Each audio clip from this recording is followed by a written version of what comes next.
Subscribed for 8 months. Thanks to @Omega5 for my sub-gift.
Well, here we are once again.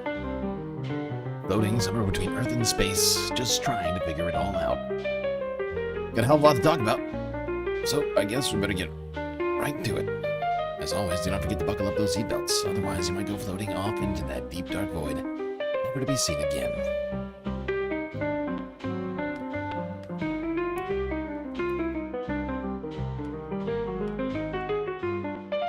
Space fams, beautiful to see you all.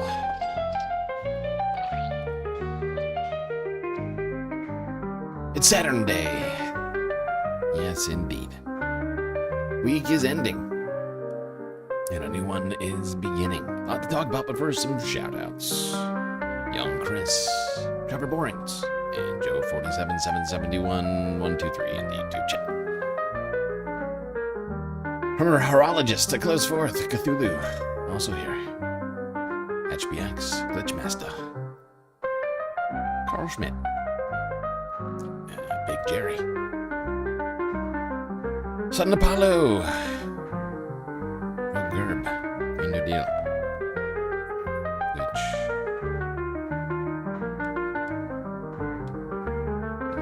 yes, a lot to talk about here tonight, Space Fams. Big thing, though, is, of course, the primary election coming up here in just a couple of days. Tuesday. I think it's 3 days. Well, it depends on how you want to count it. Because, of course, it'll be all day Tuesday.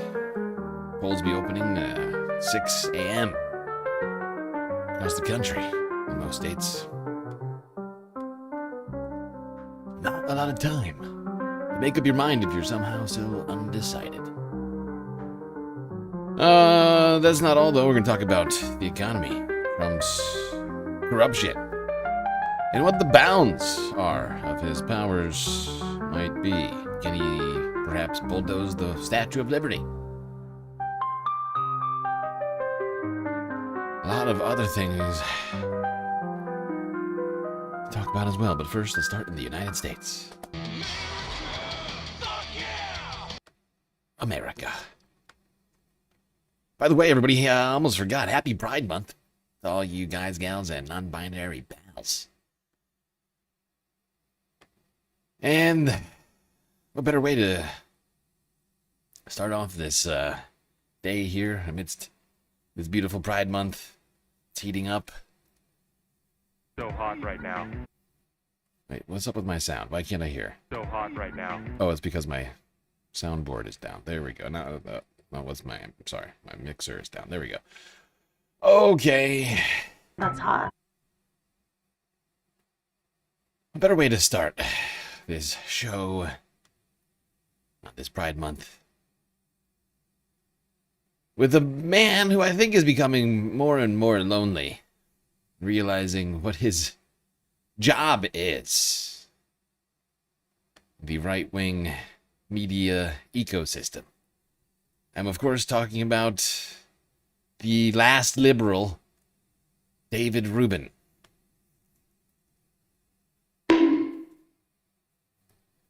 Every single person on this planet illustrate is where we're at here in terms of the, I don't know, Tallarico is gay messaging campaign. Glenn Beck brought on our dear friend Dave Rubin onto his show as his gay correspondent. He's like, hey, you like dick. Can you figure out if Tallarico's gay? I'm going to outsource this to you, the body language expert for the gaydar. Yeah, exactly. You pointed out on Twitter what the hell happened to Dave Rubin's face. I mean, he really definitely got a facelift, not to be petty about this, or something like that. And they yanked, they stepped on that guy's head and yanked it back. It is, I mean, for people watching and maybe having a drink of water, eating, like, take a second, because it is. Yeah. I mean, it's easy when you take as many vacations as he does if you want to have some recovery time. But here is Dave Rubin on the important question of whether or not James Tallarico is gay. He's eating a turkey leg. I think what I saw in this is, here's a guy almost mocking. I'm sorry, really quickly. we'll go back. But to your point, David, why did he pose for this? It's just like such an unforced error. Well, actually, you know what's interesting about this photo, though, Emma, is that this photo actually comes from a good message campaign from him, which is he went to the Texas State Fair and he was noting about how expensive the Texas State Fair had become because of corporate interest. So it's like actually like a pretty good video. But now they keep on posting this as his response to the vegan allegations, and it's out of context. It's starting to get a little silly. Yeah, I think the Democrats shouldn't have let that be a frame in the video. You don't need to isolate it and post "Here we come." Yes. Yeah, no, that's not a. I mean, at least know your audience. You're in fucking Texas. Don't just feed them wins. You know, like that's dumb. That's a dumb thing. Don't do that. I mean, come on, dude. Out of The context, Democrats- what did I just a do? little silly. Yeah. Whoa. Yes. The Democrats shouldn't have let that be a frame in the video. You don't need to isolate it and post "Here we come." Yes. With our turkey leg eating. This is the official Democrats account, which is why, to your point, the consultants get out of this race. Let the Tallarico team do what they've been doing. Anyway, here's here. We'll restart it now. Here's a guy almost mocking Texans. You know, this is what Texans really look like, so I'm going to pretend I'm one of them. However, Ricky, who is absolutely debased, she's not a good human Who's being. Ricky? She comes in and she's like, I don't think this. I don't think Dave knows. Like, you look at the blank stare from David. I don't think he knows who Ricky is. I don't know who Ricky is. David doesn't know who Ricky is. Do you know? Does anybody here know who Ricky is? Who the fuck? Who is Glenn talking about right now? Oh, this Ricky. Oh, the terrible Ricky. Everybody knows Ricky. We don't even need a last name for Ricky. She's Ricky. Everybody knows Ricky. There's like one Ricky. All right. She comes in and she's like, This is appealing to, let's say, non-cisgendered voters. And I'm like, what are you even talking about? And she said, your rumor is, you know, he says he has a girlfriend, yada yada. I have no gaydar. I think she's an abomination, Ricky. I think she's probably gonna spend more time in hell than most of us. Wait, I'll hold just on. pause there. Yeah, I think that's a woman on staff, but I'll just say, like, Glenn, you're a Mormon fundamentalist.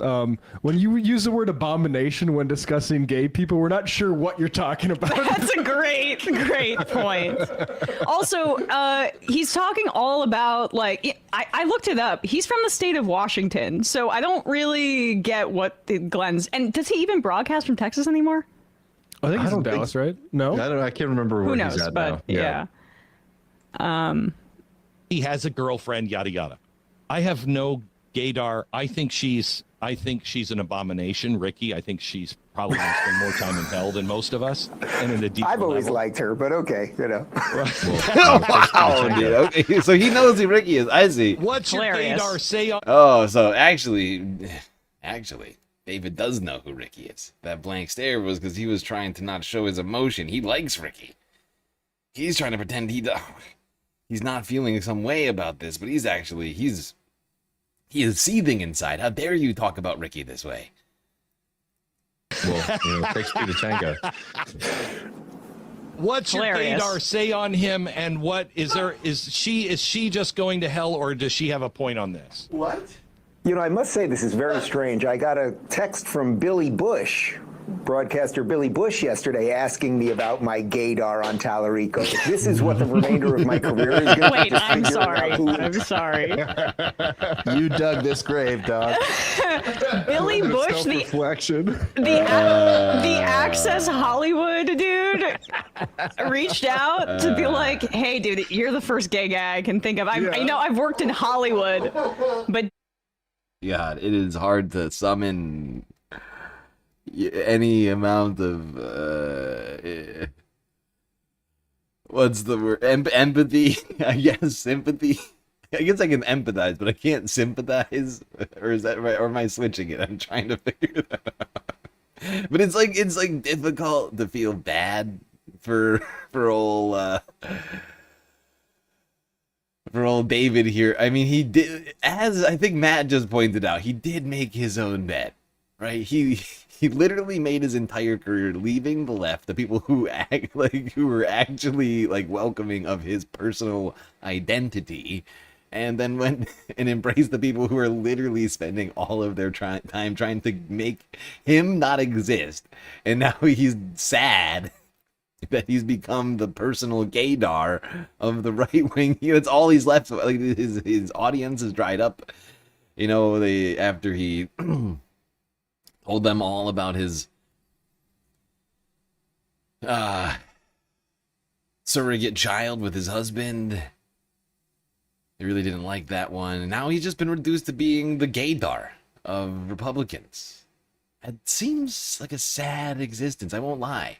I can see how that would suck. I struggle. Like, I can understand. I just can't, right? Like, I can't, like I can't sympathize. Like, I can't, like, be... Like, I can understand how it would suck, but I can't feel bad for him. Because he kind of did it to himself. Dave, you're the one I come to for the gaydar. God. All right, keep going. Isn't gay? Well, I have a very long career in politics, but I don't know that this is what I signed up for. I think it is. I think it is. Look, I don't know if this guy is gay. Look, there's obviously some weird stuff when he tells you that Jesus is non-binary and that there are 6 genders, and there's a slight effeminate Christ, you know, Glenn. And before Dave goes on, he's already going on some long diatribe here. I just want to point out that if he doesn't want to be the gaydar of the Republic, maybe instead of going into these long-winded responses here, he should just like give a boilerplate response. Every single person on this planet is gay? Yeah. Yeah. You just tell everybody on this planet is gay, Dave. You know, go woke. Go woke, Dave. Just be like, hey, everybody on this planet is gay. And I don't have some sort of insight into who is gay and who is not. But instead, you're playing into it. You're like, I don't want to be this, but let me just humiliate myself by doing the very thing I'm saying I don't want to be. I don't want my career to be. I'm gonna do it. I'm gonna do it. I have a weird humiliation ritual problem. What you don't understand, see, is that I actually like to be shamed publicly. It's weird. Look, there are effeminate guys who are straight. There are straight acting guys or masculine guys who are gay, and all of those things. So, to me, that's not so important. I feel better here. about myself. Yes, Glenn, as far, I've known you quite well for many years at this point, and I can confirm. See, but this is what I'm saying. Like, if you don't want to be the token gay guy, here to make Glenn Beck feel better about himself as he does this, you know, sort of vaguely homophobic investigation into James Tallarico. Like, this is literally the thing that you say you don't want to be. Like, you're doing it. You're doing it right now, buddy. All of those things. So, to me, that's not so important. I feel better here. About myself. Jesus yes, Christ. Glenn, as far, I've known you quite well for many years at this point, and I can confirm to the listeners that you are straight as far as I know. No. I mean, I thought I feel better because I didn't think there was anything to this. I Electric chemistry here. He comes in, you know, with that was awkward. I thought this was just a crazy ruse to get me to affirm Glenn, your what are you straightness. trying to get me to Okay. Oh boy. Yeah, I'm trying to howl for my food here, but you didn't give me a script. What song do you want me to sing here? Yeah. Well, I mean, and Glenn couldn't even take the slightest bit of like cheekiness from Dave about. I think the gaydar's gone awry. Oh no.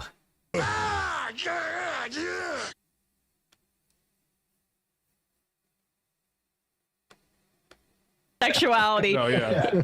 Glenn's like, I brought you on here to confirm to everybody that I'm straight and Tallarico's gay. Yeah. What do you get? Like, what are you not getting here, buddy? And why would you even joke about me being gay? You were invited because we needed a gay guy to call this guy the F slur. Yep. So. Right. And the tofu Tallarico thing is a little too subtle. I mean, when they call him a vegan, that's they're just saying like you're a queer, basically. Yeah. I mean.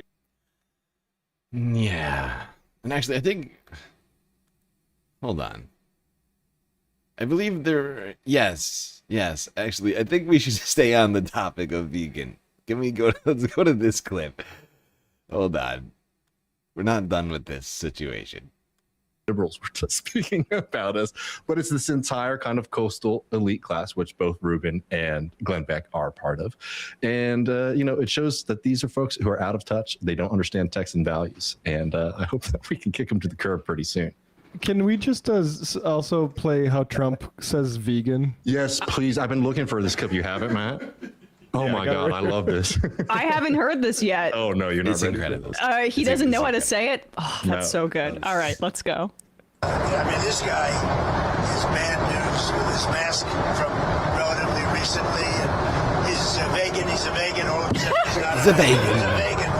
Now all of a sudden, he's not. Texas doesn't like bacon. Okay, it's like he's saying he's a Vegas resident. He's a vegan. Pagan. Yeah. He's a vegan. He's a vegan, you know? He worships Thor. He's a vegan. I believe I am talking. I believe it's this. Okay, it is a vegan, a mysterious alien race. Almost nothing is known about the vegans beyond the fact that they come from a planet orbiting Vega, and are a peaceful and intelligent species. It's a vegan from the movie Contact. This is the very definition Okay, of totalitarian. they're vegans.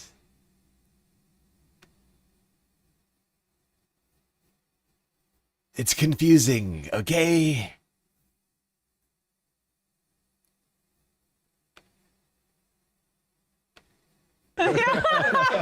I love the conservative brain too, like the things that make sense to them, The like this guy vegans with are his coming. mask from relatively recently. I heard he's a vegan. But you I'm a little know worried. that Trump has not read anything about him, because when we're talking about the mask thing, that's the other thing you notice. And I asked, can we deport him if he's a illegal vegan alien? And they said no. Wrong kind of vegan. We're talking about a guy who doesn't eat meat, which is weird. Some people say vegan, but most people are saying vegan. I think everybody knows. I think everybody knows that.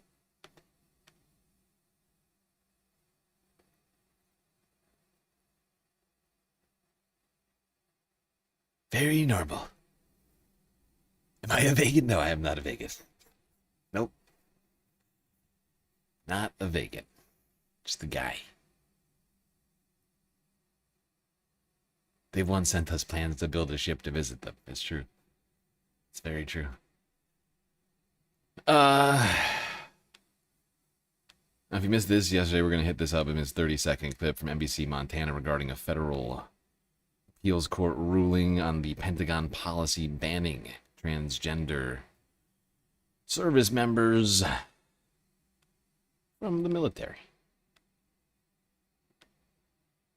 The divided federal appeals court panel ruled a Trump administration policy illegally banned transgender troops from serving in the military. The decision largely upheld a lower court's ruling that found President Trump's executive order to exclude transgender troops from military service is likely unconstitutional. The ruling is limited to service members who were part of the lawsuit, meaning the Pentagon can still restrict transgender people from enlisting. It does not immediately go into effect, giving the administration time to ask the full appeals court to hear the case. Well, there we go. A moment of sanity. What will happen? It's probably this as with everything. Trump administration will try and take this to appeals, take this to Supreme Court. If they lose there,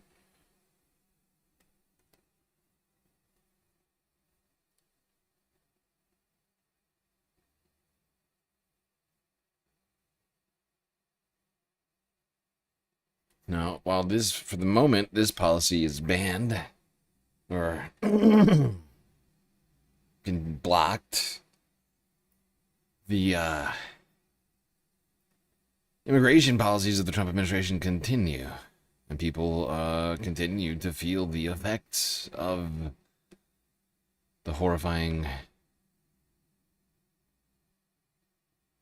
authoritarian crackdown on the existence of immigrants in this country.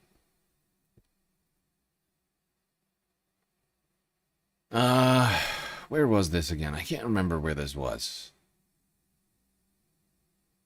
But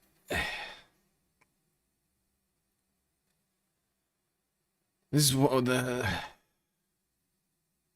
this next clip is of a woman and of her daughter, mostly describing the conditions in the immigration detention center in which she was held, and the level of medical neglect which her mother faced. A woman who apparently needed fairly specific medical treatment.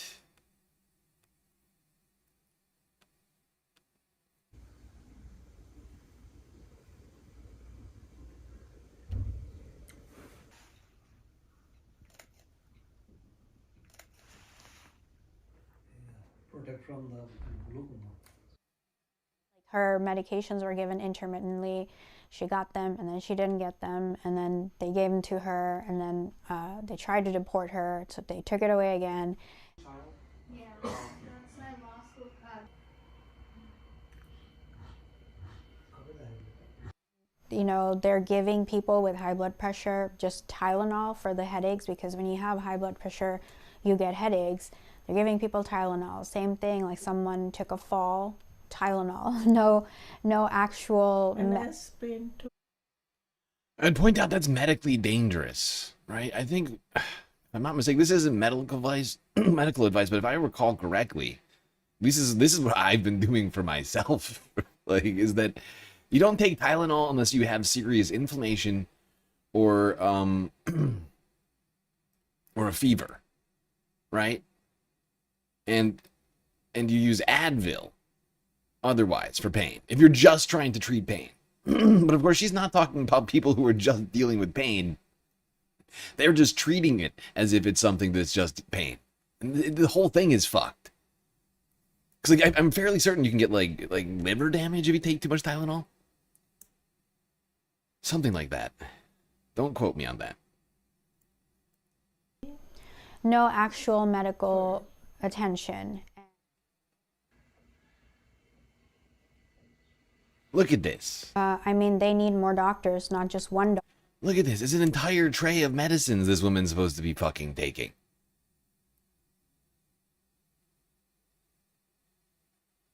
I don't remember if they actually say what her condition is. But it's insane. This is insane. With that much medicine, you would think it's got to be a number of different conditions, right? Either a number of different conditions or like a very serious condition like cancer. Like you don't have this many drugs unless you're not unless you're like it's one of those two circumstances. If you have like prescribed, this is not just like off the shelf medicines. These are all prescribed.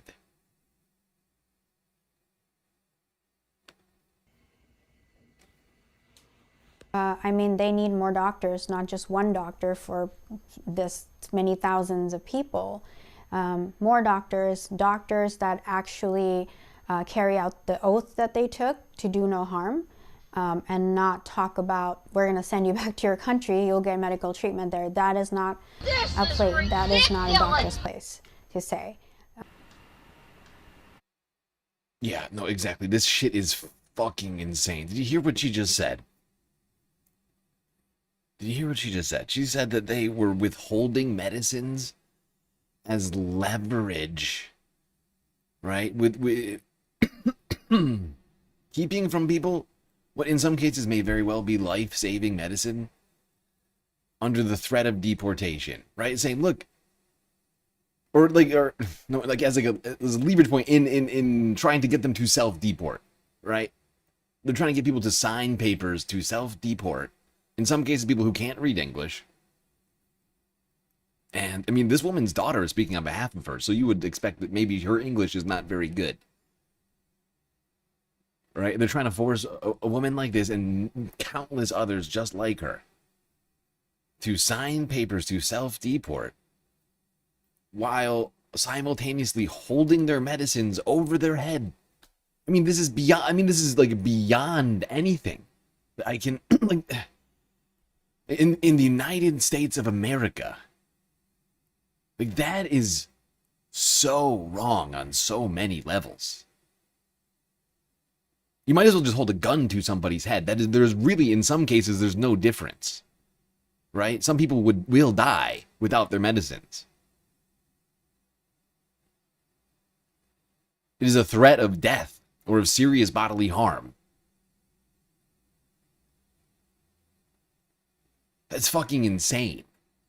That is fucking insane. The evil, the level of evil I think that you have to be to do such a thing is something that our country is going to have to grapple with for some time. And this is just one of, as we all know, a litany of fucking egregious acts that have been committed by the government in the last year and a half. Right? How many people have died? Either in ICE detention or on the streets of the fucking United States? Who've been deprived of their civil rights? Held without legal counsel or a trial? Indefinitely? Used for free labor? Given moldy, bug-infested food? I mean, this is something that is going to not only scar many thousands of people, all the people who have been touched by this directly and or indirectly in real life, but honestly, this is also this is tarnishing the reputation of the United States. Full stop. It's one among many.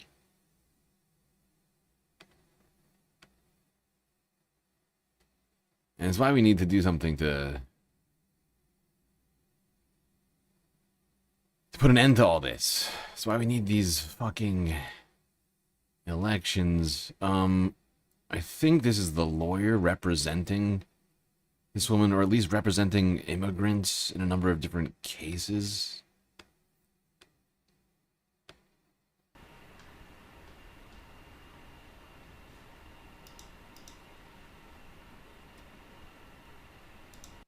In many cases, what we see in records are registered nurses or nurses doing the job of what a physician or advanced practice provider would do. And that becomes problematic when people are in extremis or when they're really, really sick. That, again, nurses.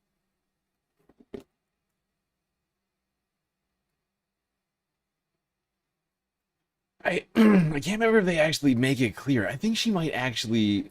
I can't tell if she's like an advocate slash... Like, she gave me the vibes. Now I remember this. Like, I'm sorry, I watched this like yesterday. You know, I've been compiling this list for the last couple of days. Some of these things I forget. She gave me vibes, actually, of somebody in the healthcare field.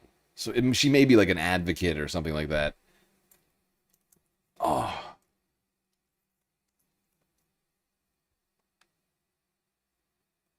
Advanced practice provider would do. And that becomes problematic when people are in extremis or when they're really, really sick.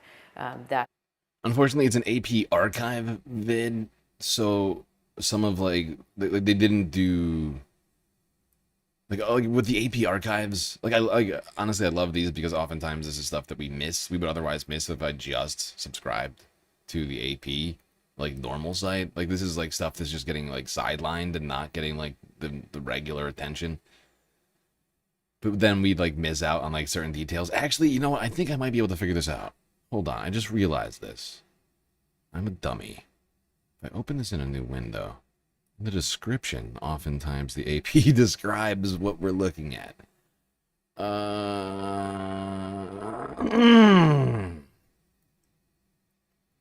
Finally curated. Thank you. Yes, I do what I can.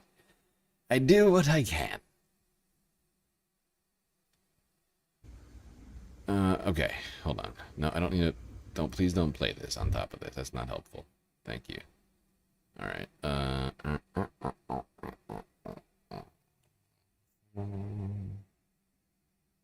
Physician / researcher. Yeah. Okay. Amy Zayden. Yeah, Amy Zayden. Zeidan. I don't know if I'm saying that right.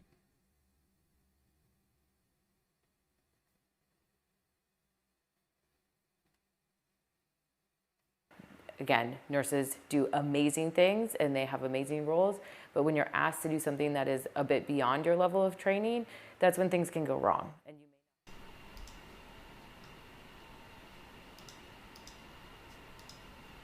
And that sentence should like send chills through everybody's. I know it does for me. I'm like, oh God. Yeah, we shouldn't be doing that. We shouldn't be doing that to nurses and to the people in ICE custody, right? We shouldn't be giving them unprepared, untrained professionals, right? I'm not saying they're not trained. Professionals not trained to do the things they're being asked to do, right? Like that's just, it's insane, right? Because it creates like a number of different problems. Like professionally, for the nurse to be providing care that they don't actually have, like the training to do, like that's a problem for them. Like I think you can lose your license technically if you. I don't know. I don't think it's a state by state thing. That can present a bunch of problems for people. On top of that, it can also create weird expectations, like wrong expectations from the detainees. Right? Like they're being presented with somebody who is a medical professional, right? They may think they're a doctor. Maybe they're not being, I would assume they're not being given a, fully transparent accounting of what's going on, who they're talking to. In fact, I can almost guarantee it because many of them may not speak English, right? Because of course ICE is targeting most of the people who can't speak English, but then they're not providing translators, right? In fact, there was a story about a kid who's been kept in fucking detainment for like a year and a half or something like that, who speaks like 6 languages or something and hasn't been given a trial and has just been used as free translation services for one of these massive detention centers. I think it was in Newark. I think it was the Newark detention. I can't remember which one it was now.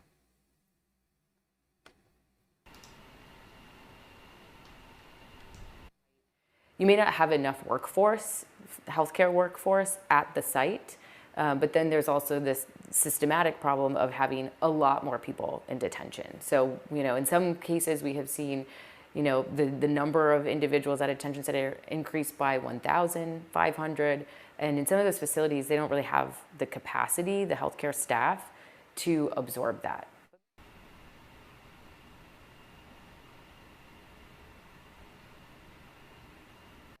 But what we're seeing now is a lot of people with very serious medical issues going into detention, many of whom had lived here for many years, and so they had some sort of disease, like chronic disease management. They had a doctor, they were getting medications, but once you go to detention and you're not getting those medications, then you have an exacerbation of those conditions. This is ridiculous! Help! Help! I'm being repressed! It's totally fucked. It's very frustrating that this continues. The fact is, the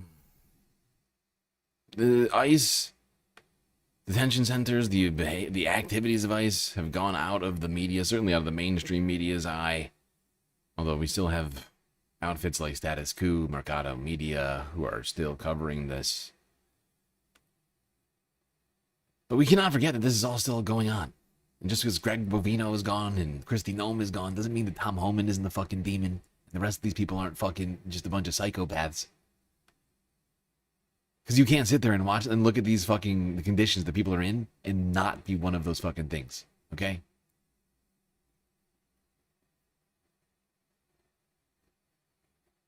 Like you can't watch people being used for like slave labor, being deprived of their rights, being fed moldy, bug-infested food, and any of these other sorts of things and be like, yeah, this is fine. It's just a job. No. No. Not gonna do it. Wouldn't be prudent at this juncture. Not gonna do it.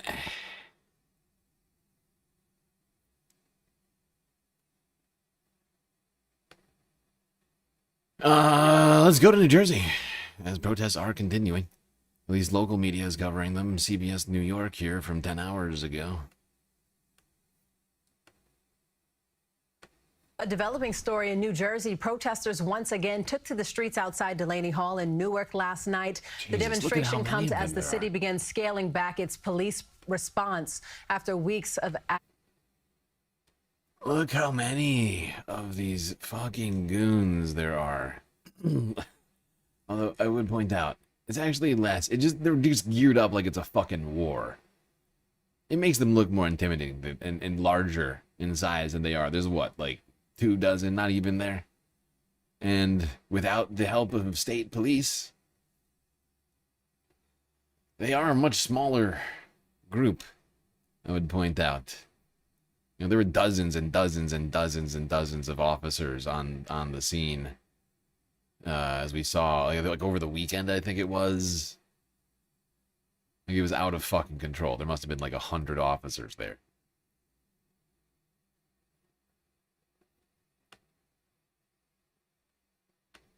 Comes as the city begins scaling back its police response after weeks of activity around the ICE detention facility. Mayor Ras Baraka announced the change Thursday, citing a decline in arrest. Officials have not yet said whether anyone was arrested during the latest protest.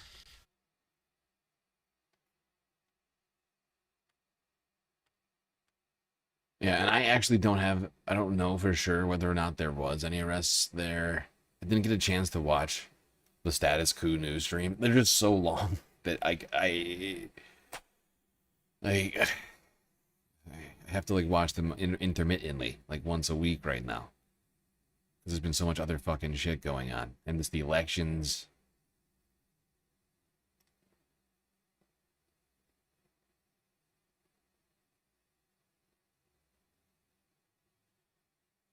But ICE is not just in New Jersey. They're not just in Minnesota. They're not just in Illinois. They're in every single state across the nation. And they've been in places like Los Angeles in full force for over a year since the Trump administration started Operation whatever it was. I can't remember what they fucking called that. The first one in Los Angeles. And they called the fucking National Guard to help them. It's been 1 year since federal agents descended on the streets of downtown LA and other surrounding cities. And since then, nearly 14,000 people have been arrested in the LA area during enforcement operations. NBC4's Annette Areola is live in downtown LA with a look back at how life has changed there since then. Annette, good morning. Camilla, good morning to you. Hello, everybody. Unfortunately, the fear is still so very palpable among the Latino community here in the LA area, and this is now their new normal, per se. It was exactly a year ago, June 6, 2025, when federal agents were seen at a Westlake Home Depot and in parts of downtown's LA Fashion District. Several areas were targeted. We saw car washes, farm fields, major Latino business hubs. You could see agents there carrying out large-scale operations that triggered widespread protests and clashes, and of course, a lingering climate of fear ever since that day. Not only did it leave countless families in a legal limbo of sorts, but many have also opted for self-deportation. Now, immigration enforcement has impacted businesses as well in the local economy, with people worried about leaving their homes to go to work, to go to school. Our Telemundo sister station caught up with Mayor Karen Bass on Friday. She says that there isn't much that the city can actually do about these enforcement operations. Take a listen. Bottom line is that I cannot stand above the federal government. No city can, and no governor can. And we're going to do everything we can to get the federal government to stop doing this, up to and including talking to the president about it if need be. Talk to the president. And a big worry for many in the community here in Los Angeles and Los Angeles area is the fact that the administration has already said that ICE agents will be at FIFA World Cup games. Now, later today, we are going to be attending several press conferences where the families of people who have been deported will be speaking out. There will be several events throughout the day and across the city commemorating this day and Oh, space fams. I'm seeing some very good news right now. I'm trying to keep it to myself. I couldn't help myself. I'm looking at things. Oh, we'll get there. We'll get there very, very, very, very, very, very soon. Actually, maybe we should do that now. Maybe I should do that first, and then we'll do this one. This actually makes more sense anyway. Because this isn't until later. I think I'll do that. Yeah. Alright, anyway. Sorry, I'm talking to myself. Talking to myself about the goddamn show.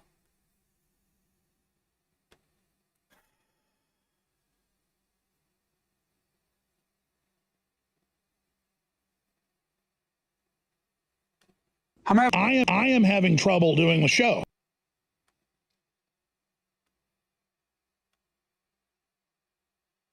Yeah, actually, let's do this right now. I can't help myself. We're already in LA, and we're about to start talking about the elections. So let's just, I'm moving one video out of the way. I'm gonna go talk about the election. This is Donald Trump, who we've already heard what he said recently in, it was a tweet. I think it was a tweet. Hold on.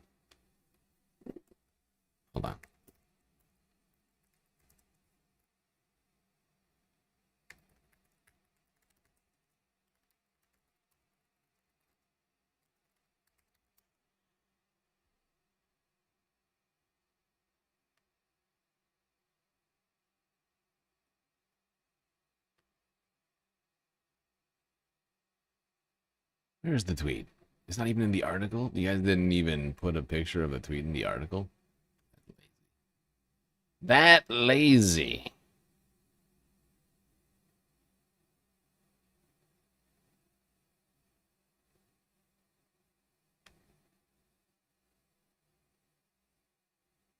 Is this the one?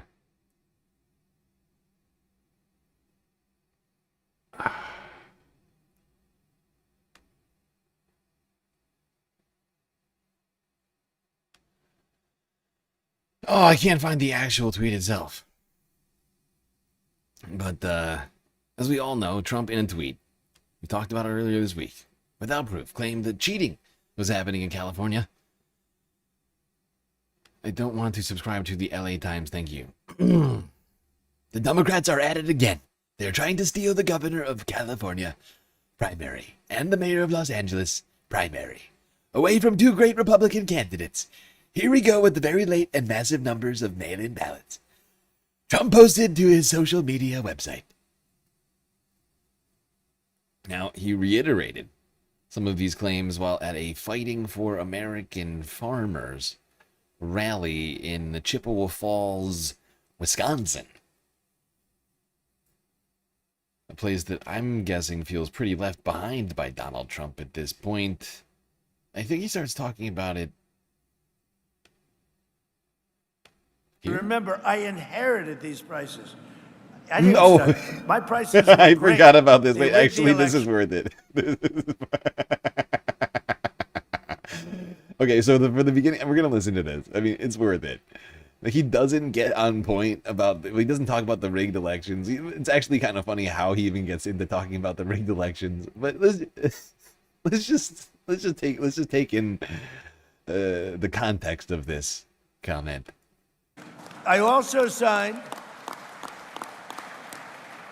something that you may or may not like. I don't know. It sounded good to me. It didn't sound very bad to me, but people love it. I also signed the Whole Milk for Healthy Kids Act. You know what that means? I know what that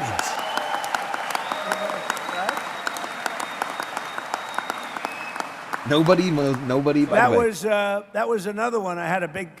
By the way, nobody knows what that means, but they're just clapping for it. They have no fucking clue. Signing at the White House. We had some people that have been fighting for that for years. I called Ron. I said, Ron, what's to fight for? I mean, it just sounds good. And it's just better. It's healthy. I like it. I like it. I drank it. I don't know. It gets harder to get it. Now we have it. So Harder that, to get it's it. totally opened up now for the kids, and it's great for anybody. And now we're working with Congress to quickly pass the... You can tell he's never actually been in a grocery store. And you can tell this guy is realizing that right now. And I think this guy might be realizing it too. They're just sort of like looking off and like trying to think of how you could be so out of touch that you don't know it's perfectly easy to get whole milk. Like like nobody shows up to the store and it's like, oh, no whole milk. Like it's not happening. It's in no stores. It's never like it just, you know what I mean? Like unless something like crazy happens, right? It's got nothing to. It's not like because of lack of government action. Oh God, nobody can get it. No, it's very hard to get a hold of whole milk. Farm bill, we're very well into. We got some great approvals, the hardest approvals, and I think we're very well on our way to getting the farm bill finished and approved. And just to finish up, with the help of the farmers like those here, today we're also helping bring down grocery prices for hardworking Americans, and they're coming down very rapidly. Remember, I inherited these prices. I didn't start. My prices were great. They rigged the election. When I turned, the election was totally rigged. It was a rigged election, just like they're rigging the election right now, it looks like in California. Can you imagine? It's 4 days, and they still aren't even close to telling you who won. You know why? Because they're rigging the election. That's why. You can see how he transitions seamlessly from trying to tell everybody that the high prices aren't his. Look at this guy. This guy looks like this red this red motherfucker over here.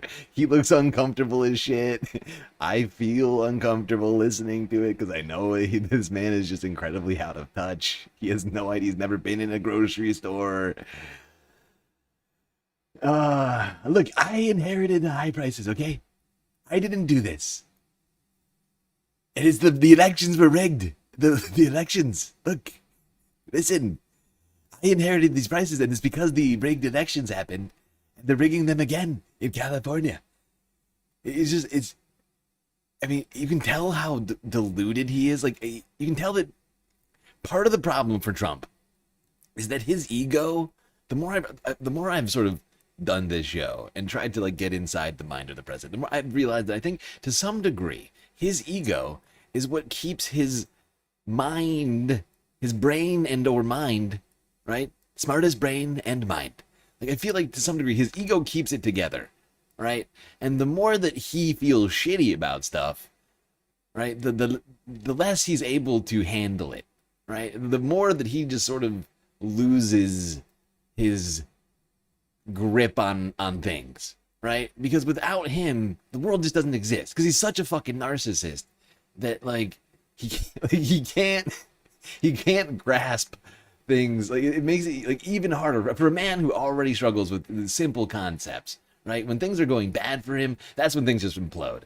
And he just like, look, prices are high, but this because the elections are like, there's no connection to those two things. But he just tries to tie them together. He has he's got no segue for it. He just jumps into it, and he's just got to create this like alternate reality for himself to try and make sense of things. And everybody else around him looks at him and is like, dude, this is cringe as fuck. Even these two fucking farmers over here look like, sir, have you been in a grocery store?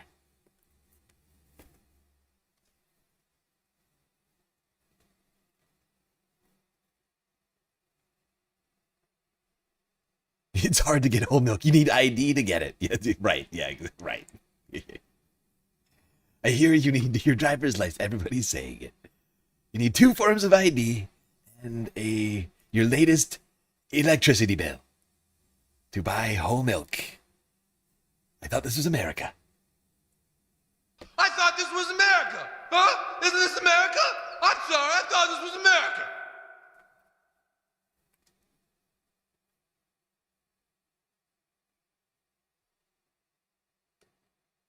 Okay, well, speaking of cheating in the elections, I do fear the president is not going to like what is coming together here in LA's mayoral primary. And a number of other races, in fact.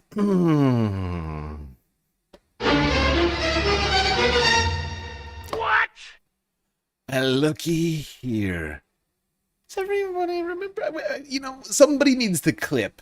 Hey, maybe it's me. I think it's me. I'm probably the guy that needs to clip it. But I would just like to remind everybody what I said. Was it 2 streams ago? I think it was 2 streams ago. I told everybody. What were my words?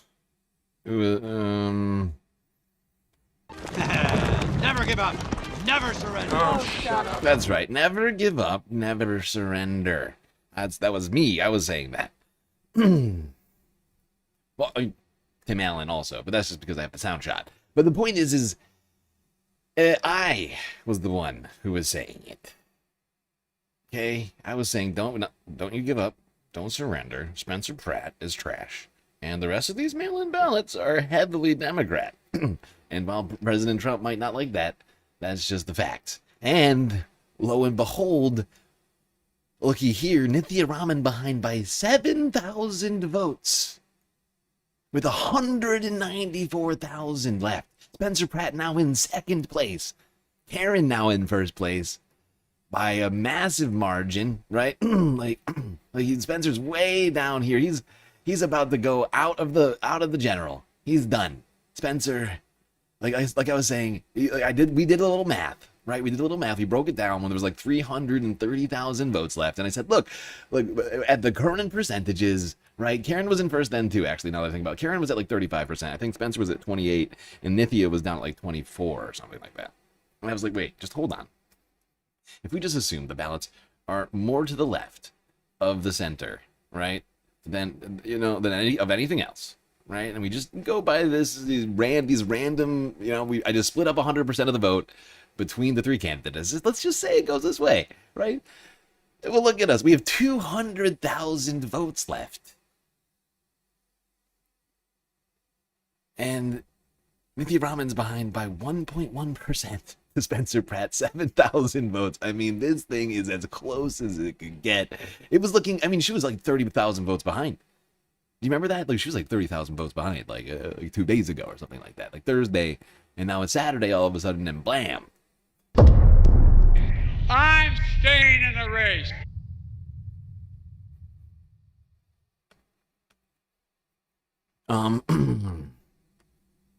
Too big to rig, exactly. Exactly, Thomas. Thomas Story gets it. Too big to rig. Cthulhu, I didn't hear no bell. Exactly. Exactly. Never give up, never surrender.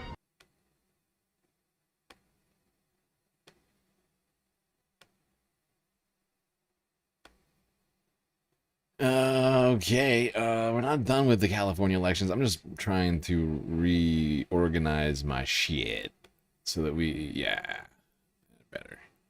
Because we got some things to talk about. Okay, so we have multiple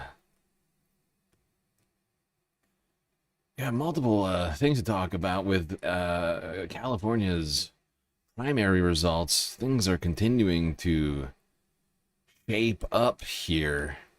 And some of this I'm actually about to learn myself. I've been continuing to stay as on top of it as I can. Those in the Discord probably already know that I've been posting some of the results. I actually realized that Angela Gonzalez Torres won last. Somehow I blocked that out from last stream. That was not news. But Teresa Lynn Hoge in the 23rd district has been declared the winner. Or at least the second place winner. As you'll see here, right? Yeah. Right here. Teresa Lynn Hoge. The 23rd district. She's significantly behind Republican incumbent Jay Obernolte. But what have we been saying? Never give up, never surrender. And At least she will be going to the general election. Randy Villegas in the 22nd district is looking real sweet right now. 30% of the vote. Only 7,000 votes behind Republican incumbent David Valadao.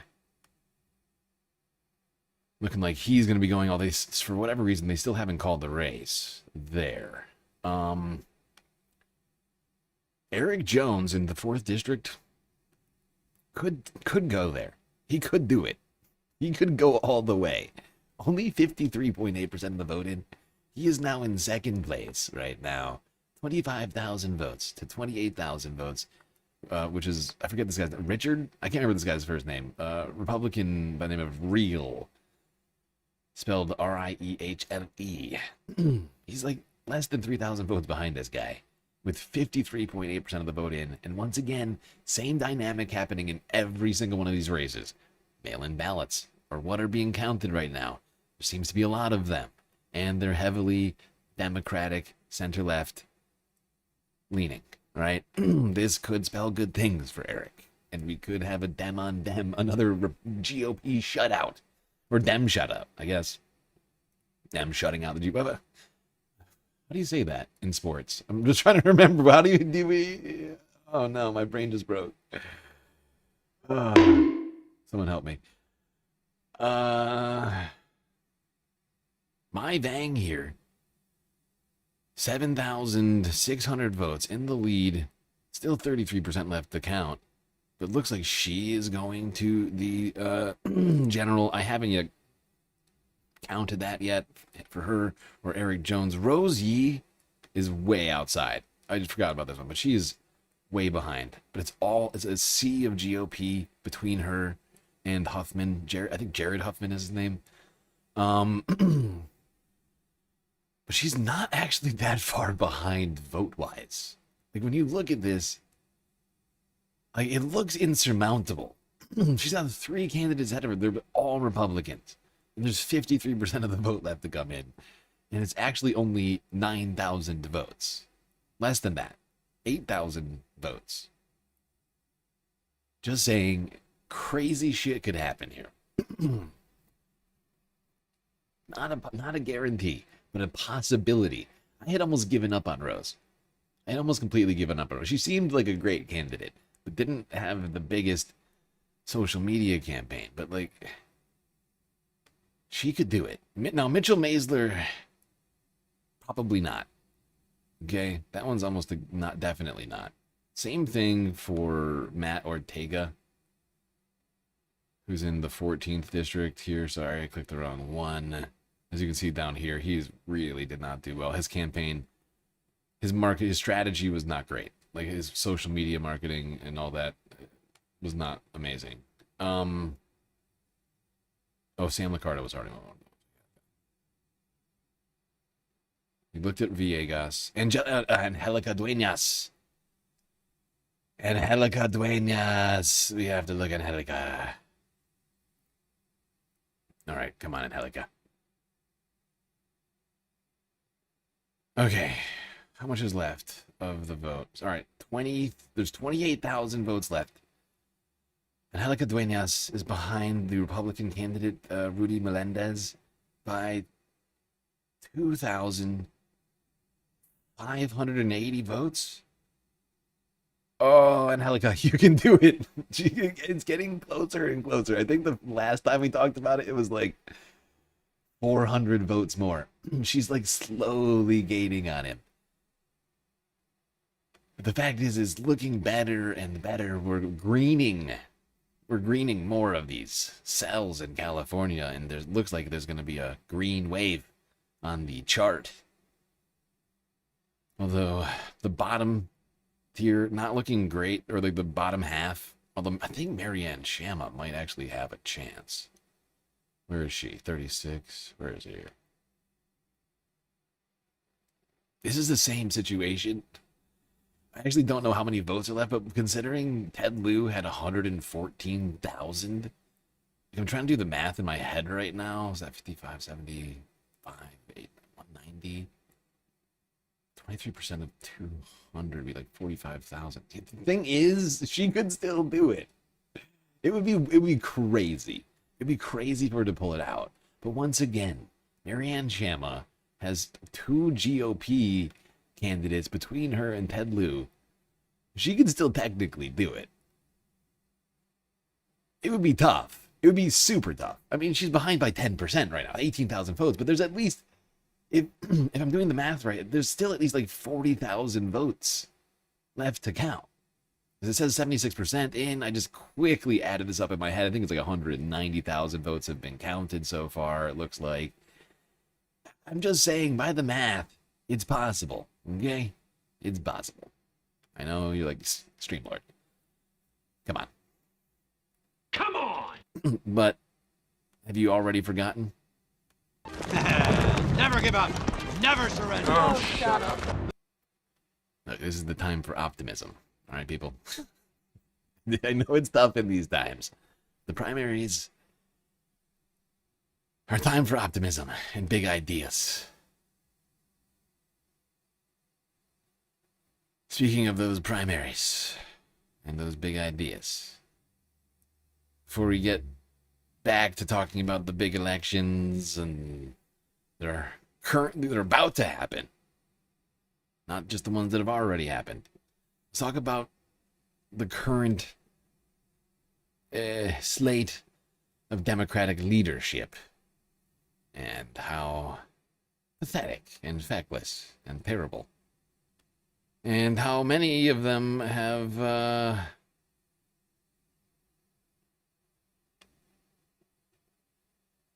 either stepped aside or helped Donald Trump and Republicans in too many things that voters do not support. And this is actually a story that we talked about previously in Colorado. It got almost no coverage, finally picked up by the Majority Report recently, relating to the pardoning of one Colorado resident. And Trump, diehard Trump supporter. Such a diehard Trump supporter, I mean, she was literally in jail for it. This guy, Kyle Clark, we played him before in Colorado. Good journalist. He does a show called Next with Kyle Clark. It's an NBC affiliate. He's done really good reporting before, and he's clearly like on this Tina Peters story. He's done other segments about it. Tina Peters went to jail in Colorado for meddling with, attempting to meddle with the election, basically. And Kyle will explain it in the segment. But Jared Polis, the Democratic governor of Colorado, caved to pressure by Donald Trump and freed her because Trump didn't have the ability to, because it was a state charge and not a federal one. But here's this report from Kyle Clark. One of the biggest wins in President Trump's effort to discredit American elections. The win isn't evidence of his election rigging claims, still none of that. This win wasn't even delivered by the president or one of his Republican allies. No, it's thanks to Colorado's Democratic Governor Jared Polis, who boosted Trump's movement by freeing Tina Peters today, less than 2 years into her 9-year sentence for a breach of Colorado's voting systems. Within hours, Peters was back on MAGA media, proclaiming that elections are rigged by voting machines. I know that the Democrats are going to cheat, and no one's really addressing the problem that I spent my time in prison as retribution for, and that was exposing the election machines that allow the votes to be flipped. Peters did. I can't remember what I think, but I feel like I literally said that. Like, I was like, this woman's just gonna go back out there and just get right back to doing all the insane shit she was doing before, and lo and behold, here's Tina. No! I mean, this woman is dangerous, ladies and gentlemen. Uncover evidence of voting machines flipping votes. She's a convicted felon because she got caught sneaking someone into Colorado's voting systems to turn over sensitive data to fellow conspiracy theorists. Today, Peters defended Governor Polis from the quote-unquote horrible media and the haters who are criticizing his decision to free her. And her attorney and allies said their next step is criminal charges against Colorado's top Democrats, including Secretary of State Jenna Griswold. Encourage Don Blanche. If he doesn't do it, I'll end up doing it if I get to be the AG. But somebody needs to charge this woman for her insurrection, her sedition. When I'm governor, we're going to work very hard to make sure that she is brought to justice, that she's indicted, and hopefully put in jail, and also with her accomplice in a lot of this, which is Attorney General Weiser. Governor Polis is lying low today after taking a carrot and stick approach to the backlash for his clemency for Tina Peters. Governor Polis munched on a carrot for nearly a full minute as reporters tried to ask him questions about why he freed Peters. And after Colorado Democrats voted overwhelmingly to ban Polis from speaking at party events, he showed up on a party Zoom meeting with tape over his mouth. Vice President J.D. Vance had suggested that Peters could get... Wow. What a fucking douche. What a fake-ass martyr complex douchebag. What is this garbage? Oh, I'm being repressed. Oh. Help, I'm being I'm being repressed for doing the bidding of Donald Trump and freeing a literal criminal. A woman who tried to steal our elections and ruin democracy. Oh, it's not fair. Why are people doing this to me? I'm going to put tape over my mouth and show how repressed I am. Fuck this guy. With tape over his mouth. Vice President J.D. Vance had suggested that Peters could get restitution. By the way, if I recall correctly, the comment section on I think it was either Denver 7 or like CBS Colorado. I can't remember which local media station it was that we were watching. I think it was Denver 7 though.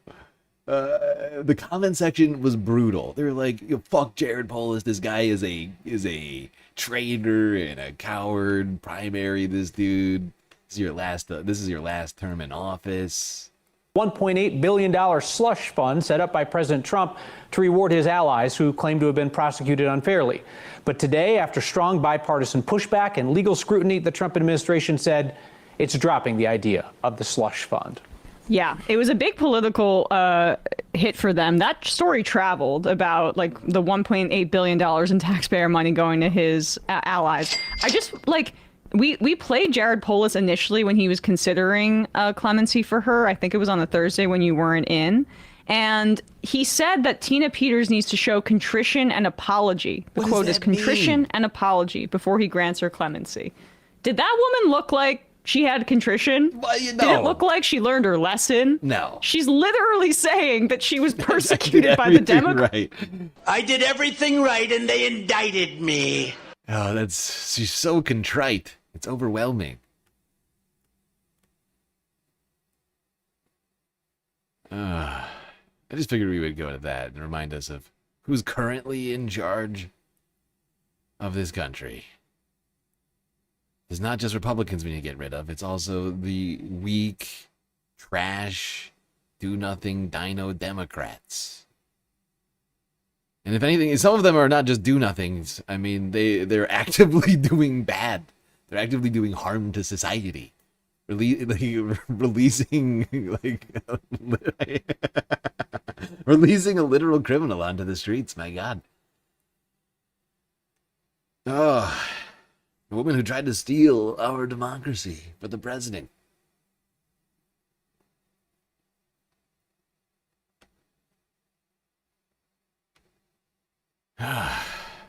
Just disgusting on so many levels. All right, just to remind everybody, we are completely funded by individuals like you, and your support keeps the Galactic News Network alive. A lot of great ways for you to show how much you support the Galactic News Network. Help produce the stream, keep me from going despondent. Things like Twitch, bits, power-ups, subs, gifted subs, prime subs, Cash App, and PayPal. Throne, and of course Patreon. We got a Galactic Content Goals getting started right now. Immediately, if not sooner. But of course we have a massive galactic deficit to solve. 90% left to go. And only 75% of the month.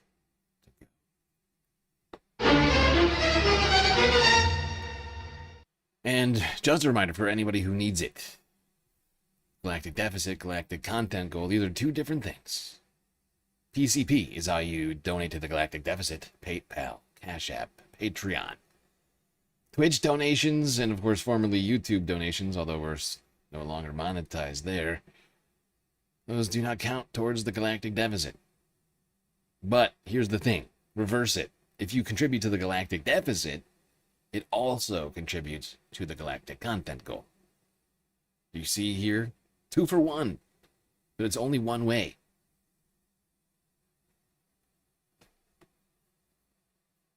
Hopefully we've all learned something.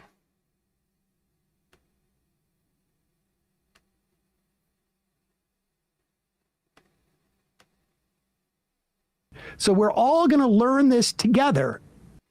Yes. Now let's learn about the candidates running for office in Tuesday's primary election. Or at least about as many as I care to do tonight.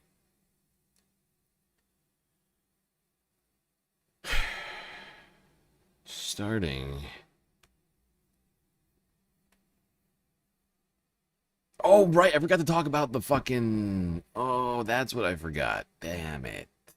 Before we do that. I wanted to... Yes. Here. Now. Remember that governor's race in California? Well, guess what? Steve Hilton just lost the lead.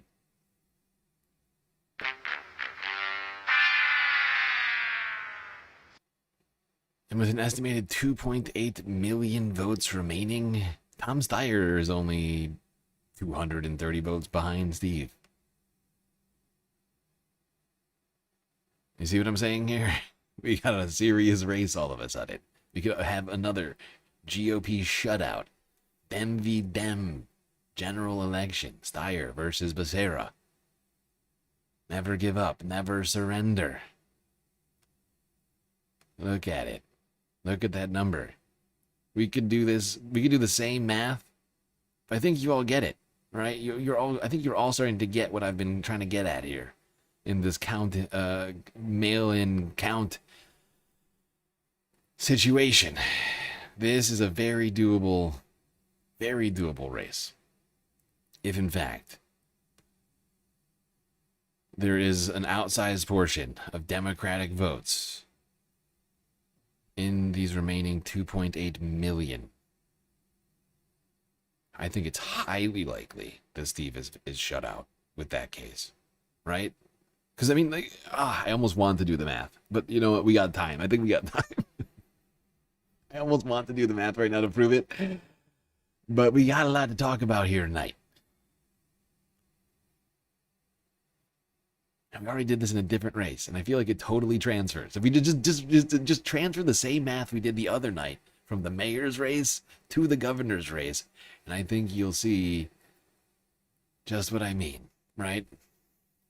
Just do it yourself on a calculator. Just assign a higher percentage to the two Democratic candidates and a lower percentage. They have to all add up to 100, and then multiply those numbers against the 2.1 million. Add those numbers to the candidates' current vote counts and tell me that Steyer doesn't have a fucking chance to fucking take this down. He's got more than a chance.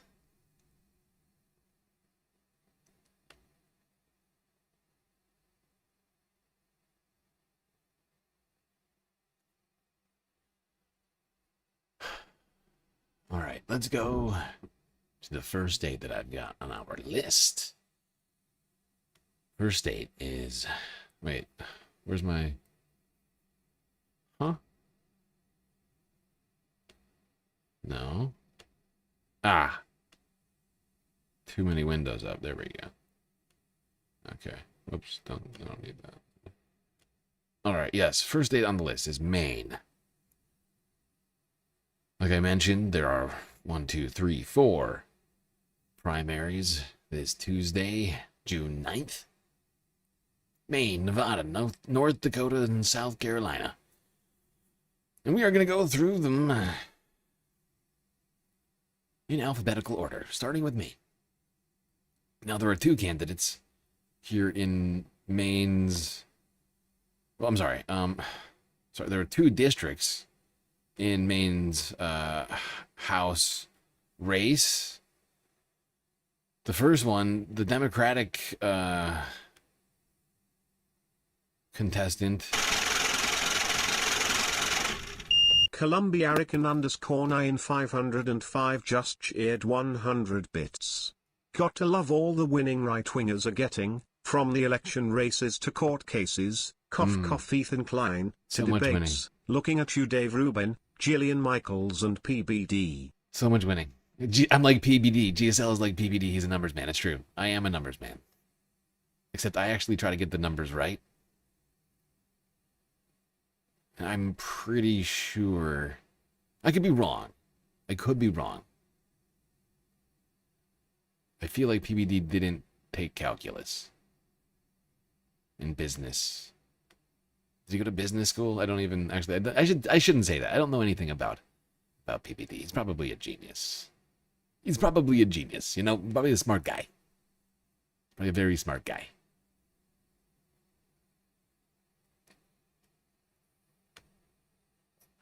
By the way, I suck at calculus, just so everybody knows. I got to calculus. I did not enjoy it.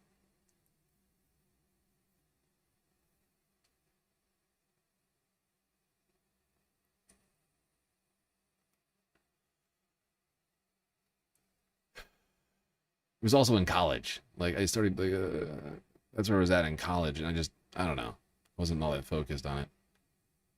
It was like later in my college career too, because my original degree didn't require me to push further in my mathematics. And so like, so by the time it was like multiple years into my college career that I went back to doing like high level math, and I was like, dude, calculus sucks, dick. Let's not do this.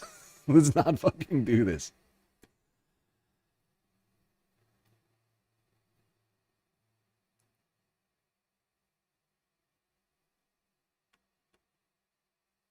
Like, I took it, like, and like I passed like intro to calc, but with a very bad grade. I think like a C- or something like that.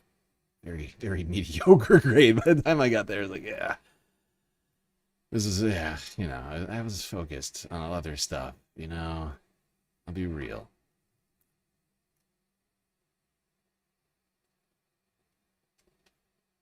I had a serious girlfriend that took up a fuck ton of my time. I was in a band. I was also still playing in all of the college bands that I was playing in my earlier years of college after I switched my major. I was spending a lot of time not focusing on any of that.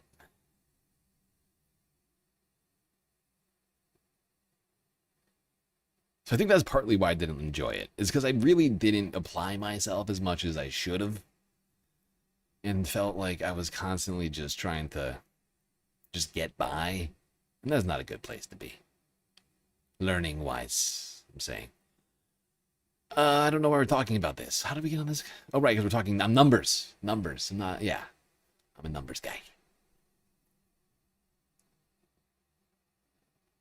PBD is a college dropout, and he's 47 years old. But hey, maybe he learned a lot of stuff in college. What do we know? He might have learned a lot in however long he was. He might have, you know, maybe he was going for his PhD, and then he dropped out. He's like, I can't do this anymore. I can't. It's too much.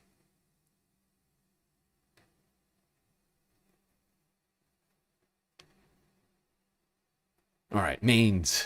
I keep. There we go. Okay, right. Yeah, have here. Okay, Maine's first district.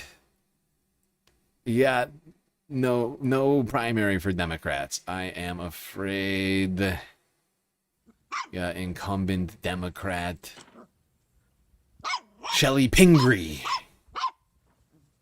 Something about Dino Dem. Not my favorite.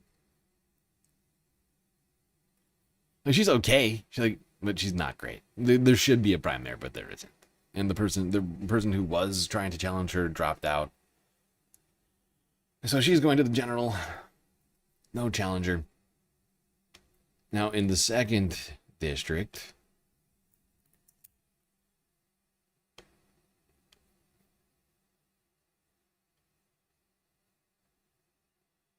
incumbent Jared Golden, who assumed office in 2019, I think he's in the... Actually, no. He's dropped out. Now dropped out of the race. 4 candidates looking to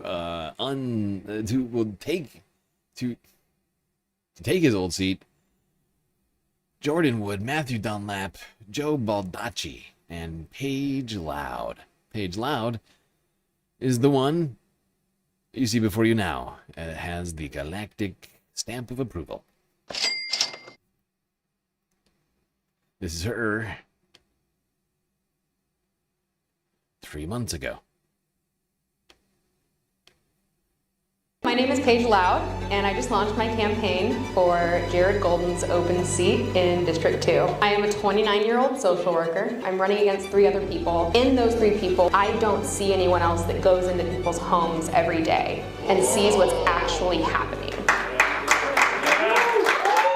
A lot of politicians will get on stage and they'll say, you know, I spoke to this woman the other day whenever I asked her about her issues, and she told me this issue, and now I'm going to relay it to you. I have hundreds of stories from families and individuals. This is something I do every day. These are people that I trust, that trust me. I believe we need a social worker to help rebuild those systems on the other side of whatever this is. Vote for me on June 9th. We'll have a bunch of events between now and then. I'm easy to notice. I'm the only female running in this entire race. Yeah! So let's beat Paul LePage. Yeah!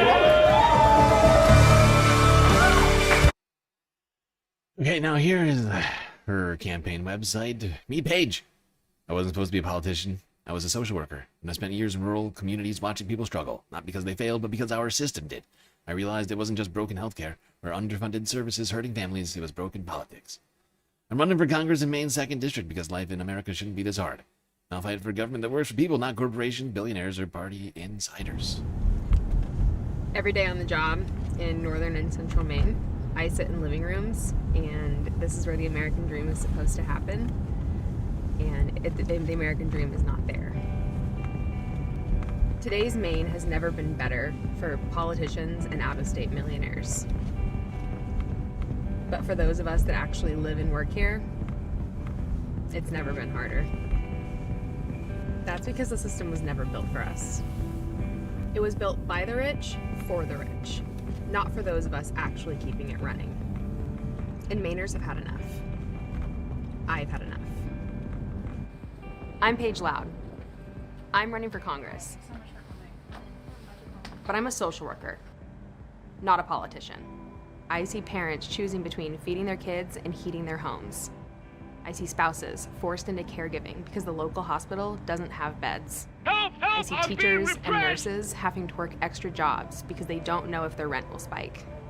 Many politicians in this state recognize these issues. But the difference between me and them is I live this reality. I know what it's like to put food back on the shelf. I know what it's like to pick and choose between bills when times get tough. I'm not running because you need a fighter in Washington. I'm running because we need one.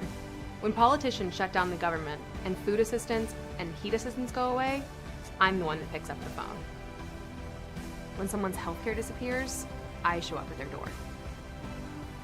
Politicians are afraid and backing down because of the political violence across this country. Social workers go into dangerous situations every day. We need public servants who refuse to go home when things get hard, who refuse to stop fighting when things get scary.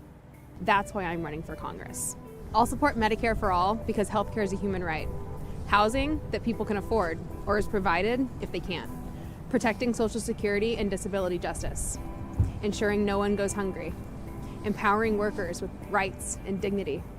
Caring for our older adults, children, people with disabilities, and families through policy, not lip service. But this campaign is not just about the cost of living. It's about the joy of living, and the joy of living here in Maine. The way life should be. I'm Paige Loud. I'm running for Congress in Maine's 2nd Congressional District. There you go. That's Paige. We got one last clip from her. Wait, how do I... Oh, I think I did just do this, right? And then, yeah.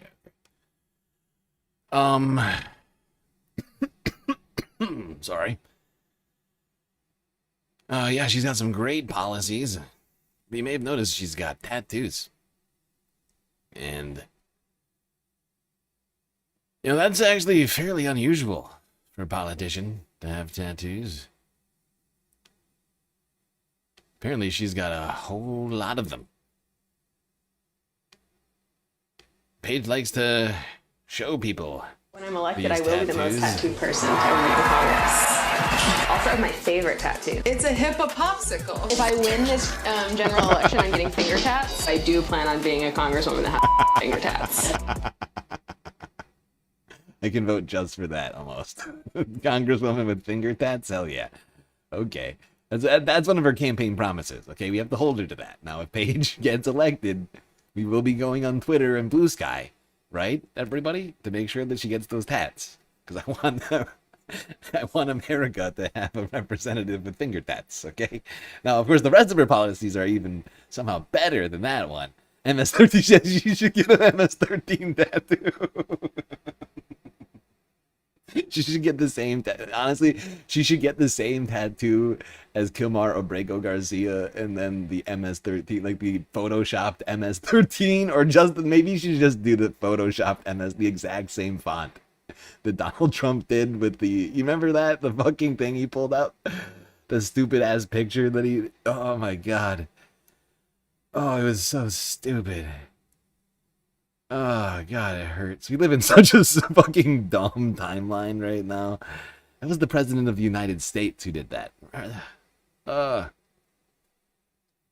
was the President of the United States. The hippopopsicle is sick. It is pretty, I'm not going to lie.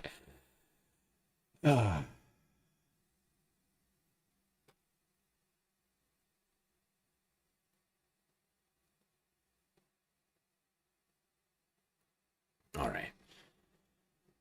Now there is, of course, another candidate who's been talked a lot about. I've noticed that we do need to find a way to broaden our focus. It's one thing I've been trying to do personally around here. Of course, this guy's gotten a lot of attention for multiple reasons.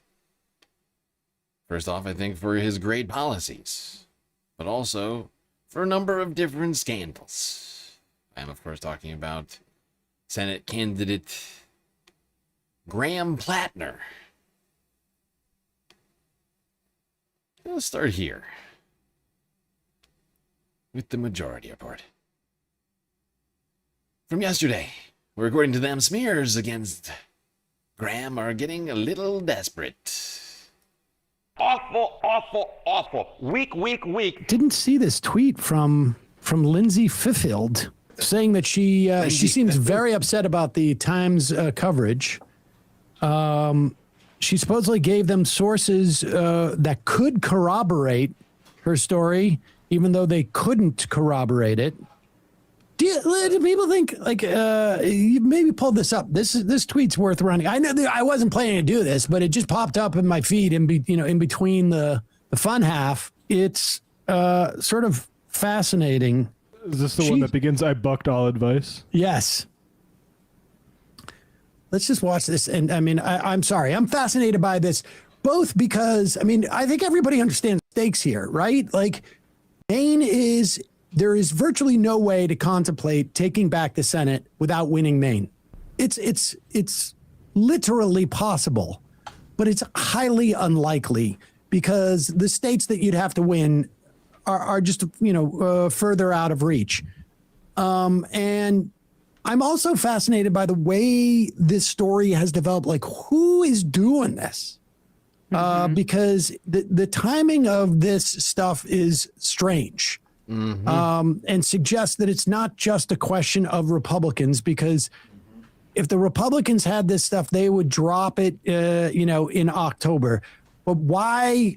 Or it could be about Republicans taking a different tact here and saying, we need to get him out of the race, as opposed to try and beat him, because we may not be able to beat him. The best thing is for us to get him out of the race. Yeah. And now is the most opportune time to do that. But regardless, so let's put up this tweet from Lindsay Fiffield. She is the only person to suggest any type of physicality. And again, she wouldn't have called it like abuse, but any type of physicality from Plattner. And she also suggests that he knew what his tattoo was. So I'm sorry, put this back up. I bucked all advice from my friends. Oh, wait a second. There it is. From my friends, and resisted my conservative bias and decided to fully trust the Times journalist. I mean, she couldn't even like get through this. She's such like an influencer that she's already in the parentheses are there to address her audience, which is conservatives going like, how could you trust the Times? And by the way, she's already spoken to the media now that we know, confirmed by her old podcast host and friend, Bethany Mandel, about the tattoo. She confirms it in this thread, too. Okay. And so she had already spoken out, but she's talking about like the deal that she made with the Times. Right. As they left my home and asked I not talk to other outlets, and I insisted then and repeatedly the following weeks I would keep my word and only share this story with them. Now, listen, that right there, that is a weird thing for those deals happen. I want to be clear on this. What people don't understand, when you deal with the press, they have a code that they just sort of presume that you know, and lay people don't know the code, which is like, this I want to say on background, this I want to say on the record, et cetera, et cetera. Now, a woman like her, she will know because she's worked in this field. The only reason why you would make that promise to the Times is if you wanted the story in the Times. She is under no obligation to say to the Times, oh yeah, I'm only going to talk to you. I'm not going to talk to the Washington Post. I'm not going to talk to the Washington Examiner. I'm going to only talk to you. And the reason why she does that is because she wants the Times to carry the story as opposed to another outlet. And she is strategizing. The Times are going to hit the audience I want them. Exactly. She's trying to provide credibility to a particular audience by funneling this through a particular paper, where a particular audience of people tend to congregate, which is, New York Times is like a bunch of centrists, right? People who have most likely money and are sort of have center left or center right opinions. If you wanted this on the on the right, you wouldn't go to the Times. That's what comms professionals do. We have this story. Where are we going to go? And she went to the Times and made a deal with them. You'll get an exclusive when you write this. You know, people do that in film festivals too. Like, I'm only going to go, the people want the premiere. All right, so go ahead. As they left my home, okay, but then the weeks dragged on. They kept coming back to us saying the editors needed more. I needed to go on the record. Okay. We need more screenshots. Okay.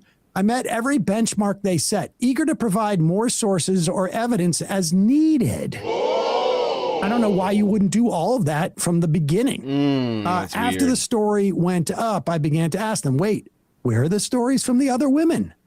Where are their accusations of sexual assault? Why am I the focus? Why are there 11 paragraphs dedicated to detailing my work history? Which is that hilarious because it was such a footnote in the story. It obscures the true nature of her collaboration with Republican operatives and her work. I love how I love how in the middle of this, there's also this, because I think this is actually, I'm not sure. I haven't been on Twitter or anything. Why are there 11 paragraphs dedicated to my work history? It feels like, to me, I'm just guessing here. The reason why you would put in 11 paragraphs dedicated to your own work history might be to, I don't know, kind of create like an impromptu, or sort of, not impromptu, but sort of, like an unusual sort of off the beaten path kind of can't think of the word I want to use here. A type of oh, why can't that's actually bothering me right now? But it's like a resume, right? Like you're doing one thing, you got like a political goal, but then you're also like you got personal goals too, right? And I mean, if you're gonna get published in the New York Times, might as well sort of get a resume to however many million people read the Times. Obscures the true nature of her collaboration with Republican operatives and her work in Republican politics. And she's asking, where are their accusations of sexual assault? I don't know, girlfriend. Yeah, they probably just wanted to embarrass themselves by leaving those out, like as if they actually existed. Like, what is she talking about? Why would the Times do this? Yes. Well, I mean, listen, if she is suggesting that they lied to her and said that there's 3 other women who will claim sexual assault, you should come in here, she should out them for that. Yeah. Because in that instance, the whole thing sounds like a total hit job by these reports. Remember, they've been working on this story for months. Yeah, here's the question. Why is it coming out right now? 3, 4, 5 days, 5 days before the fucking primary. Like, this guy has been running for, what, 9 months now? When did he originally launch his campaign? Why, why now? He's been in the media, right? He's been getting attention. And it just seems weird that now's the time to do this. And it's just all completely uncorroborated. There's just one Republican going to the New York Times. Seems to be a little bit opportunistic.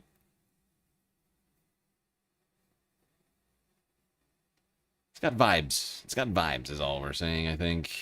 According to her, right? I mean, the weeks at least dragged on.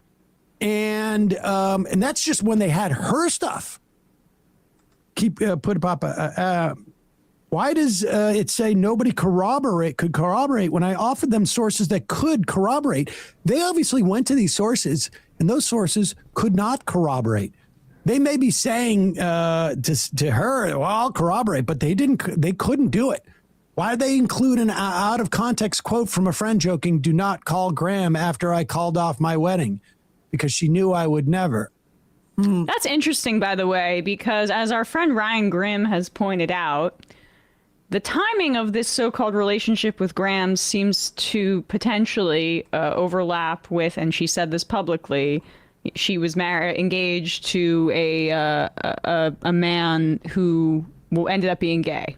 And didn't follow through with the wedding. Every single person on this planet is gay. I don't know what the nature of their relationship was, but she's kind of admitting there that, I don't know, perhaps those 2 time periods overlapped. I'm not exactly sure.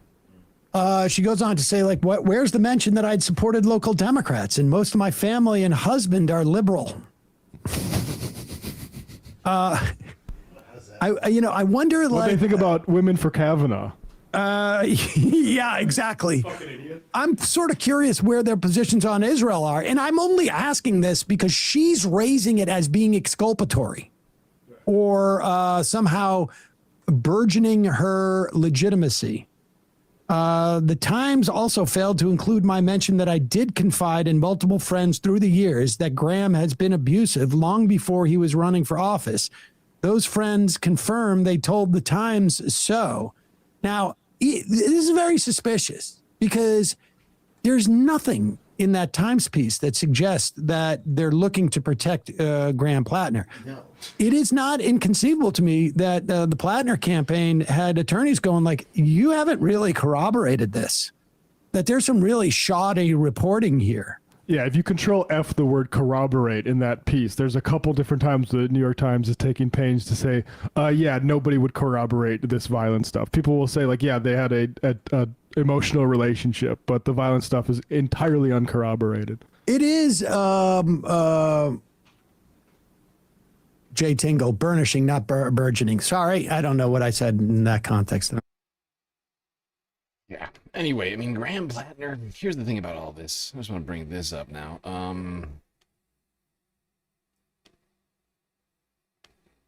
Where did I put it? Son of a bitch. What have I done? I had it, and now it's gone. I put it... Yeah, here it is. Speaking of the times, I just want to go here. I don't have full access to all this. I can't... Oh, it just screwed me even more. Hold on. I think if I reload this, maybe this will go away for 1/2 a second. Oh, God. Okay, if we just look at the polls here, because here's the thing, and I've pointed this out a bunch of times now, but since we're talking about the primary elections this Tuesday, I have to point this all out. And it just does this every time. But if you just look at the latest polls, Plattner is utterly destroying Janet Mills. She might as well drop out. 76 to 10%. The latest University of New Hampshire poll from May 21st to 25th. That's from 2 weeks ago. Like this is done. It was 64 to 29 back in April. And if you reload this, you'll see that the trend line is clear. Plus 66 for Plattner right now. It's GG. It's GG Plattner in the primary. He's going to the general. I'm not saying don't go and vote. I'm just saying that is a guarantee. And for people who wanted a different candidate in the Democratic for a Democrat in the general, you should have been better. You should have been better. You should have done more. Right? You should have literally put up any other candidate. Right? Or, I mean, Janet Mills was there, but you can see she's not doing well. Where's the argument for her? That's the problem. No one has a good argument for her. She sucks. Her policies suck dick. And she's got her own problems. Right? Like, she's worse on a policy basis than Graham Plattner. And that's why she's losing. And Maine voters seem to just not care at all about any of this. But you know who also saw this piece? CNN. Oh, and they care. They want Graham to drop out.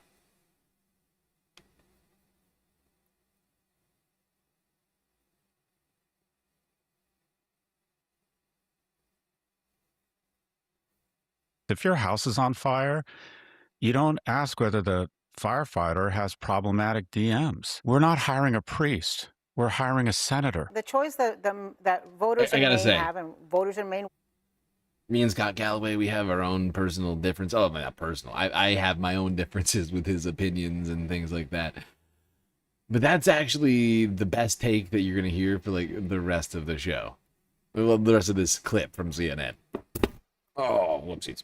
Will make is whether they vote for a very flawed candidate in Plattner, very flawed. I think so many different things that he has done, I find morally reprehensible. But do they vote for the guy who's flawed, or do they vote for the woman, the senator, who has voted 90% for the...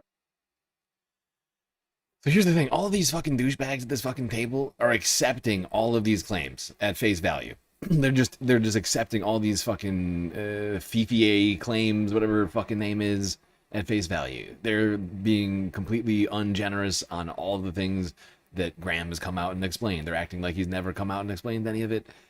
Every single one of these people essentially seem to be coming from this discussion like all of this stuff is true and there's nothing to even this. It's like, you know, they've already tried in the court of their own minds. In the court of their own minds, they've already tried him. He is guilty because there was a New York Times article written and a photo of a tattoo. And that's it. This guy is a Nazi and like a woman beater, and like a serial woman beater at that. Precedent with the president, who is even more flawed, who has 24 plus accusations of sexual misconduct, who has we have heard the point boast about sexual assault. But isn't that? I mean, I guess you can't. If you're saying that there's no moral test anymore, you can do whatever you want. You don't think Trump has changed the moral test? All I'm saying is that what that does that not just create a permission structure for people on the right to say? But do you see what I mean? Abby's doing it. Even Anna, who's trying to make the case, is doing it. They're all fucking doing it. They're coming at it from like this place of, oh, we just have to accept this as if there is credence to this, right? We just have to accept any and all Oppo research and editorial pieces run in the New York Times like a week before the primary, as if it's all just, you know, like as if it's all just has full 100% credibility. And now the question is, should we accept it or not? Like, is this okay? Like, can we accept this? Like we accept that it's real, right? That's the premise they're coming from. They're like, oh, this is already fact. These are facts. Now can we accept it? And it's fucking insane. It's honestly, it's irresponsible. It's irresponsible. I know this is technically like an editorial, right? But like, I'm so sick of that aspect of CNN. Like, CNN should not be this. Like, it shouldn't be this. And it basically is this. Nobody has any really good takes on this. Because every single person, even the people who defend, who try to defend, and I think it's intentional, honestly.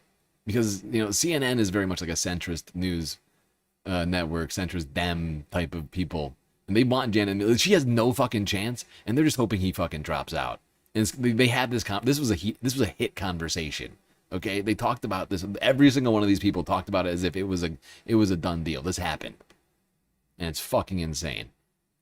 I'm not gonna listen to it. I'm not gonna do this. But I just wanted to bring this up. I had to listen to all of this so that you didn't, and it was garbage. Write that down. If you don't believe me, go watch it. It's trash. Do I want to hear any of this? It doesn't change much. It doesn't change much when we switch over from one show to the next. Oh, these people are so fucking garbage over here.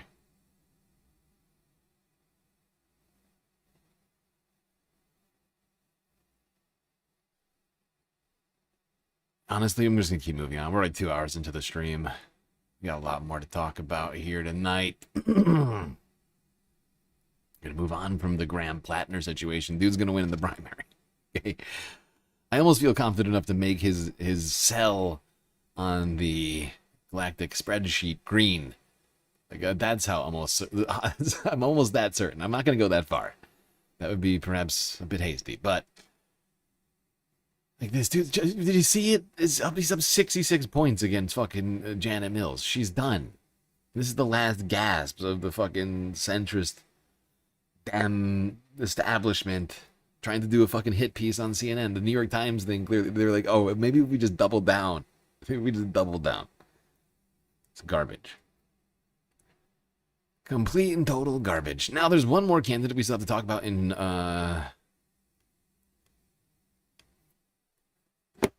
Maine before we leave. Whoopsies. God damn it. Maine. Oops. Why can't I fucking type?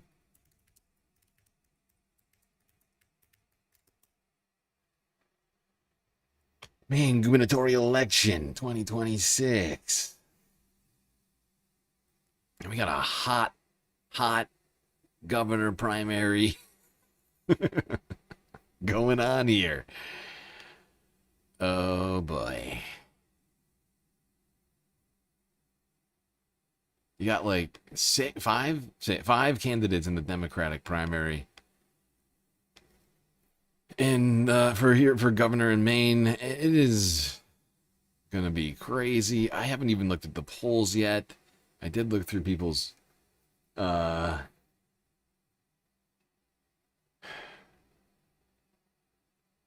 did look through people's pages, like their policies and things like that. I think I have a fairly decent grasp on this race. It's not perfect. I think the best candidate here in this race, it's going to be Shenna Bellows.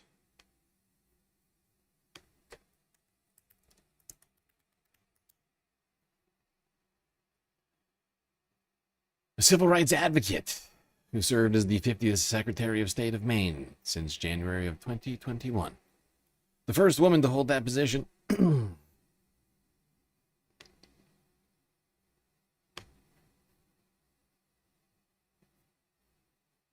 Looking to take over for Janet Mills, essentially.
Leadership was when I won a state Senate seat that voted for Donald Trump. Some of the things that I say will be incorrect. Me that same. Whoopsies. I hit the sound shot by accident. It was too slow. It was too slow on the goddamn Elon sound shot. Well, first of all, some of the things that I say will be incorrect. Unelected billionaire who thinks his dollars are more powerful than our voices. Right now, we need leaders who will meet the moment. Leadership was when I won a state Senate seat that voted for Donald Trump and voted for me that same year. I ran on promises to fight for property tax relief and safe drinking water. And I delivered to my district, and I was re-elected time and time again. Leadership was stepping up as Maine's Secretary of State. I implemented appointments at the Bureau of Motor Vehicles so you can get in and out and home. Leadership is about doing what is right, even when it is hard. Last winter, I issued a decision that declared Donald Trump ineligible to be on the ballot because of his incitement of the January 6th insurrection. Maine's top election official has now disqualified Donald Trump from the ballot in that state. And because of that decision, my family and I were targeted, threatened, and harassed. But I stayed in office, and I did my job because Mainers elected me to do right by them, to uphold the Constitution and the law of the land. As your next governor, I'll fight for affordable housing and good-paying jobs to help working families prosper. I'll fight for a fair system where the wealthy pay their fair share and we do right by working people and small business owners. I'll fight to always keep our kids, people with disabilities, and seniors safe. This is a moment that calls for leadership, boldness, action. Are you with me?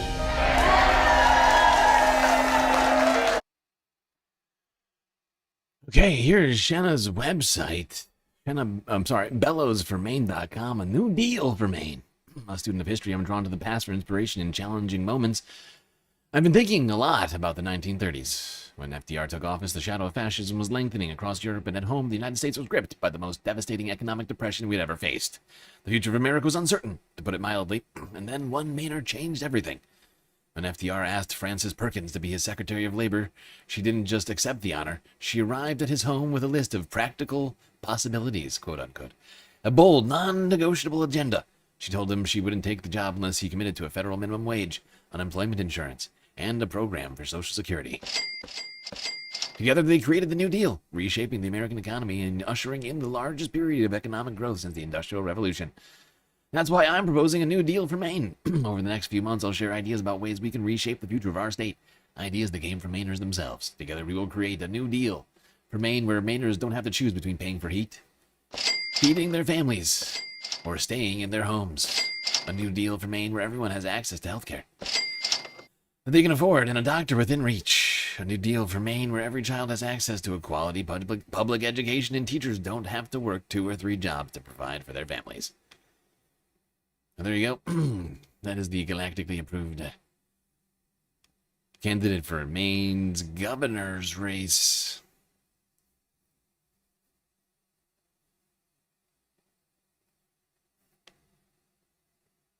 Still got a bunch more to talk about here. 3 more races. And thankfully, it's not going to be as arduous as California. Last week, California was quite a lot. This week, it's going to be a little less arduous for us to get through. Moving it along to the state of Nevada. We'll also be having primaries this week. First to Nevada's first congressional district. We've got a race. Quite a packed race, in fact. I think 15 candidates across the 3 different primaries, 4 in the Democratic one, where incumbent Dina Titus is trying to hold on to her seat, but one Joy Hoover, who is the galactically approved candidate here, is looking to unseat. Here she is now.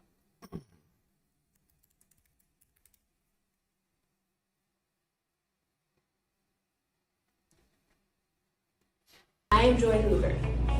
I am a wife. I am a mom. I am a human who gives a shit. And I am running for Congress in Nevada's first.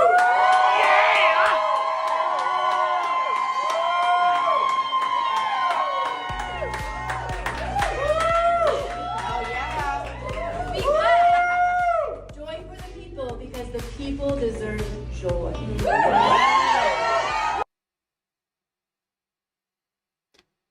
Okay, well, I gotta pause this immediately. So wake up. It's like only a 5-second clip. I think she gets social media, though. To some degree, looking at some of her clips on her page. This one was entitled, "This Easter, I keep thinking about who Jesus chose to be close to. The poor, the outcast, the illegal." Quote unquote. Jesus was a brown, undocumented refugee, and some of y'all would have called ICE on him. Happy Easter. Oh!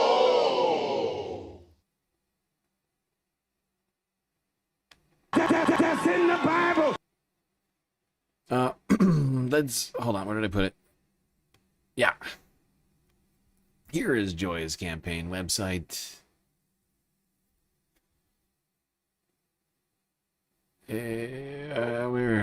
Fuck. Let's do here. Values in action, dignity. Every person deserves to be treated with respect. That means being seen and heard in the moments that matter, not just during elections. Trust, building a community where people want to stay, raise families, and keep investing in each other. Generation after generation. Safety. Safety is more than sirens and surveillance. It's knowing you have a roof over your head. Your kids can focus on learning in school. You're hurting the kids. And your community will receive solid investments in infrastructure and services. Oh. Opportunity. The chance to build a future. Not just bring home a paycheck. The freedom to dream bigger, send kids to college without crushing debt, and work hard knowing you can retire with full benefits. Yes, indeed. I think she's the best candidate. For those of you in Nevada, these are some of her priorities. She's for healthcare as a human right, taxing billionaires and ending price gouging, impeaching Trump on day one, abolishing ICE, LGBTQIA plus rights, campaign finance reform and term limits, convictions of predators in the Epstein files. Are you still talking about Jeffrey Epstein? Ceasefire and protecting civilian lives. Student debt relief and public education, full access to reproductive health care, union and labor protections, community-based violence prevention, regulating AI and data centers, clean air and water.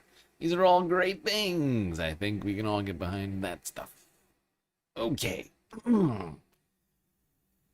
Next. Race. Nevada 2nd District. Got a candidate here.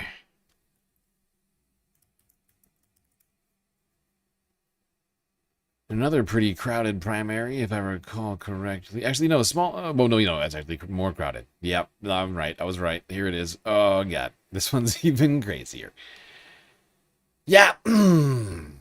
Matthew Fonkin, running to be Nevada's second district representative in an incredibly crowded field. I mean, we got like 10 people. 1, 2, 3, 4, 5, 6, 7, 8, 9, 10. I think this is...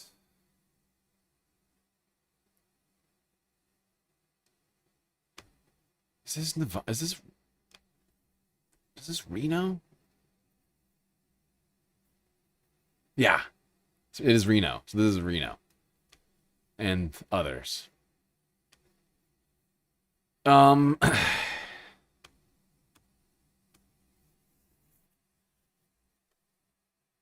got a few good videos from Matthew, starting here with some kitchen table issues from last month.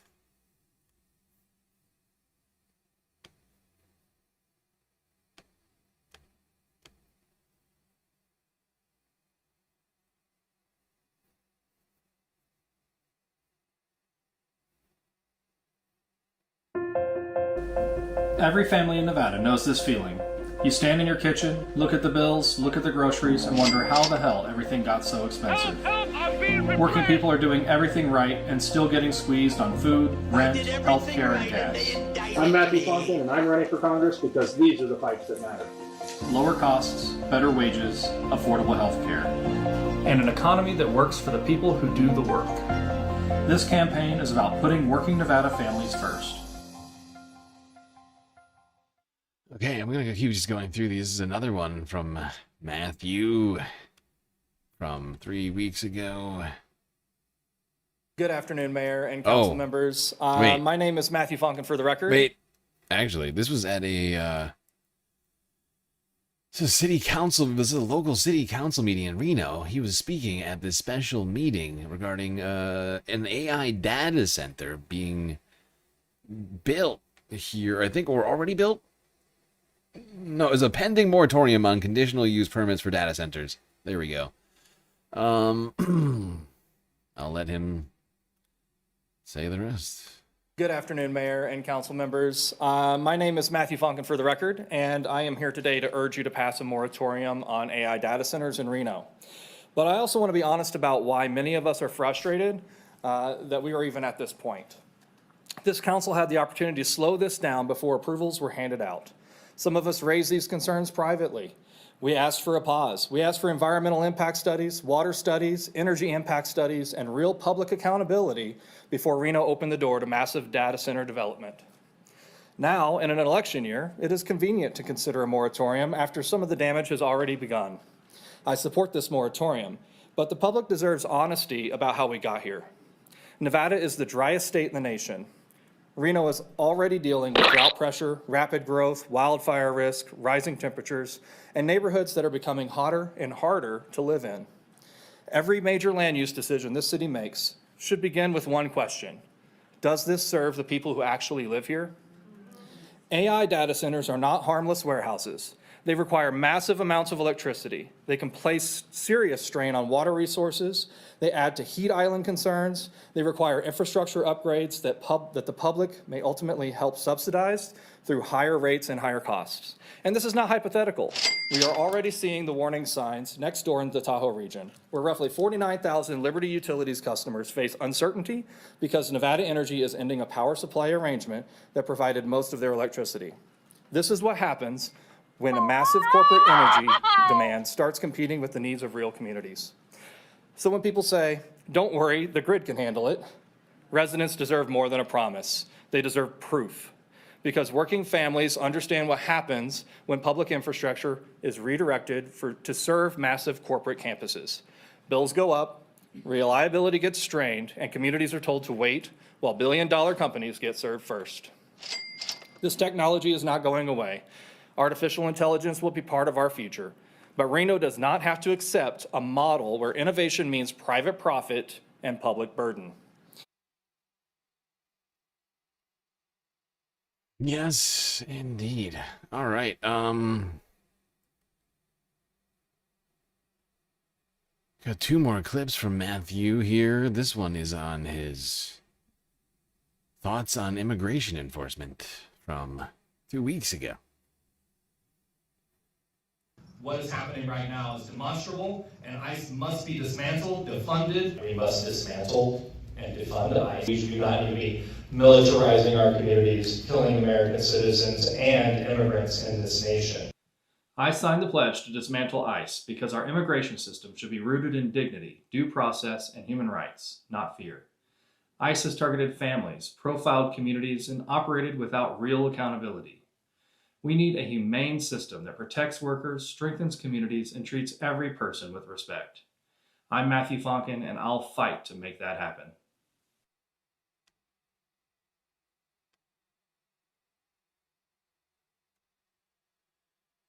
Okay.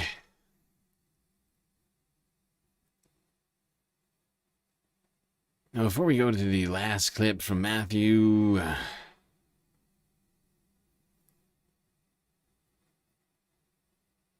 before we go to his website, Fonkin for Nevada. Here's his platform. Pretty simple. Integrity, respect, accountability, service. Do the right thing even when it's hard. Listen first, treat everyone with dignity. Public office is a public trust. Use the office to solve real problems in people's lives. Take on corporate greed. Protect public lands, water, and climate. Medicare for all, democracy, rights, and accountability. Reproductive freedom and personal liberty. I mean, on these, these are such a great yet short list. Like, I'm down, triple down, quadruple, and quintuple down.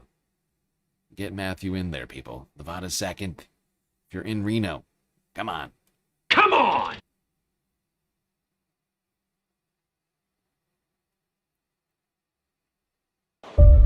Working people have been told to wait their turn. Wait while groceries go up. Wait while rent goes up. Wait while healthcare stays unaffordable. Wait while Washington listens to corporations, lobbyists, and insiders. I'm Matthew Fonkin, and I'm done waiting. I've organized in the rural towns others ride off. I've stood with working families, and I'm running for Congress because this seat does not belong to the powerful. It belongs to the people of Nevada. I'll fight for Medicare for all, lower costs, public lands, clean water, and real accountability in Washington.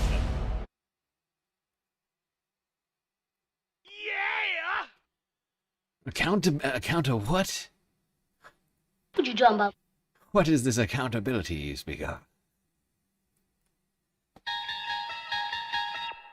Haven't seen that. Haven't seen much of that lately. I could go for some good old government accountability. I think most of us could. All right, staying in Nevada. Let's go to the 3rd Congressional District, where one Dr. James Lawley is running against 3 others in this race. You got 4 different people trying to take this seat, currently represented by incumbent Susie Lee, who's also in the race. I'm staying in the race. Incumbent Democrat. This is some dem-on-dem violence here. Illegal.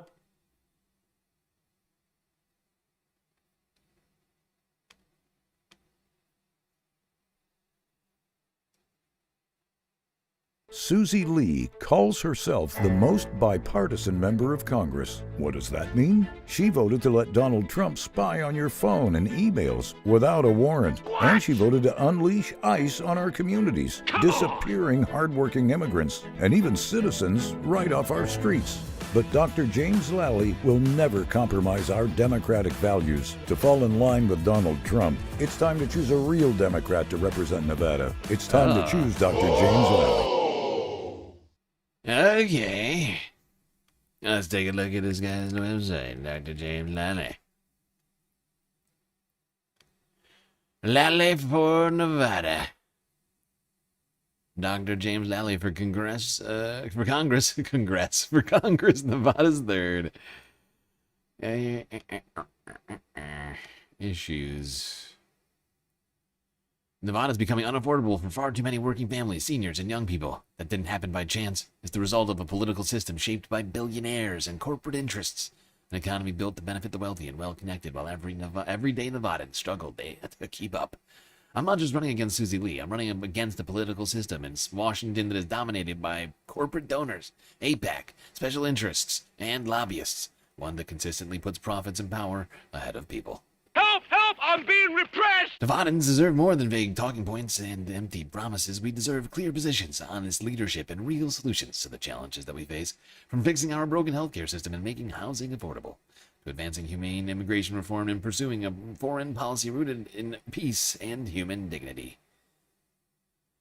He's got a fairly good policy set here. He also criticizes things like the Lack and Riley Act, something that we've criticized a great deal. And so I think he also thinks we should apply the same standard we apply to Vladimir Putin to Benjamin Netanyahu. Things that I also agree with. Like, this is like a fully sovereign Palestinian state. I mean, honestly, we're one state around here, but he's trying. Point is he's the best in the bunch, from what I can tell.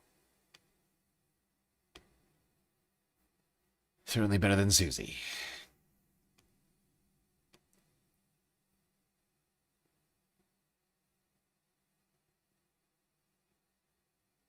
Hopefully he doesn't lollygag. Oh, God. Oh, Green New Deal with jokes. Oh, boy. Your friend was from Maine was telling you about her. Was that in reference to Paige Loud, I assume? It had to be either her or Shanna Ballas. I have so many windows open, I had part of Twitch chat covered up.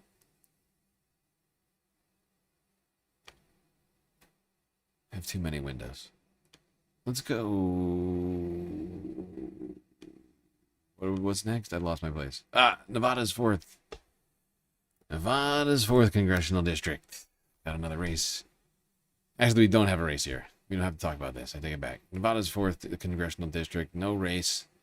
All you have is fucking incumbent Dino Dem Steve Horsford.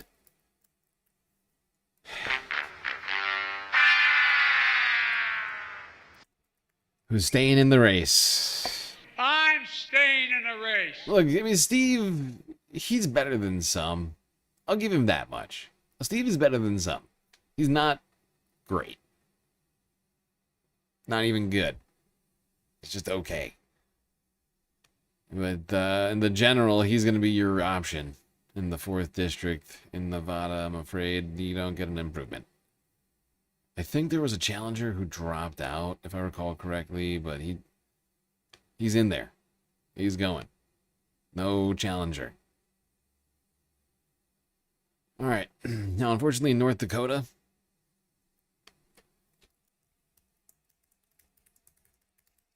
in their one at-large congressional district, you got nothing.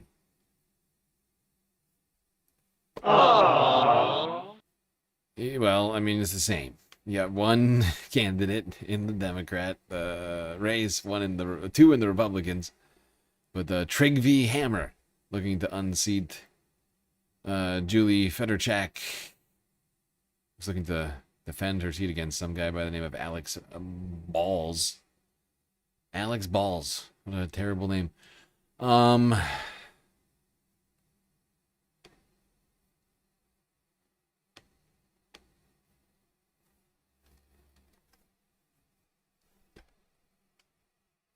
But he's got no challenger. The other candidate either withdrew or disqualified before I got into looking into the race. So that's all we got for North Dakota. South Dakota. North Dakota. What did I say? North Dakota.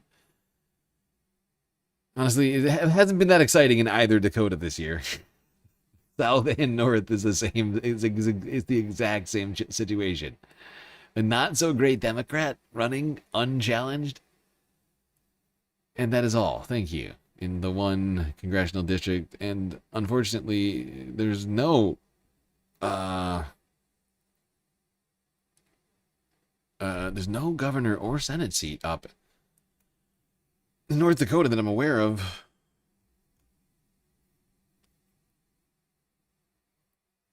So we are going to move on to the the South Carolina, I keep doing that. South Carolina races.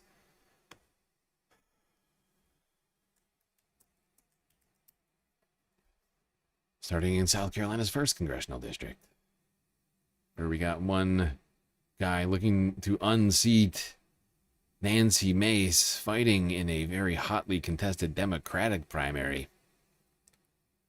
I'd love to see Nancy Mace go. That would be lovely. I think, she didn't drop out, right? I think she's still in it. Oh, did she drop out? Wait. Nancy Mace dropped out. Oh, she must have upset the president so much that she just... Oh, God. Couldn't stay in the race. That poor Nancy. That's very sad. For America. Well, he's looking to take the former seat of Nancy, which is now... fucking hell. Why is Ballotpedia acting like an idiot to me right now? What is your problem? What in the shit? There we go. Whenever I put it over here, I don't know what it is, it stops working. I can't tell you why.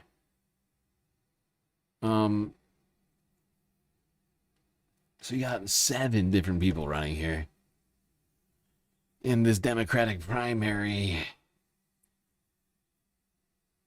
And Matt Fulmer is the guy who I think is your best option in this hotly contested Democrat primary. In South Carolina's 1st. Go, Web, go.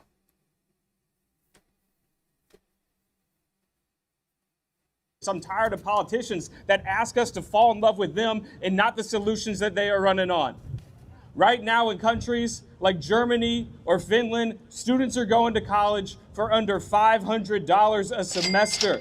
In Canada, medicine my dad had to pay over $800 for was available for $56. The solutions to our problems are not far away, and they are not unknown. We just need a government that's willing to implement them. Thanks. I hope I can prove a couple things throughout this whole campaign. 1, the economy is not designed for everybody to succeed. It is designed to advance the people farthest ahead at the expense of everybody else behind them.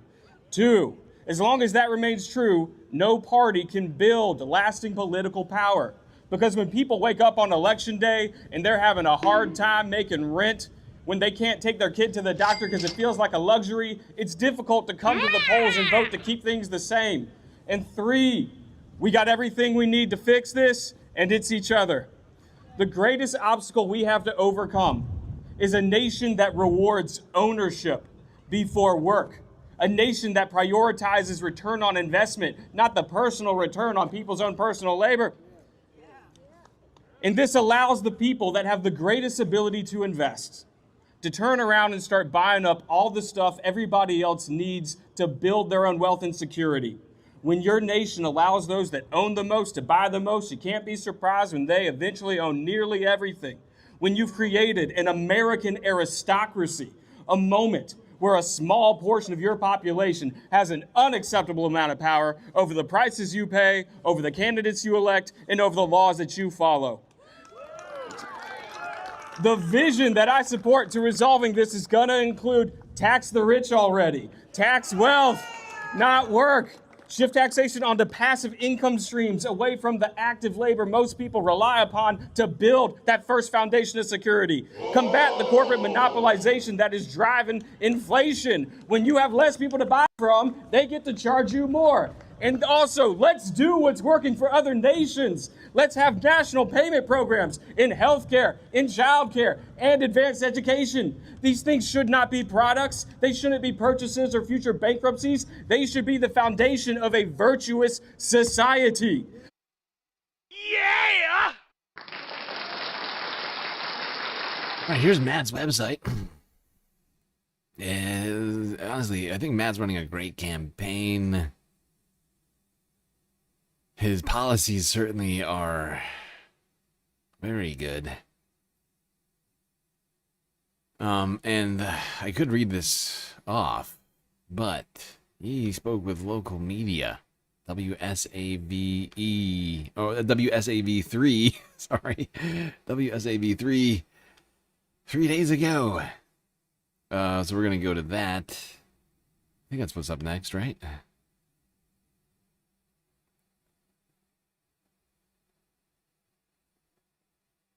Thank you so much for taking the time to explore this. We're going to skip this. We don't need this one. Honestly, this conversation is a 25. We're not going to listen to this whole thing either, but this is 25 minutes long. So we're just going to dive in here. This is what he said publicly on, not just on YouTube, but to local media in, I believe, must be the district that he is running in. Well, I'm here talking to Matt Fulmer. He's a Democratic candidate for Congress in South Carolina in District 1. Matt, I guess you're sort of an untraditional candidate at this point. You don't really have the political background. You don't have a lot of that.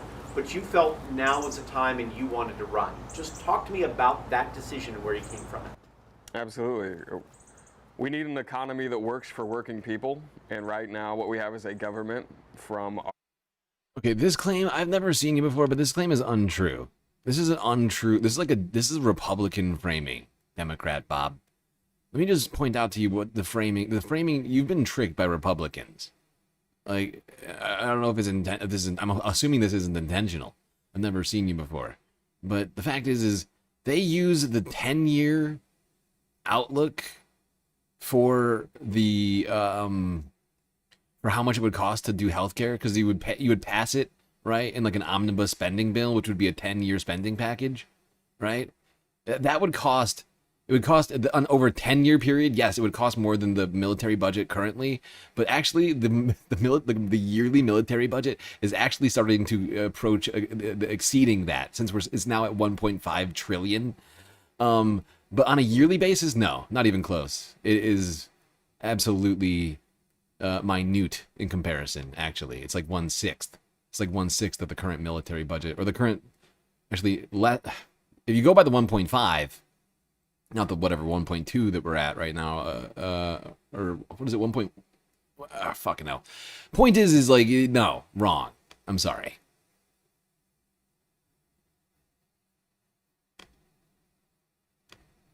Tax codes to our campaign finance laws that are helping advance the people that are already furthest ahead, and that's coming at the expense of everybody else. Yeah, that's interesting. It's across the board, from healthcare to education to a lot of those things. You really believe in that. You're sort of a working guy at this point with it. Is that where this came from? Because you don't feel that the working man or the working woman gets that attention, or also is getting the right end of the stick, as it was? Absolutely. So I'm a waiter. I've been working in restaurants for the last 13 years. And I know the America that most people know. I work with people that would rather live out of their car than pay rent prices. Work with people that are showing up to work after already working another job. I work with people that can see the inflation for what they really want to buy outpace the money that they're making. And that's really at the heart of modern America. It's the heart of this movement, is just that discussion of why is it that so many people have to sacrifice the most meaningful moments of their lives while we have other people out there hiding private islands or traveling with celebrities to outer space. You get some really big ideas on your website. It's very broad terms at that point, but one of them is simply get the money out of politics. Talk to me about that.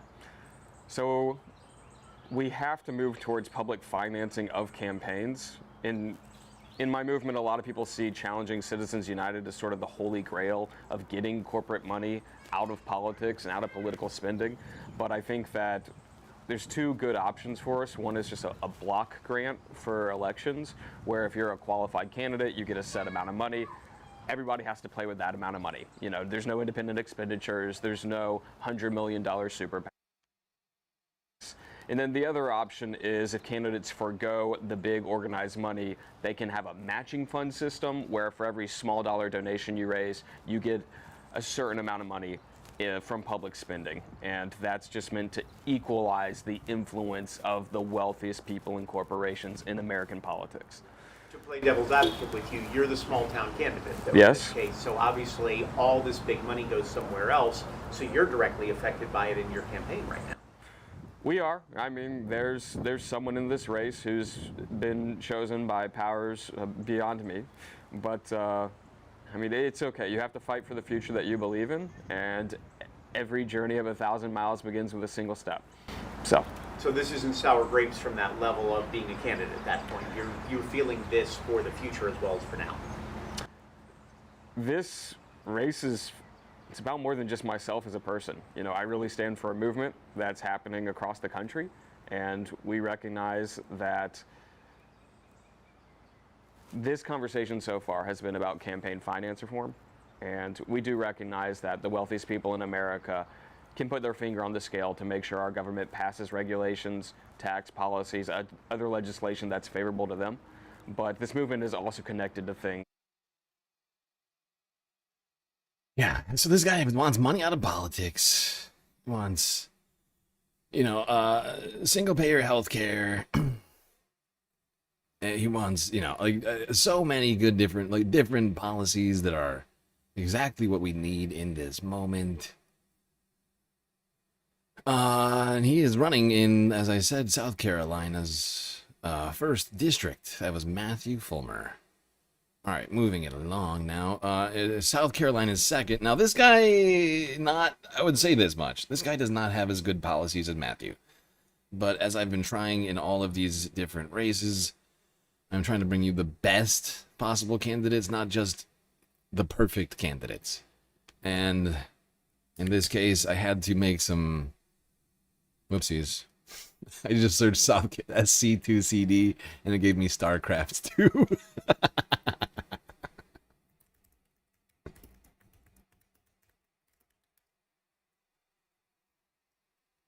SC2.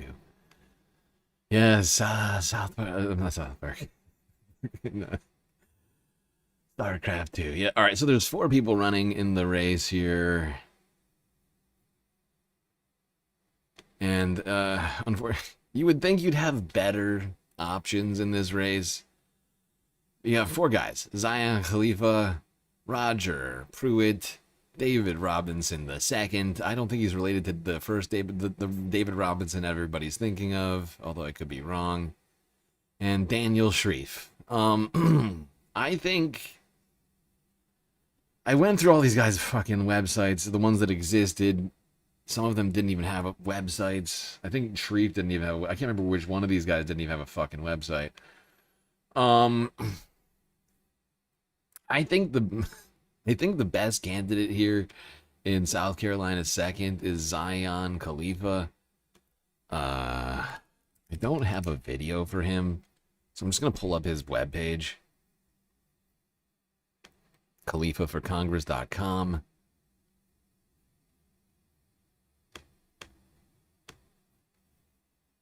KhalifaForCongress.com. Meet Zion.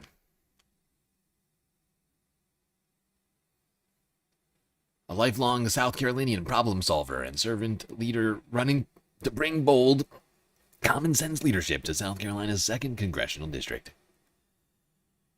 Platform. Empower rural and underserved communities. Promote good paying jobs. Foster economic investment. Support small business and entrepreneurship. Raise the minimum wage. Implement the minimum wage increase so that full-time workers can achieve financial stability and support their families. Invest in job training and career paths. Healthcare. Expand healthcare access. Address the uninsured. Enhance mental health services. Improve Medicare and medical care availability. Once again, this guy is not perfect. And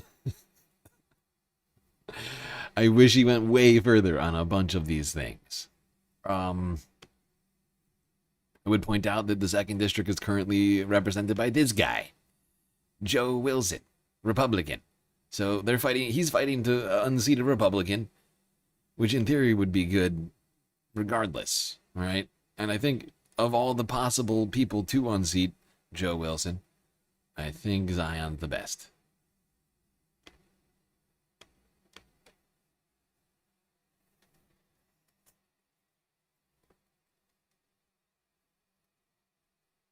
Oh shit, somebody just got timed out. Oh, you just got timed out. By a mod. You did dumb things. You went too far.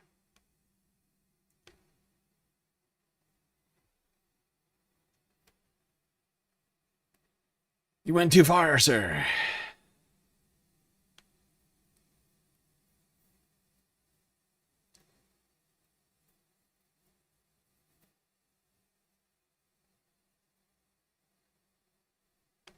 Look, Democrat Bob, while you're on timeout, just look it up, okay? Single-payer health care, right, would cost less than a half of what the current military budget is per year.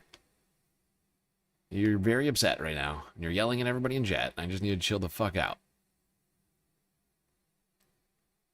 You're all worked up.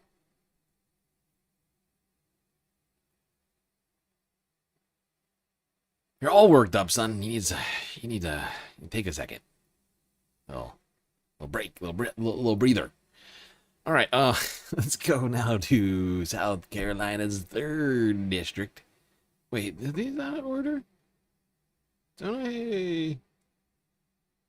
Oh, I didn't have a video for this guy. That's okay. That's okay. That's okay. I can deal with that. I can deal with that. That's fine.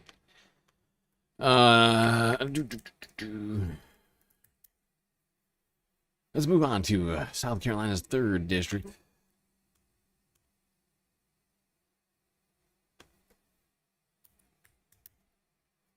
Where a man by the name of Ernest Mackins is looking to unseat incumbent Republican Sherry Bakes.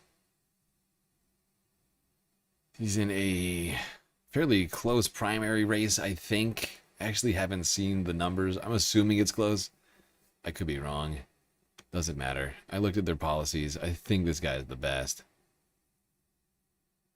There's 2 different people running.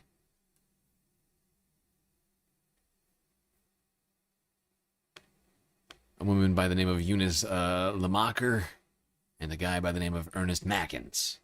I looked at both their websites. None of them are perfect. Neither of them are perfect, but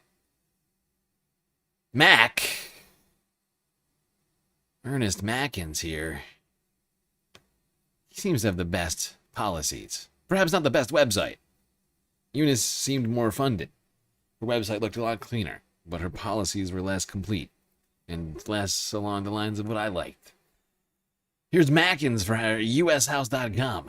We need a voice in DC that represents us and our values. Mac your voice. Rights for all, not just the select few. Voting rights, women's rights, equal opportunities for everyone. Healthcare for all. Medicare doesn't cover enough, and Medicare supplemental insurance is too expensive. No kidding. As a result, we have seniors having to pick up and choose what medications they can afford. Help! Help! I'm being repressed! We work hard and pay our FICA taxes to ensure all retired Americans have health care. 30 million Americans have no health care coverage at all. Costs of the Affordable Care Act last year have left an additional 100,000 South Carolinians without coverage and another 600,000 with increases to their premiums. Affordability. The cost of living is too damn high. Yeah! The average age of the first-time home buyer is now 40 years old compared to 29 years old just 20 years ago. Renting has become so expensive that no one can afford to save their own homes. Groceries and gas prices are too high. People are having to work 2 or more jobs just to make ends meet. We need to address wage disparity. The average taxpayers are carrying the weight of corporate tax cuts. No more wars. No more meddling. This guy's a former U.S. Army officer in Desert Storm. Accountability and opportunity. No more wars. We wasted more than $20 to $30 billion on the Iran war in just 6 weeks. The U.S. taxpayers paid more than $11.3 billion in just the first 6 days. No more meddling in the Middle East. We've lost enough young Americans over the last 30 years to the numerous conflicts there. If we can find $30 billion for a war, we can find the money to provide excellent public education, help with college tuition, health care for everyone, and opportunities for all Americans. I thought this was America! Huh? Isn't this America? I'm sorry, I thought this was America! There we go. Dr. Mackins. I just realized he's a doctor. I didn't even read his about page. Dr. Ernest Mackins is a kind and hardworking teacher. Oh, okay. Come on, people. That guy sounds very competent. Vote Mackins in South Carolina's 3rd.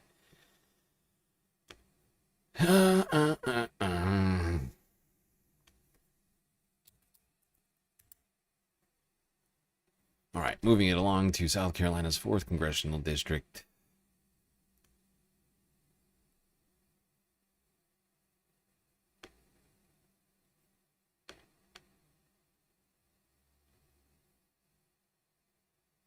Courtney McLean.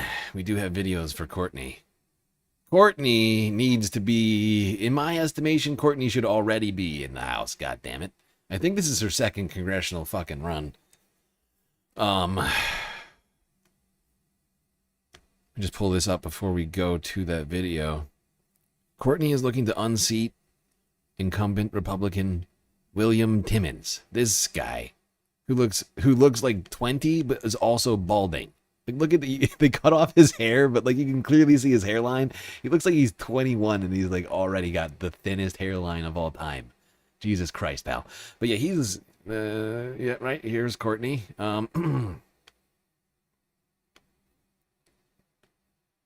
This is from 2 years ago on Courtney's own channel.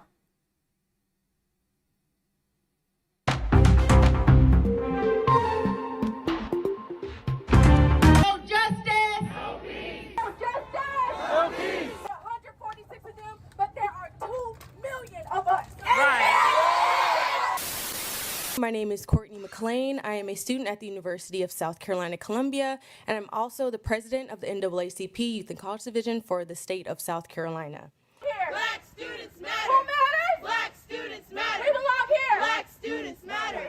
People gathered outside the Supreme Court. The message, the death penalty is wrong. I know people want justice within the justice system, but this is not justice. This is the largest injustice that you could have. One of the countless efforts that students of color have made to hold the university administration accountable. Real students who do not have leadership, who are looked over often, and that's who I think that we need to start talking to, because that's who was on stage today. I think Stacey Abrams would be a very good candidate, or Gavin Newsom. I think that they are able to tap into young voters, and they have a lot of innovative ideas. Office is more than just something to be here for a diversity quota or something here for show. It genuinely benefits students who look like us, who are Asian students, who are LGBTQ plus students. I need to ask permission. You understand? Yes. All right. I'll see you next time. Okay. I'm very proud. Thank you. You say no peace, no justice. No peace. No justice. No peace. University is going to change in a positive direction for its minority students. So I think that everyone on campus should be on the lookout for us, because we're definitely going to be trailblazing our way through the campus. All right, one more clip here from Courtney. This was her 7 months ago in the South Carolina House, speaking against a bill called Bill 323, named the Unborn Child Protection Act. By the name of it, I'm sure that you can imagine what that's about. Here's South Carolina progressive politics with the clip. Good morning. My name is Courtney McLean, and I am here speaking in opposition in my personal capacity. At this very moment, nearly 200,000 children in our state are suffering from hunger. Nearly 4,000 are in foster care. We have the 8th highest maternal mortality rate and consistently rank in the bottom 10 of education systems in the U.S., and gun violence remains the #1 cause of death for children ages 1 to 19. These are not just statistics. These are lives, these are families, and these are futures. So let me be clear. S323 is not about protecting life. It's about preserving control. If the sponsors of this bill truly cared about children or the women who risked their lives to bring them into this world, they would be fighting to fix these issues. Instead, these same leaders who defend life are removing exceptions for adult and child victims of rape and incest, attempting to criminalize women and the doctors who care for them, and has the potential to give more jail time to rape survivors who seek an abortion than the man who raped her, as less than 1% of cases lead to convictions. Some supporters of this bill have falsely claimed that women are using abortion as birth control, while ignoring that this bill simultaneously decreases access to true contraceptives. Women are not using abortion as birth control. They are navigating the hardest decisions of their lives in a system designed to punish them at every turn. And now with this bill, that punishment will become law. We are watching an all-out assault on freedom, dignity, and medical care. So let me say it plainly. Women deserve the right to choose control over their bodies. Doctors should not be punished for doing their jobs. In 2021, I oppose S0001, and in 2025, I oppose S232. And the sister senators may have lost their seats, but they gained a backbone that many in this room do not have. Thank you.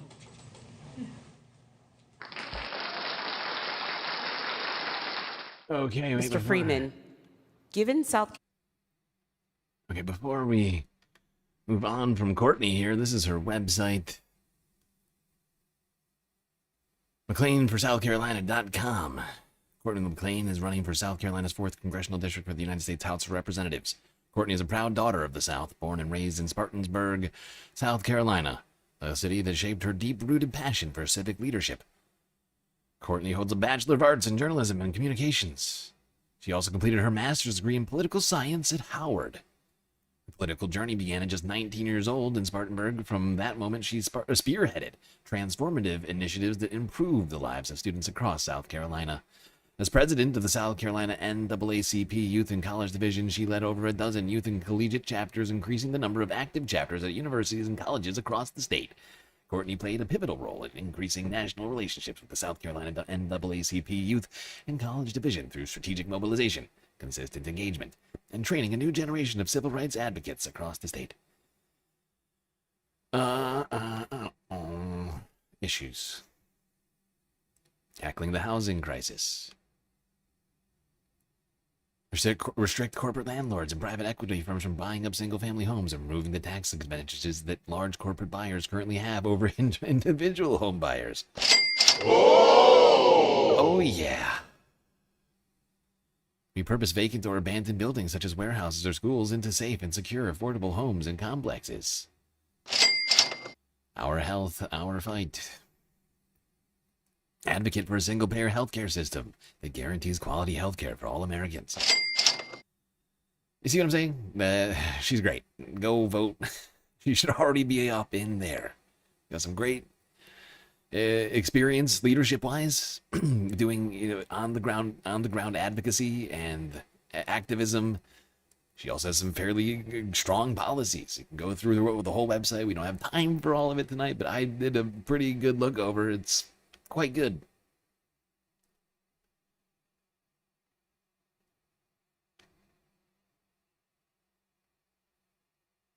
I think the only thing that I will say this, the only thing I didn't see on her website was a stance on Gaza, which gave me just the slightest bit of concern.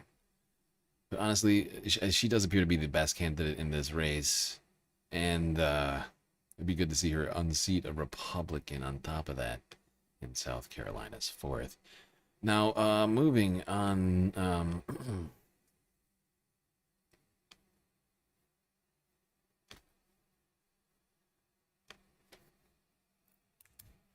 to the 5th Congressional District here. How many do we have in yeah, is it 7? Can't remember. Shit, I lost my fucking... There it is. Yeah, 7. 7 districts. 3 left. South Carolina. Nope, can't do it that way. Gotta do it this way first. South Carolina's 5th is currently represented by incumbent Republican Ralph Norman. He is in the race, I think. Actually, wait. Ralph Norman has withdrawn from the race. Fascinating. There's going to be no Republican candidates in the... Oh, wait, no. Wes Clymer is already been declared the winner. I see. Yeah, okay. So there's 2 different candidates in the 5th district of South Carolina. I'm afraid they both suck. Yeah, I'm not kidding. I wish I was kidding. I'm just looking at my list right now. They both suck. They both suck real bad. I mean, there's like, they might have a couple of good things here or there, but they're just like a couple of lukewarm Dems. Mallory Dittmer, she gives me cinema vibes, right? Just follow me here. Mallory Dittmer, she gives me cinema vibes. Andrew Clow, or however you say this, he gives me fucking Chris Coons vibes. I read through both of their websites. No universal, no health, no universal pre-K childcare, healthcare, nothing. No strong stances on fuck all, and they suck balls. Not in a good way. Oh god, I need a tea. There we go. Oh, it's bad. I'm sorry. I'm sorry, folks. Honestly, vote for whichever one makes you feel better inside. I think you'll be fine with. Just vote for a Democrat in the general, so that you can, just get one more. They're not going to be good. They're gonna disappoint you. I guarantee it. But on some stuff they won't, and for that you'll be thankful. I promise. At some point, there'll be times where you'll be upset about it. Yes. That's why we have primaries every 2 years in the House. It's the most representative democracy that we have going. So in 2028, you can undo that mistake. All right? Hopefully. Fingers crossed. Knock on wood. Space wood.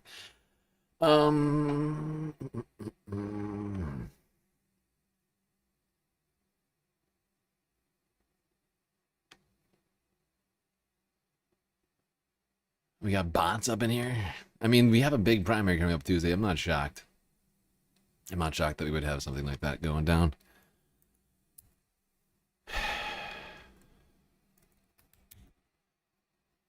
It is politics after all. All right, let's go to this second to last district that we have in South Carolina. This is South Carolina's 6th district, currently represented by James Clyburn. Here we have the same situation. Well, similar situation. This is the district currently represented by incumbent Democrat James Clyburn. These Triple C operative dickbag who... don't even get me started on James. Okay? Don't even... Please. Here's the problem. Here's James's one and only competitor. What's the word?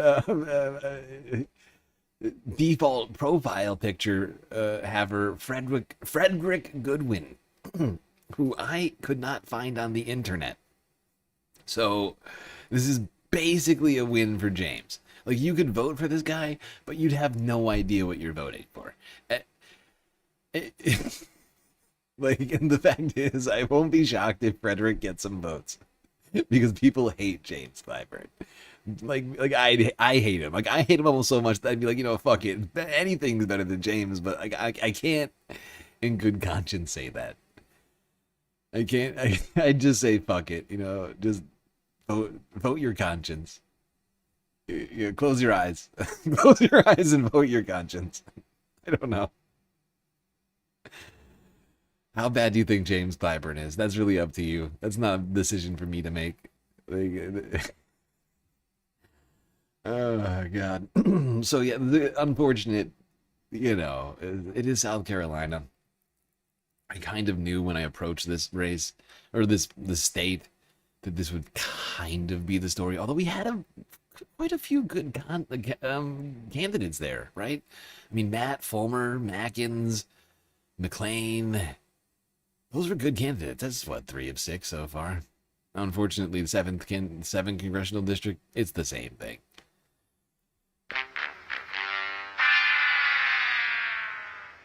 Yep. All the candidates have already been decided. There's no primary, I guess. The general election will happen on the 3rd. I don't know what's going on. I guess there was nobody... You got a guy by the name of John Vincent. He's your one Democratic candidate. And 2 Republicans. One's a write-in. I think Braden is the MAGA candidate. I could be wrong. They're probably both MAGA.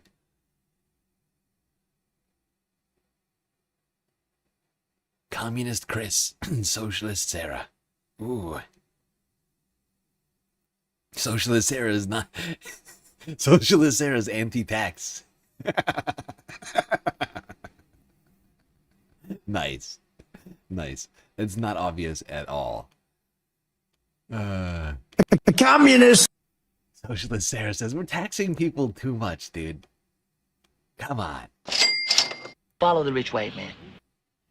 That's not fair. What is this? That is amusing to me. I actually they almost don't want you to because of those hilarious names, I almost don't want you to kick them out because they're funny as fuck. It's just so obvious. It's just so blatant. A socialist, but I mean, we can't tax, we'd have to double taxes. Oh no, not doubling taxes on the wealthy. Oh God. All right, now we have one last race in, or is it two? Wait, what happened to my list? No, where'd it go? No, don't do that. No, stop that. God, fuck, no. Thank you. Yeah, I got one last race here. I'm staying in the race. That is the Senate race in South Carolina. I think the best candidate here is a guy by the name of Kyle Freeman.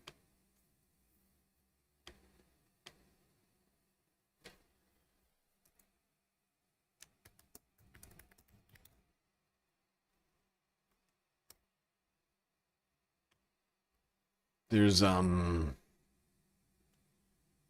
different Democratic candidates running.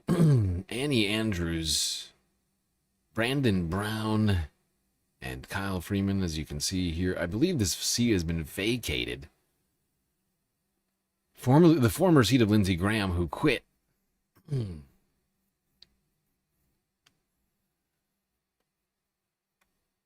Here's Kyle, speaking about systemic race issues in the United States.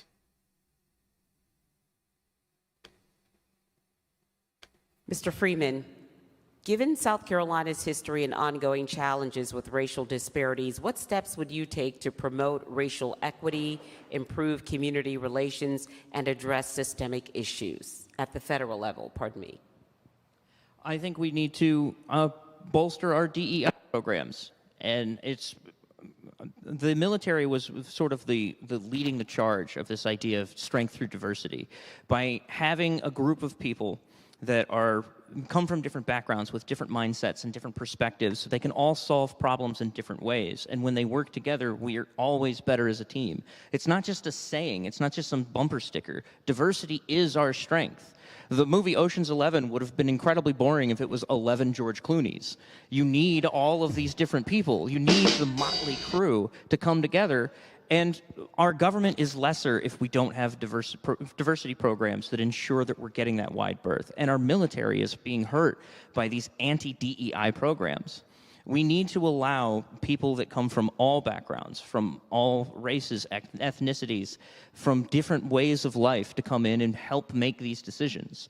If you have everybody laughs at the George Clooney joke about Ocean's 11, but look at Congress right now. Look at the Senate right now. It might as well be 11 George Clooney's in the Senate. We're desperately lacking the diversity that we need in there, and we need to help bolster that. We need to fund the campaigns and outreach programs. There's Mitch. I almost forgot. Kyle, goddammit. There's Kyle Freeman speaking on systemic race issues in the United States. Saying a lot of woke shit. A lot of woke shit in there. My God. I thought that the George Clooney thing was pretty funny, though. 11 George Clooney's would have sucked in Ocean. He's right. If it was 11 George Clooney's, would have been a boring-ass movie. It's just factually true, but also hilarious. Tell me you don't want that, want more of that in Congress, in the Senate, by all means. Now,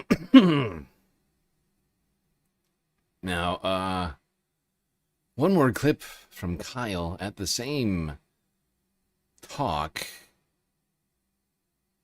Speaking about the citizens united.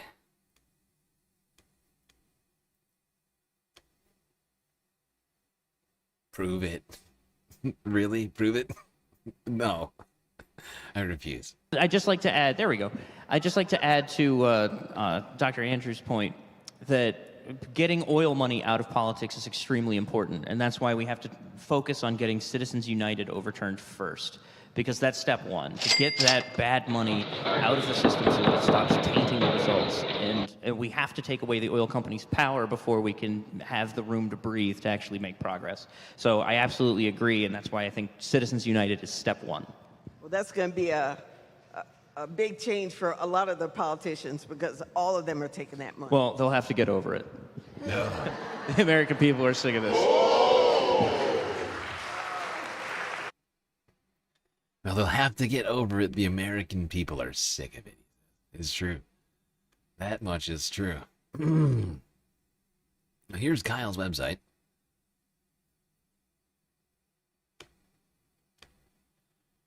Kyle Freeman for Senate.com. Leading with integrity. Kyle's vision for the future. Okay, Kyle. Get in! Lady Graham. My grandfather was a rear admiral in the Navy. My mother was lieutenant commander. My father was a master chief. That's the highest ranking officer in the form of my grandfather and the highest ranking enlisted man in the form of my father. Go Navy!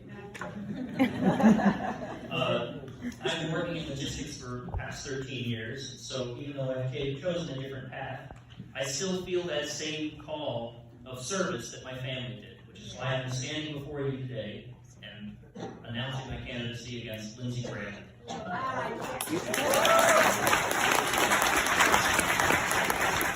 Today, I will try my best to be brief, but I'd like to talk to you about two things: honesty and integrity.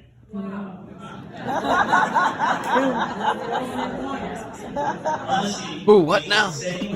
What now? Not allowing other people's misconceptions to do your lying for you.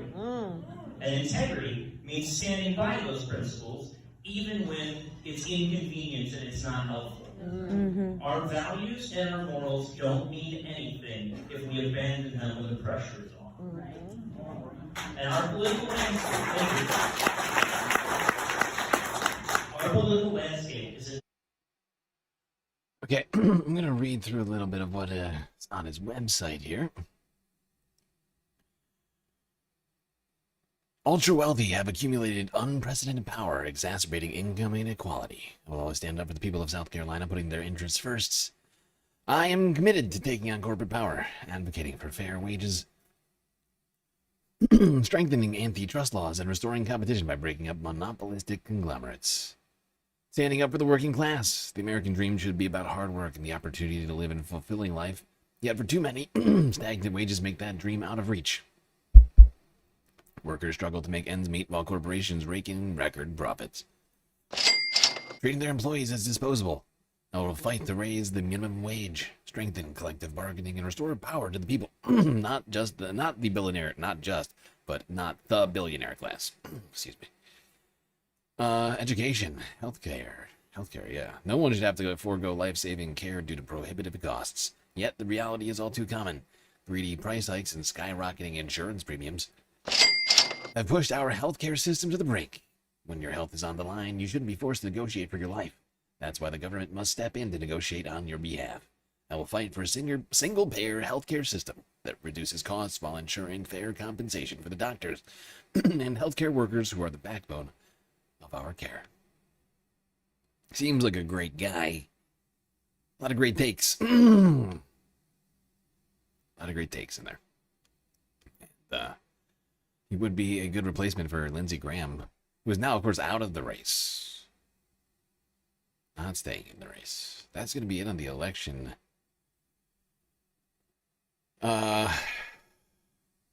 Coverage for the evening. What I think I will do, though, is move us to... Wait, how are we on time? Yeah, we're doing good. We're actually doing pretty damn good. Why is my mic sounding so... This like reverb is Is that better? Is that better? Yeah, fuck it. Fuck it. Probably need to reset this. I did kick over my mic stand right before I sat down to start the stream. I still haven't set up the bed yet. And there's like massive boxes in the space station.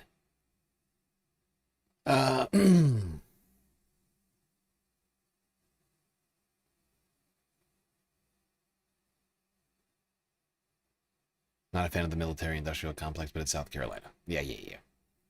That's the thing, is like, I mean, are there some things here that we could, like pick apart? Yeah, with every single candidate. And there's not going to be a single perfect candidate in any of these. Like, every single one of these candidates, I could find one thing where I'd be like, ooh, that's not perfect. But we must not allow perfect be the enemy of good or of the best in these primaries. You know, that's not what it's about. It's about us shooting for optimal, right? Every single vote is about shooting for optimal. Who's the very best? And having the knowledge to be equipped to make that decision in at least, you know, as best we can. Because we have lots of choices, right? Like, believe me, like, I'm over here, like, sort of overwhelmed going through all the fucking choices in some of these races. Thankfully, I'm not the only one doing this work. There's some other resources out there that have been helping me through this, at least in, like, the initial process. But it's a lot. It's a lot to handle. Okay. Well, let's talk about a future election. Because there's two guys that are facing off in the Texas general election for Senate.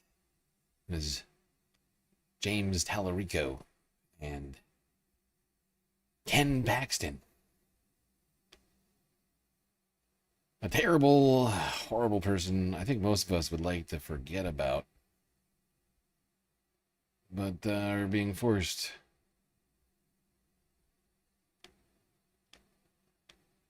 It's being foisted upon us. An incumbent Republican senator in office for 24 years, having raised $400 million for his party in that period, was recently defeated in a primary just a few days ago by a MAGA candidate endorsed by Donald J. Trump.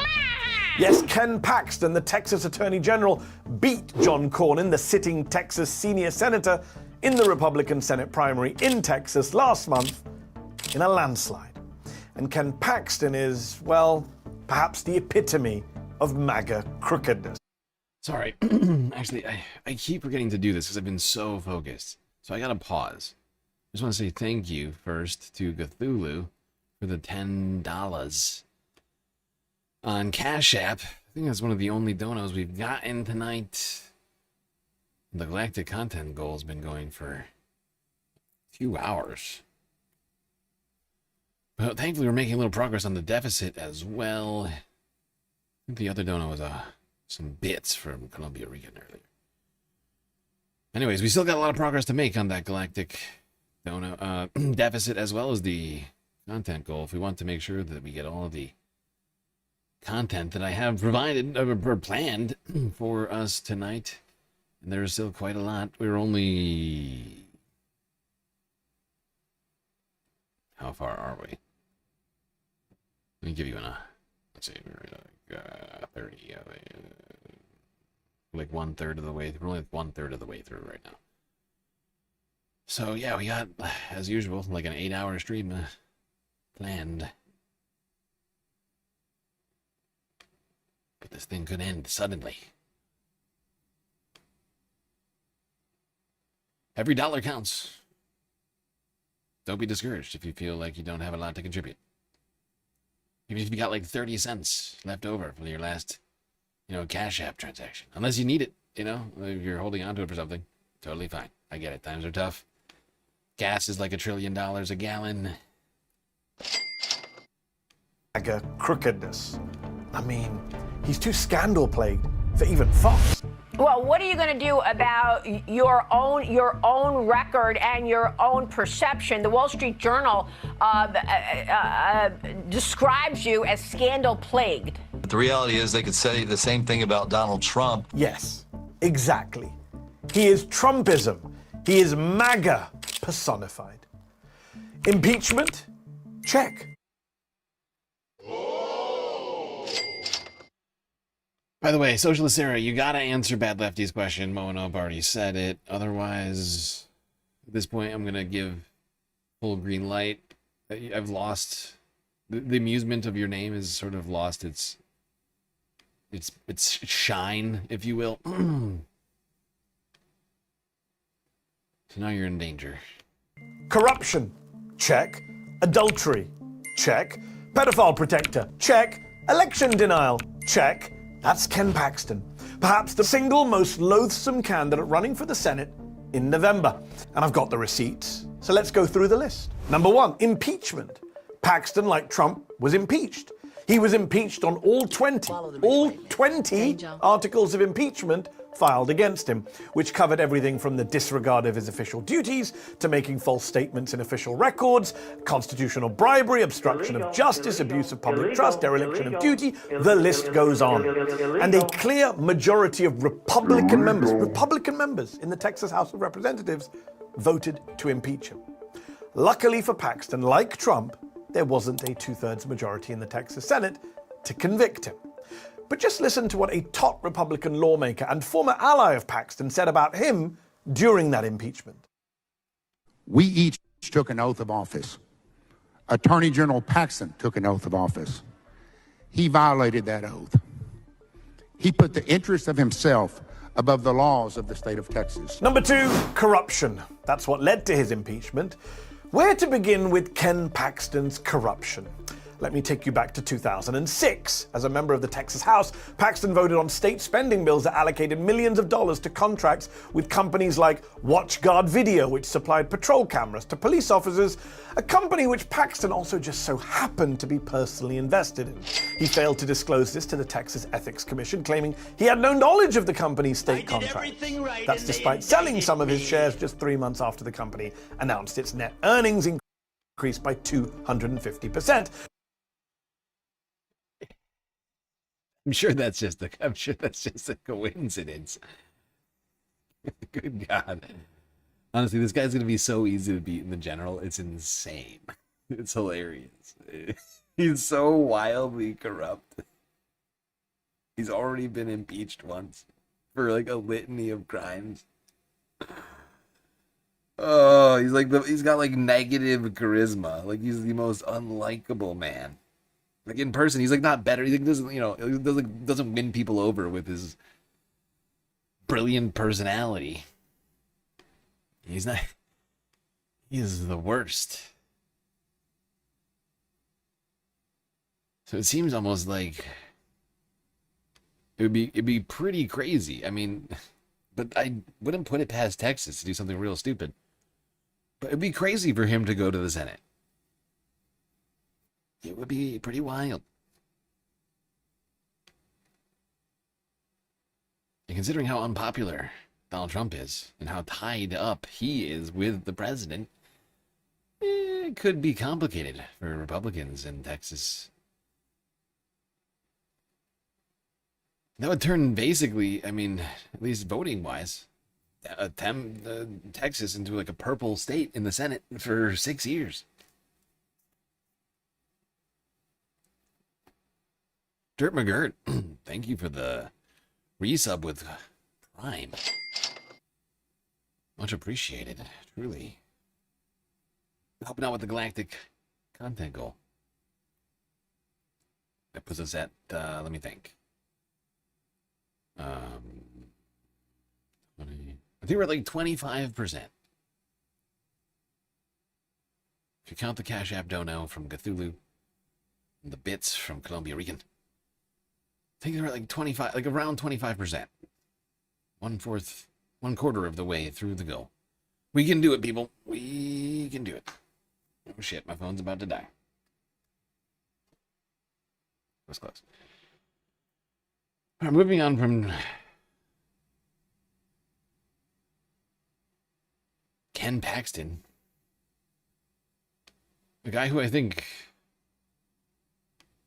centrist Republicans, the never-Trumpers, would love to forget, to a man who I think the whole Republican Party, at least those in Congress, are trying to forget, or at least pretend like he doesn't exist.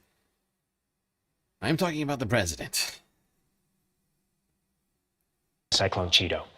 Let's talk about Massey and maybe Cassidy too, because this dynamic is already playing out. We saw it with the War Powers Act resolution being pulled. Paul 123p with the resub on Prime. Everybody's taking money directly from Jeffy Bezos, giving it to me, your pal StreamLord. This is incredibly generous of you all, but also, really, in a way, everybody who's got an Amazon Prime subscription should be doing this. It comes with your membership, I would point out. I mean, you only have one of them, so I understand. Like, it's a big decision on which channel you give it to, but you should be using it on somebody, right? You're getting the opportunity to support your favorite content creator on Twitch every goddamn month. So what are you doing? Why aren't you doing this? This is silly. This is a silly life choice. You should be smart, like Paul and Dirt. You know? Come on. When you just think of it this way, every time that you don't use your Amazon Prime benefit, you don't use that Twitch Prime subscription, this is what happens. Jeffy Bezos, he's laughing. He's laughing on his giant yacht.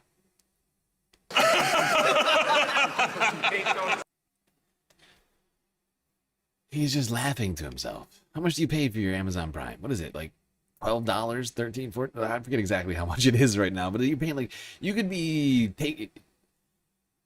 forcing him to give me, I think it's like $250 per memby, right? Like per subscription, right? For each subscription that you do, like an extra $250. So you can be like taking like 1/6 of your current costs. Instead, you'd be shifting it somewhere else, helping me out. It's like a win-win-lose, and the only person that's losing is Jeff Bezos. Think about that for a second. What are you doing? What are you doing? What the fuck is going on? Yesterday, we saw it with the War Powers Act passing in the Senate last week. Because Cassidy is now out of the running to return as senator. The Massey thing was, relatively straightforward. Although I'm just starting to catch up on his sex. He had his like a sex scandal. Yeah, unclear if it was real, but definitely had it. Yeah, it was like Laura Loomer pushing it first. Yeah. Yes, I mean, but nevertheless, like, what is your sense? What are you hearing from your Republican contacts as to like the implications of of Trump doing this type of stuff? Like, because on one hand, it's keeping people in line, but it seems like it's he's squeezing a little too tight. Yes. So one question is, what is his legislative agenda for the rest of the year? And this has been a tension inside the Republican Party, that they will do whatever he says to the point of changing the rules of the Senate to do it. And they've changed some rules. They changed Senate rules to allow block confirmations. So, you don't need to take up a week of floor time to confirm an ambassador. Here's 30 ambassadors, confirm them. But there's 53 Republican senators, of whom most do not want to change the filibuster. And speaking of just bad organizing, I feel watching Republican activists try to do a whip count for getting rid of the filibuster has been, you can tell they've never done it before. Right. They'll celebrate. We got somebody on the record. They support the SAVE Act. Oh, great. Let me introduce all these Democrats who've endorsed legislation that they won't break the filibuster to pass. But there's been this really sloppy campaign that Trump believes in to get past this the Save America Act, this combination of election rules, and it's very complicated. I would say, no, that's a terrible introduction to it. It's not that complicated. The sales pitch is complicated because he's arguing on one hand, we can't win the election without this because I, Donald Trump, do believe that Democrats steal elections with millions of ballots that are fake. At the same time, I, Donald Trump, am signing executive orders that will go get litigated that are trying to stop this in other ways. I'm trying to reduce the post office capacity to transmit ballots after Election Day. There's a lawsuit at the Supreme Court right now to stop counting ballots after Election Day, et cetera.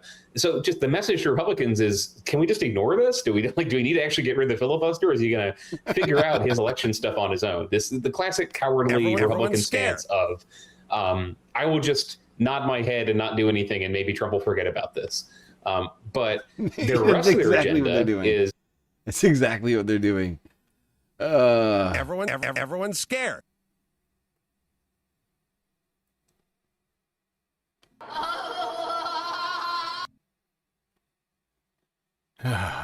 It's incredible, and honestly, I'm fine with it. Like, to some degree, I'm like, for now, I'm fine with it. Like, there's no way that they're gonna do it, but like, I feel like if they do it, then they're, to some degree, I feel like they're gonna feel obligated to actually pass the SAVE Act in the Senate, and that'll be a fucking, I mean, that's a goddamn fucking disaster. I don't know, but honestly, the problem is that the filibuster, at least the way that it is, what I would like is for them to bring back the talking filibuster. That's my opinion. Like, to get rid of the, what's it called? Oh, I can't think of what it's called right now. My brain just fucking broke. It's been so long since we talked about this stupid issue. But the Senate rule that basically allows you to filibuster without filibustering, right? Where you can just give you the intention to filibuster, and that will just kill a bill. Like, like, that is undemocratic as fuck. You should have to stand there and talk, or get one of your friends to talk on behalf of you. Otherwise, no. It's undemocratic as shit. It's just a complicated situation right now, because I don't know. I don't want them to pass that SAVE Act. Like, especially like in the middle of the primary election, it will disenfranchise so many fucking people, and although, I mean, maybe the chaos would be good. You know what? Maybe they should just do it. Maybe they should just get rid of the filibuster. Fuck it. It'll just show how incompetent these motherfuckers are. They'll have to repeal it. Actually, they probably won't repeal it. How much actual legislation ever gets repealed in Congress? Nothing. Never. That's the other thing. That's the other thing I'm worried about. Nothing ever gets repealed by Congress. You just add more.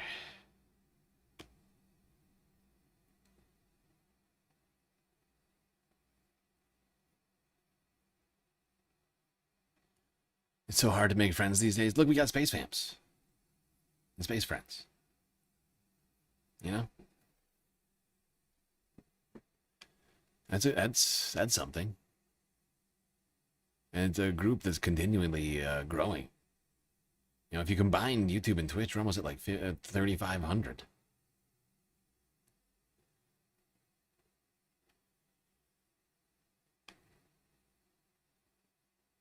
Well, we're talking about the Republicans trying to ignore Donald Trump. Let's talk about Donald Trump ignoring Republicans. Does he do it? Well, according to one man, no. Some guy by the name of Derek Van Orden.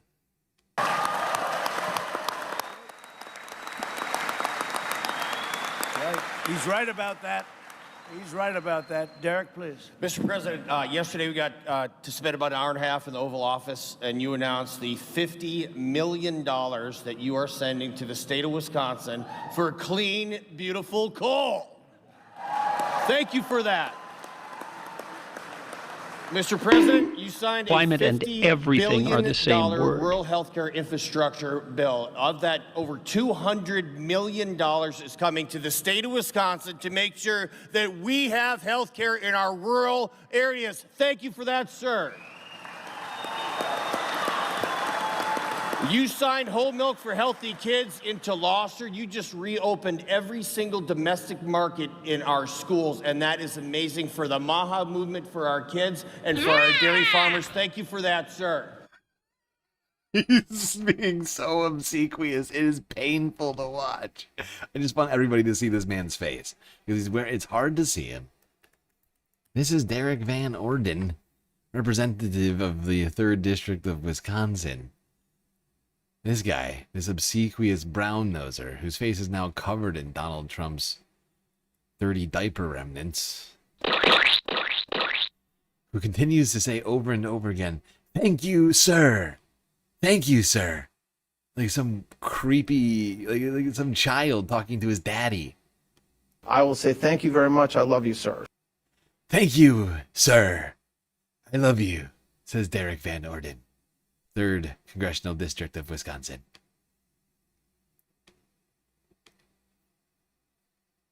Thank you, sir. Hold on, we're not done. Last thing, E15. We are bugging you, and this is the thing about the president you don't know. You call him, he answers the phone. And he understands these issues inside and out. So when he was sort of joking about us talking about E15, sir, you took that on board hard. The only reason that E15 year-round got through the Congress is because of Donald J. Trump, and that did so much for our road croppers, sir. Thank you very much, and welcome back to your second home.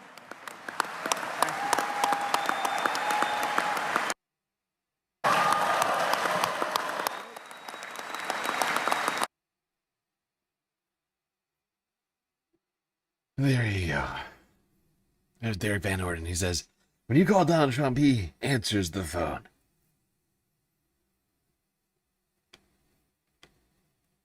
Thank you, sir. I love you. I love you, sir. Thank you very much. I will say thank you very much. I love you, sir.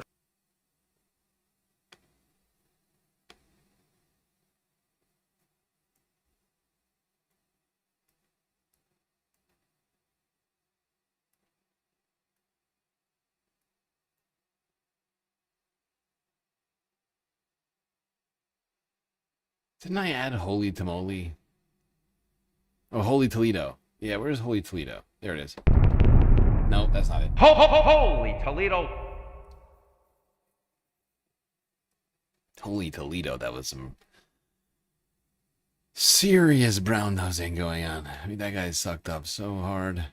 Thought his face was going to implode on itself. Yes, Trump, he's so attentive. He answers the phone the second you answer. He's done all of these great, amazing things. Oh my God, thank you, Mr. President. Hope that guy gets voted out of office. He's up for election.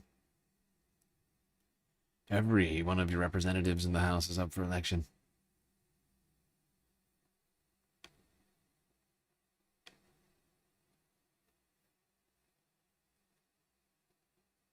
Oh God, my eyes are fucking burning. What the hell did I get in my eyes just now? Jesus Christ. Oh, it's not good. I'll be right back. Let's talk about the Kennedy Center real quick. Oh.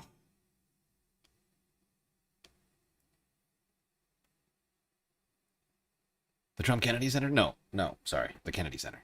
President Trump now suggesting he plans to continue renovating the Kennedy Center, despite a federal judge ruling the planned renovations must stop and his name must be removed.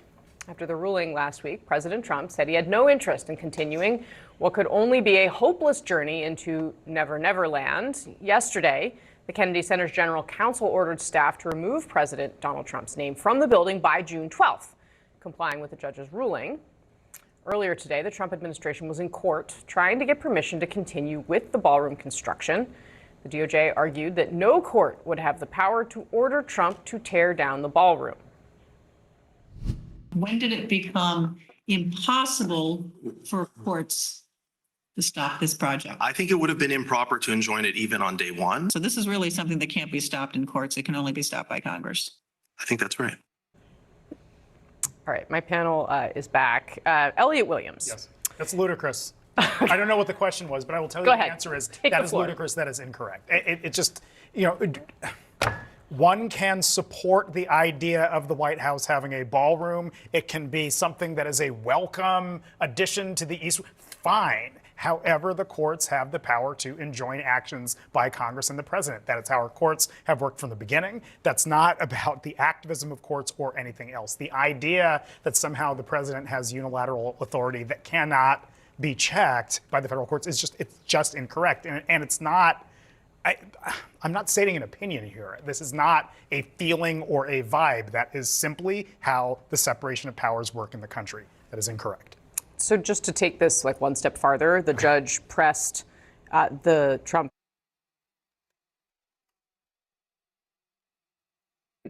Okay. Yeah, no, it's a fucking constitutional crisis. Okay? That is what it is. All of this is a fucking constitutional crisis. Trump is just doing shit without approval. Then when he's told he can't do it, he continues to do it. Claims somebody else has to tell him that he can't do it. It's a problem. It's a big problem.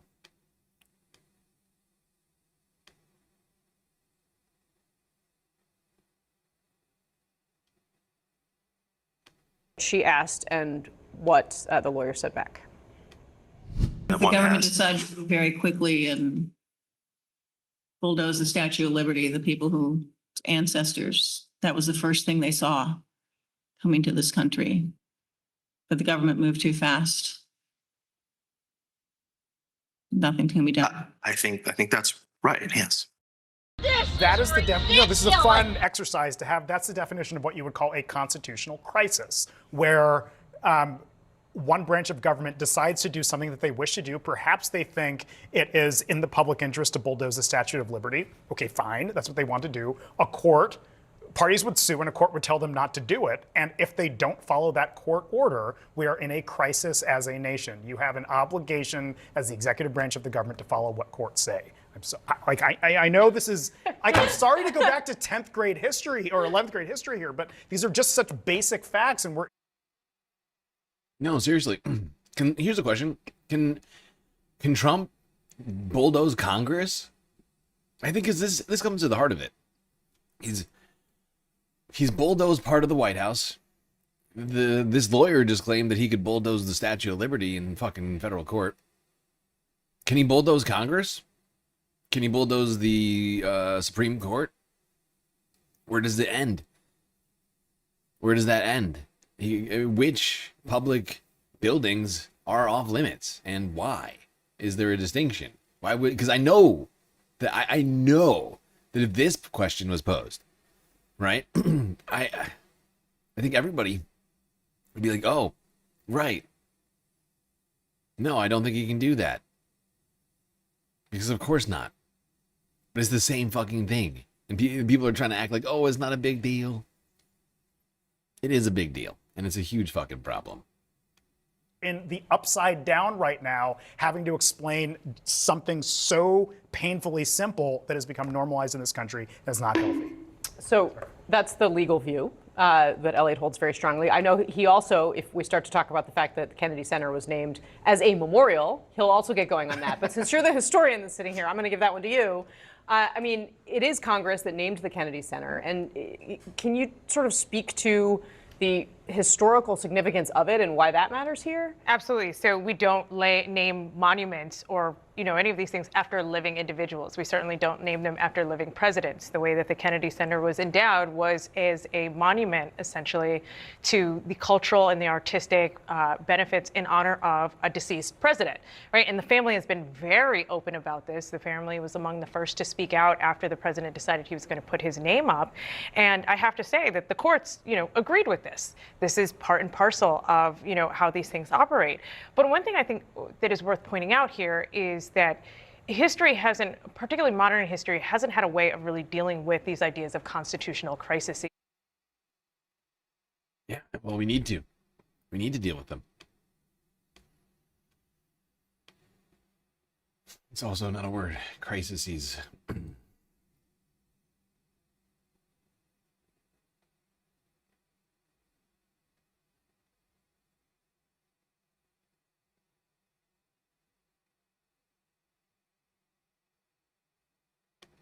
plans on stopping that, right? That it's going to go forward irrespective of what the Constitution or the law says. Say one quick thing, and I don't throw the term crisis around lightly. I know we get into sort of crisis hysteria in this country, and of course not. We're not constantly in a state of crisis. But what was being described there of a branch of government deciding not to follow the orders of another one is literally the historical and legal textbook definition of a country in crisis. That's what happens when they don't follow each other. Trump doesn't care at this point. And I think that the more we are in his administration, the longer he's serving as president.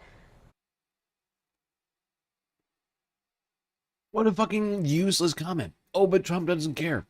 Who fucking cares if Trump doesn't care? Who is this woman? Hokutil Hinosa? Like, what the fuck? Who gives a shit?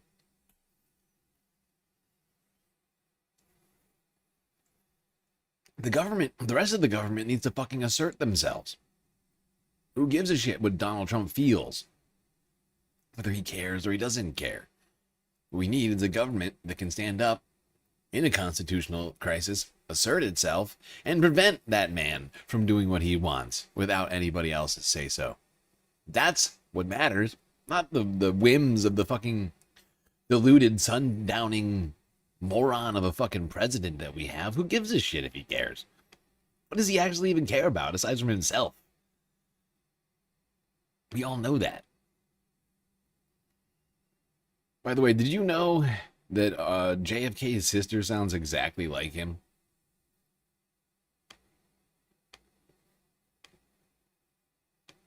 We're going to grab a pickaxe to take Trump's name off of the building once he left the White House. I guess you will not be doing that. It's your reaction to this court decision. It sounds like I won't be needing to. Because, It sounds like I won't it's going to be be needing to. Oh my God. After I heard that sentence, I was like, fuck this. What in the hell is wrong with the Kennedy vocal cords? Jesus Christ. What happened to these people?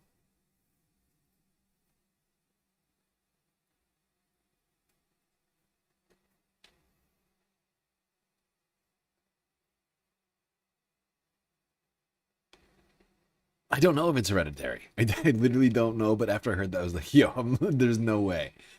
There's no way I'm listening to this. Fuck these people.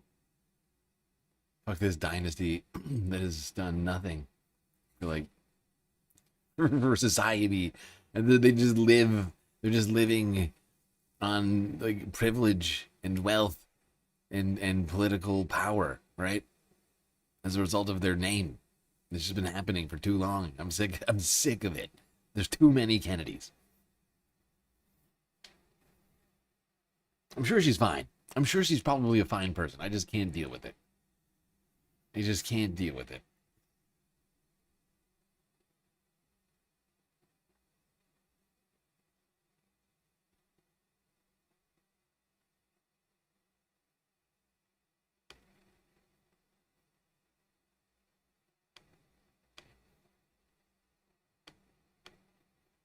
Battle over Trump's White House ballroom made its way into the courtroom today. An appeals court heard arguments from the administration over whether to reverse a lower court ruling that said the ballroom could not move forward without Congress's blessing. That ruling, as you know, had been on pause until now. Lawyers for the administration argue that the courts have no authority to stop the ballroom at all. They said that even if it was built illegally, courts can't do anything. This construction is well underway, and the ballroom is necessary for national security, they said. Now, one of the judges pressed the administration to define the limits of the president's power. When did it become impossible for courts to stop this project? I think it would have been improper to enjoin it even on day one. The government decided to move very quickly and bulldoze the Statue of Liberty, the people whose ancestors, that was the first thing they saw coming to this country. But the government moved too fast. Nothing can be done. I think that's right, yes. Joining me now, senior legal affairs reporter for Politico, Josh Gerstein. I mean, I hear that argument essentially, you know, it's easier to ask for forgiveness than permission. And when you're already bulldozed, there is no action that can be taken. Is that the crux of what's happening here? Well, that's been one of the issues here with the ballroom since the beginning, right? That we had this sort of surprise demolition of the East Wing, and it was really over before anybody could get to court. Another thing that came up in the courtroom today was sort of the change. Yep. I think people have to start wrestling with this fact. He demolished the East Wing. Can he demolish Congress tomorrow? Or the Supreme Court the next day? Or any other federal agency that he chooses? On a whim? And then say he's rebuilding it? We're rebuilding it. It's going to be much, much better. Don't worry. Is that fine? Or does he have to get approval from Congress? Right? No? I mean, even the demolition of it is an expenditure. Right? It costs money to blow something up. Tear it down in the way that Trump did here. It's costing money to build all this stuff out under here, whatever the fuck all this shit is.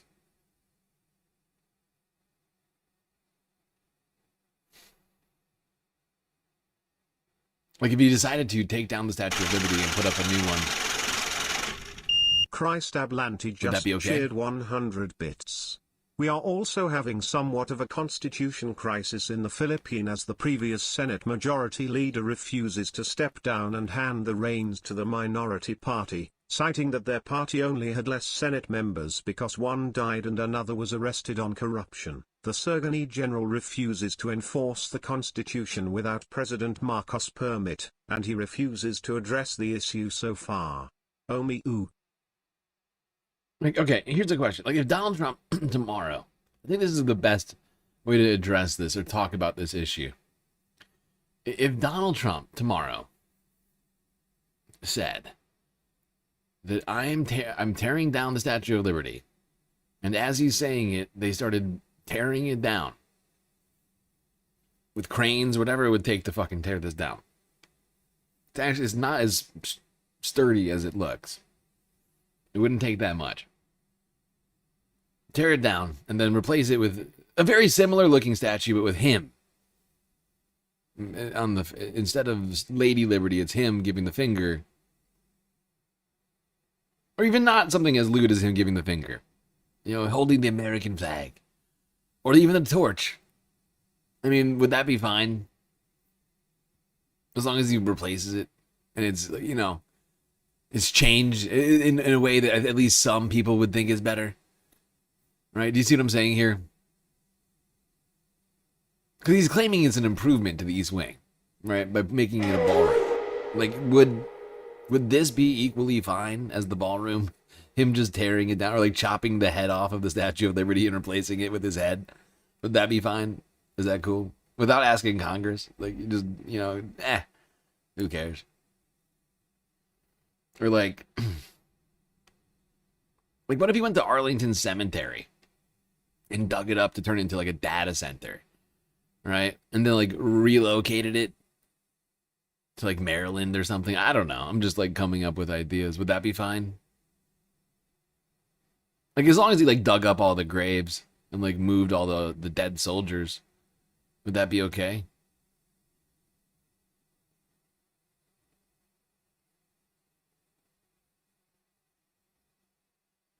I'm just trying to think of other beloved American like icons that are government owned right now.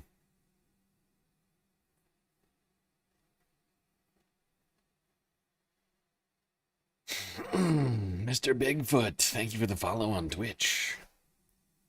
I don't know why I did that. That was not a donation. I made a huge, tiny mistake. But you get what I'm saying? Like, I don't think anybody would accept these things. Or I think most people wouldn't. You shouldn't. It is literally a constitutional crisis. It's a constitutional crisis because it's a man acting like a king. Right? The Constitution is set up to prevent kings from acting like kings, and he's acting like a king. He's acting without, you know, without authority. He doesn't have the authority to do this without Congress.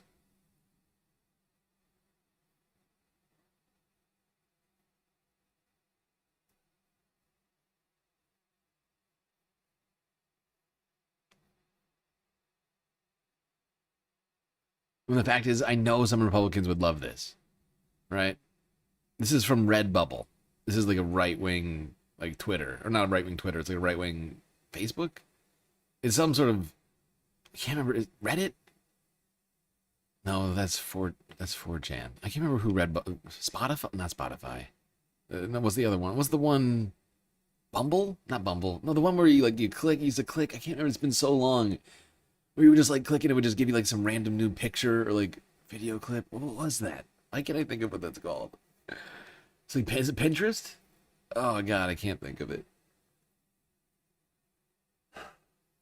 All I think about is the news. I can't think of other social media right now. I know Redbubble is one of those conservative, alternate safe spaces.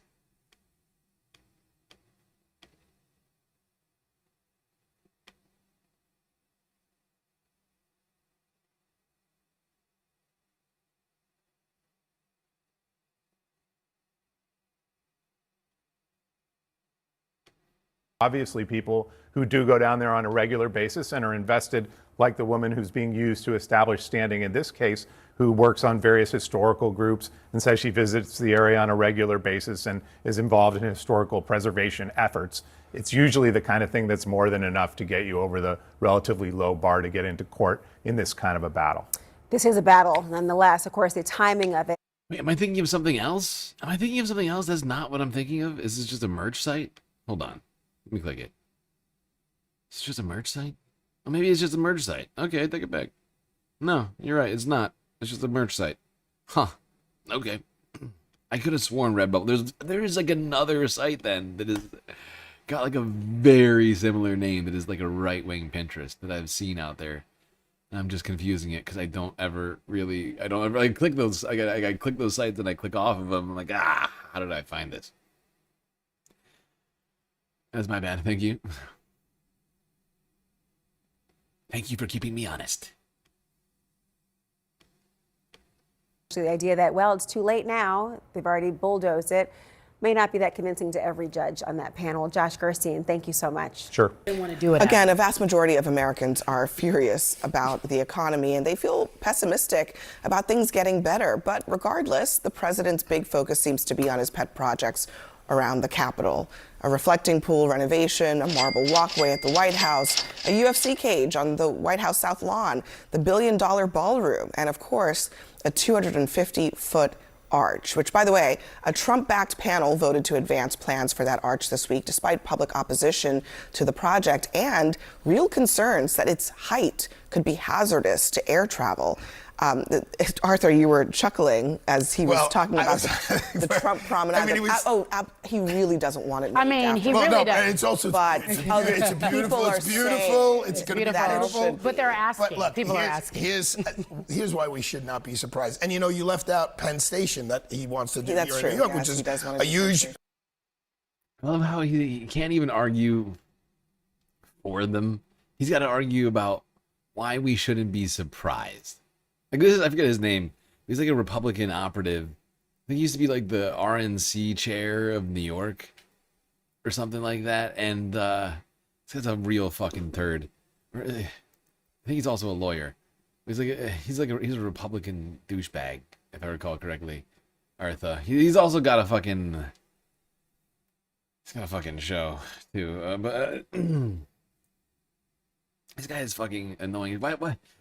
He's just these Republicans have run out of all everything, all arguments. I've been saying over and over again, they got nothing going into the general right now. Prices super high. Can't talk about those. Trump, he's definitely not the anti-war president anymore. He's doing a war that's costing hundreds of billions of dollars. The big beautiful bill is ruining everything for everybody, and it's about to start ruining it for everyone even more once the midterms are over, right? And so you can't talk about that either. You can't talk about any of these things being good, as he's proving right now, and he's just got to be oh look, don't be surprised by this. Don't be surprised by the blatant corruption and the mismanagement of your tax dollars for Trump's own desires and whims, ballrooms and gold filigree all over the walls of the White House. It shouldn't surprise you. That's Trump, baby. And that's all he got. They can't defend it because it's indefensible. While people are fucking starving, going without health care, he's covering the White House in gold. How is that? How you can't defend it? It's indefensible. The more you say about it, the less defensible it becomes. It doesn't sound like there's a lot worse ideas that Donald Trump has had to invest money You don't in think our this sounds beautiful. friend? Wow. Don't be creepy. It's like, touch me. If you're gonna call me friend, touch me. What? A what now? What a fucking weird guy. Well, there you go. Trump's own lawyers claiming that he can demolish the White House. I mean, not just the White House, but also the Statue of Liberty. And I guess by that same logic, Congress and the Supreme Court and literally anything he wants. Lincoln Memorial, Jefferson Memorial, Arlington Cemetery. Doesn't matter. It's all government property. It's all his. He owns it. He can put his face on everything, put his name on everything.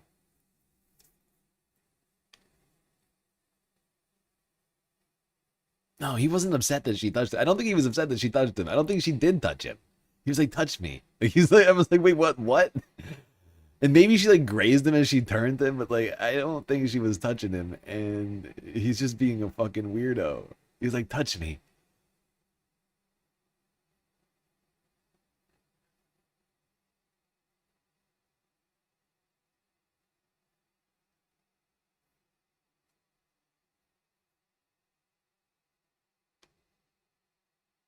Yeah, and while the economy, and while Donald Trump is arguing that every government building is literally his, I mean, that's basically what the argument is, right? It's his property as president king.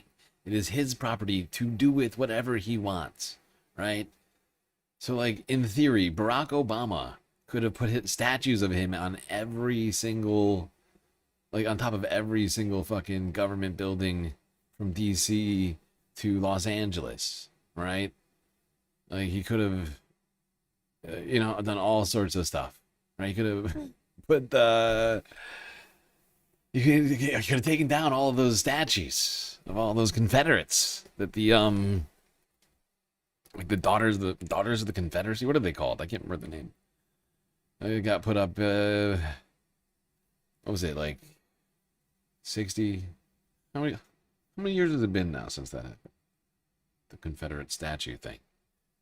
You get what I'm saying? Like, he could have taken all those Confederate statues down, and like Marco Polo and all these other dickbags. Could have taken those down, replaced them with, great Americans like Frederick Douglass, Martin Luther King Jr., Malcolm X. I'm just, so many people. Anita Hill, I don't know. I'm just saying, like, is that not, I mean, is this the president's prerogative? Okay? Take down all the Confederate monuments and replace them with, trying to think of the wokest possible thing. Interracial porn.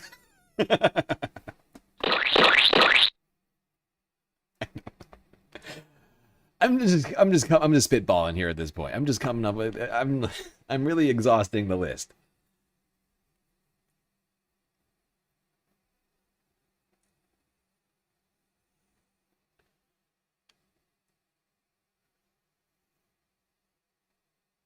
It's the president's prerogative, don't you see?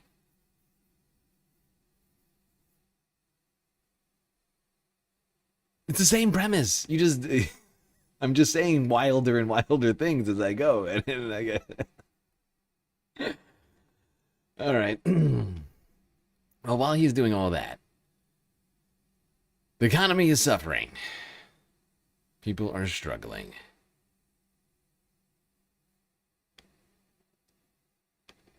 Prices increasing.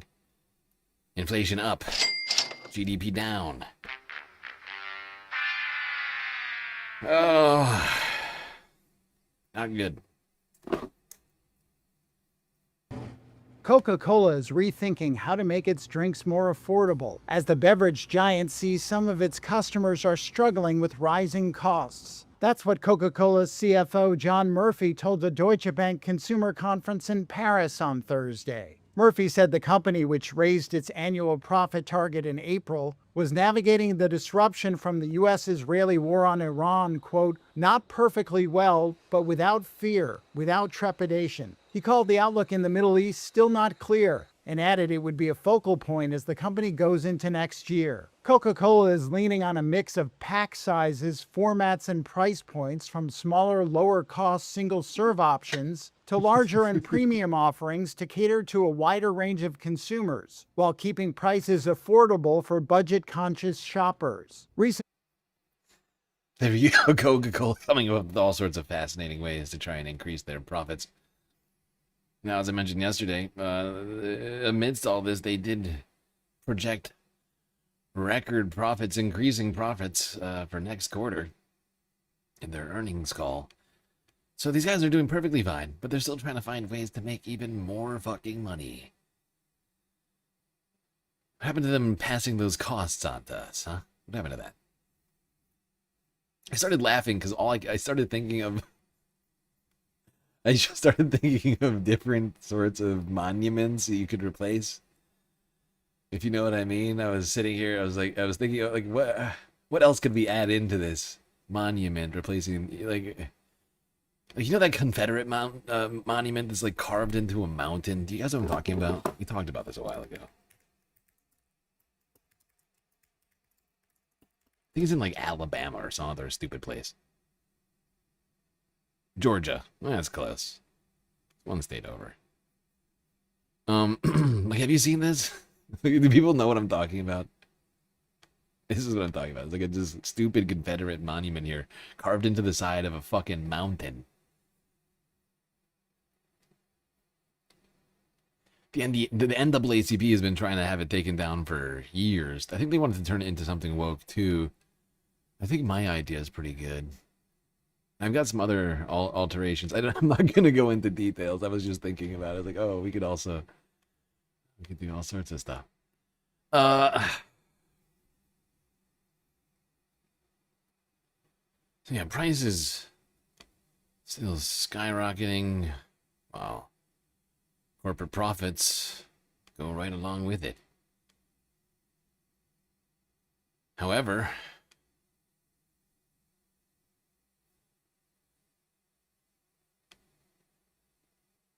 there's a rising trend in the employment market. Does not bode well. Americans unemployed for longer. Here's CNBC from 12 hours ago.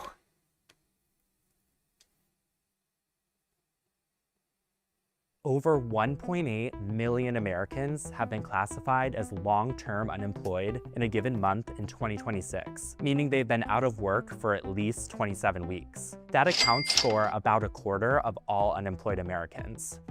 Long-term unemployment has seen a sharp rise in the US, up about 55% from 2023 and 45% from 2019. I just recently got let go or laid off from a startup right before Thanksgiving. I thought that, this was going to come around with the level of expertise and the amount of people that I've networked with my entire career. Maybe it's because you have two first names, dude. Parker Taylor? Parker Taylor? What kind of name is that? Come around with the level of expertise and the amount of people that I've networked with my entire career. This is only going to be temporary. And I was shocked by the end of January that nothing had, hit. I had refreshed my resume. I think I banged on every person's door in my LinkedIn connections. I had found every single connection I had, and there was just cold lead after cold lead after cold lead and a no. And so just give it a couple more weeks. This is going to work out. And then, it really did blink, and 6 months is flown by. Economists are interested in this group of people because their experience can help determine the health of the American labor market. Think of it like this. If more Americans are taking months and months to find jobs, that can indicate the market has a higher barrier to entry and isn't as strong. The rising amount of long-term unemployed people is a sign of the low hire, low fire environment. With companies reluctant to increase headcounts amid higher interest rates and the rise of artificial intelligence, it becomes more difficult and can take longer for people to find a job. That's exemplified by the hiring rate for US non-farm payrolls, which stood at 3.5% in March. It's trended downward since 2021, meaning companies have been adding workers at a slower rate.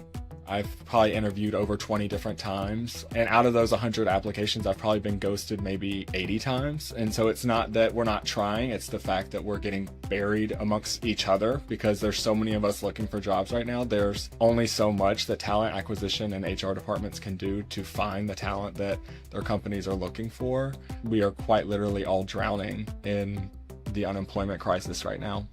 This kind of economy creates challenges even for workers who already have jobs. With more people competing for fewer openings, employers have more leverage in today's market.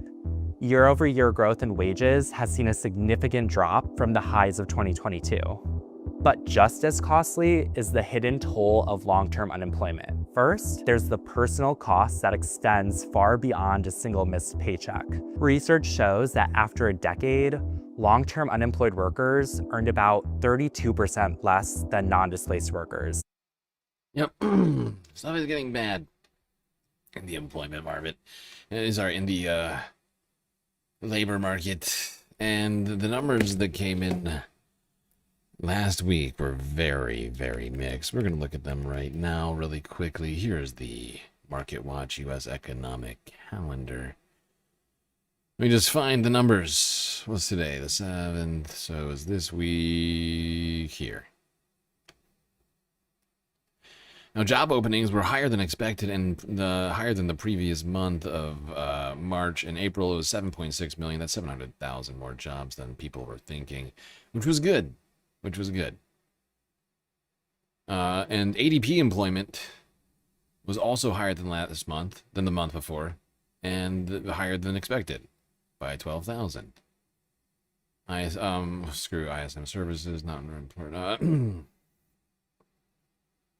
Initial jobless claims, however, were up from the month previous and up from what was expected by 10,000. However, I think one of the biggest shockers here that is a huge red flag for the U.S. economy is productivity. U.S. GDP in Q1 slowed to 0.3%. 0.3%. Translated over a year, that's 1.2% growth. Historically, that's trash. Right? That is garbage. This is garbage. Actually, I'm sorry, take it back. If it's 0.3% growth over a quarter, wait, take it back. Do you add them together? No, I think you average them. Right? Hold on.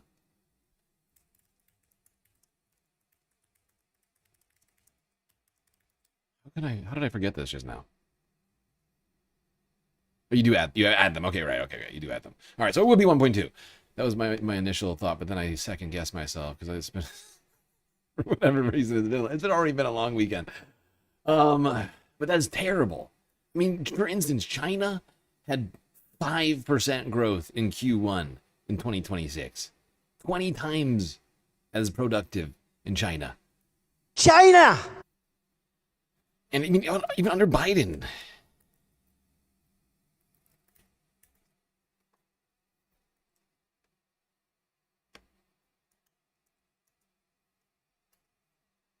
Under Biden in 2024, GDP grew 2.8%. It was a terrible year, but it would be, in theory, I mean, if we were to get 0.3 every fucking quarter of the year, it would still be over 1.5 times as good.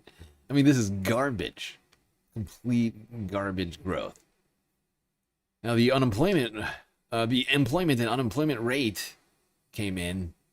Employment report, 172,000 jobs created, 90,000 more than was expected. But they were expecting some of the worst possible numbers you could expect in a month of May, going into the summer, when all the kids are getting off of school and going back home, and all the summer jobs are getting started, right?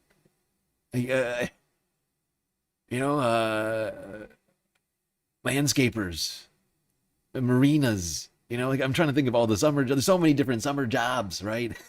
Ice cream parlors. They said the words ice cream parlor. But they were expecting basically no jobs in a month that should have been, hundreds of thousands of jobs. And by the way, this is like half as many jobs as were created under Biden in 2024, in the month of May, if I recall correctly. It was like over 300,000 or something like that. Just awful. Awful, awful, awful. Weak, weak, weak. And also, hourly wage gains came in at 3.4%, less than the month before. So keeping up with inflation even less, right? Because the last inflation number, core PCE, or was it CPI? Whatever it was, came in at 3.8%. So you're losing more and more like room, like, right? You're losing more and more to inflation now. Wages are coming down while inflation is continuing to go up. And it's getting exacerbated month over month over month. It's a disaster. It's a fucking disaster. Holy Toledo.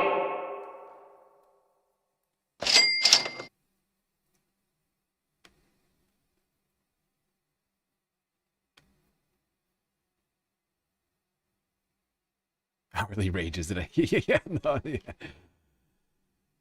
yeah. Look, I say so many words every night. I'm bound to say at least a few of them wrong. Mouth gets dry. Brain gets confused.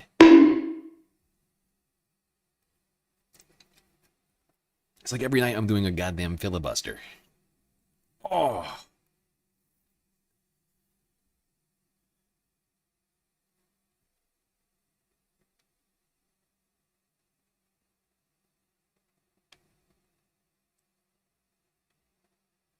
Now, Donald Trump was very excited about these jobs numbers. So hot right now. Friday morning, he was over the moon, bragging about the numbers.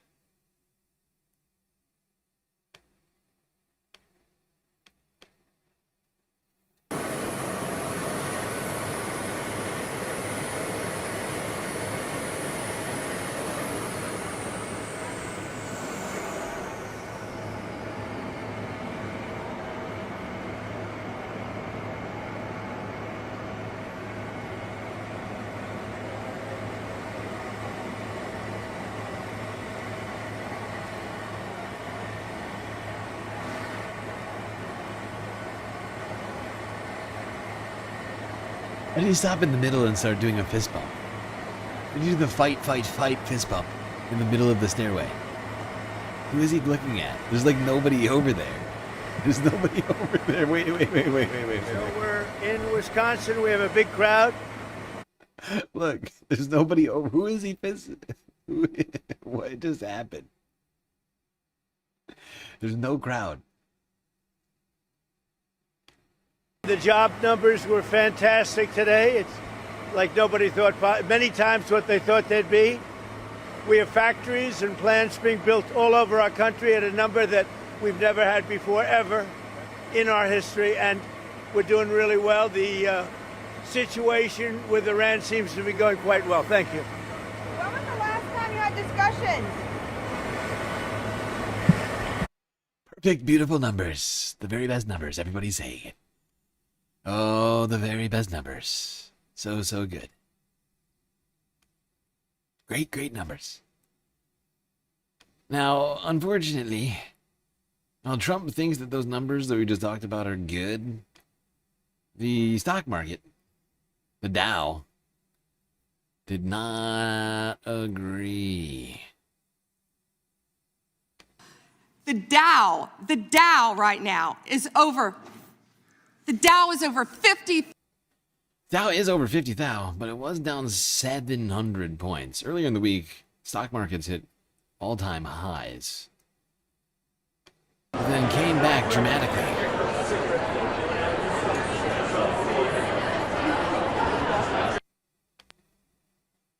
Quite dramatically. Volatility spiked by 40%. The VIX hitting 2150, a level it had not seen for 3 months, I think, or 2 months since April. Bonds are up, 5-year up 2%, 10-year up 1%, 30-year up 0.5%. Dow Jones down 1.5%. The Dow held its own, the very best out of all the indices. The S&P down 2.5%. The Nasdaq down 5%. With people exiting chip stocks in droves. AMD down 11%. Trump's own social media company down 6%. Amazon down 3%. Intel down 11.25%. Meta down 5%. Zuckerbucks. Nvidia down 6.5%. And Tesla down 6.5%. Aww. Yep. Quite a day on Friday. Who knows what'll happen on Monday, but things are probably not going to be great. Now, oil prices have been rather up and down throughout the week, between 90 and 100. I think like $90 and $100 a barrel. Oil prices don't seem to know what to do lately. Sort of stuck at an incredibly high level. If you look at it right now, this is over the last 25 years. This is where we are. We're basically near 21st century highs, and we're just sort of hanging out. Not a great place to be. Although oil was down 2.5% on Friday. Didn't seem to bother the market, which continued to sell off.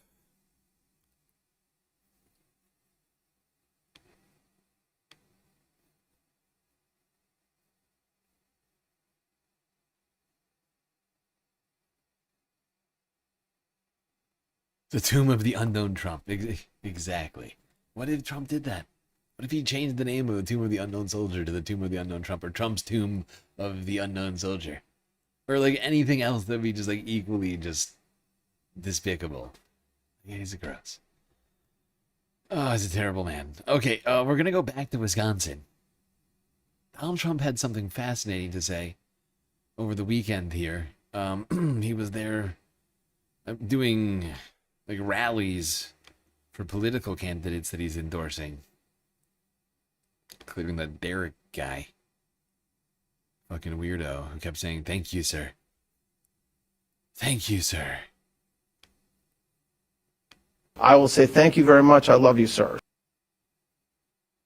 Let's see what Donald Trump had to say about those economic numbers again. It's difficult. You got to be good to win. But we won here, as you know. We won it a lot. And we're trying to figure out who the few people that voted against us are. We're looking for them right now. We're looking for them. But today we're celebrating the historic strides for some of the most loyal, hardworking patriots anywhere in the nation. And they're really called our American farmers. And we're with you 1,000%, or I wouldn't be here. With you like you wouldn't believe. And you're going to see some very good things happen over the next 90-day period. I told Ken, 90 days, watch what happens. You're going to be better than you were 4 months ago. And before we begin, I'm delighted to report that for the third month in a row, the jobs numbers, I guess you saw them this morning, they just got released, and they smashed all expectations by actually 3 times with...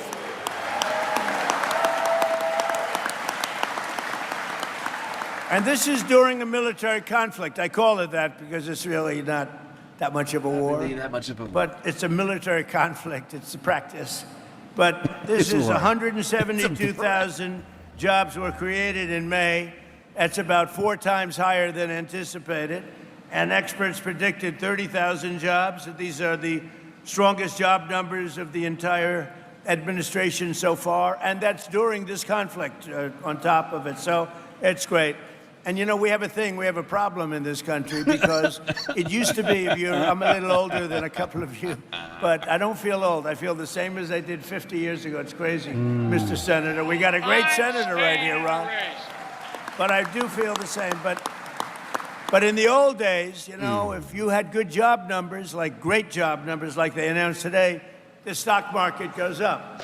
Today, everything is crazy. The whole world is crazy. So when you have great job numbers, the stock market goes down because they think interest rates will go up. And when interest rates go up, they stop inflation. Well, you know what else stops inflation? Growth actually stops inflation. Oh.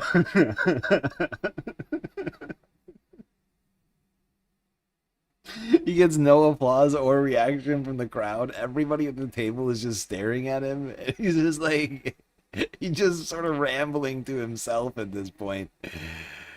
Oh my God. He's like, yeah, I'm old. Well, not that old, but I remember a time where if you had good numbers, stock market went up. But now, you get good numbers, stock market goes down. Stock market goes down. Now, he also said in there a number of other insane things, like the war in Iran is a practice for. Practice for what? I don't know. But it's just, I've never, I mean, you can tell that he is just seething over this. He thinks of himself as like a stock market genius. Like he knows I can make the stock market go up. And he does the thing that he wants, at least in his mind. He perceives the numbers as being good. And he's like, why? What are they doing? Selling what? Trump media? No. Down what? 6%.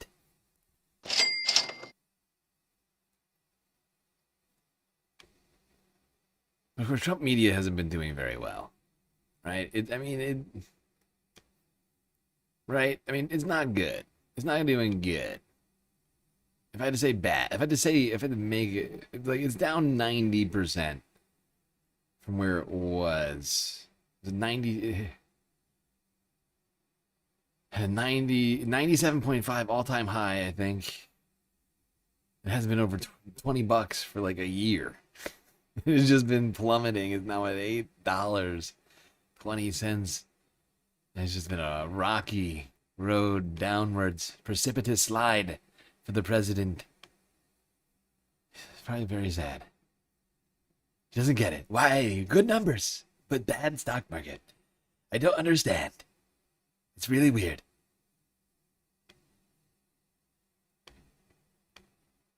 I just thought that was fucking hilarious. I was like, dude, what?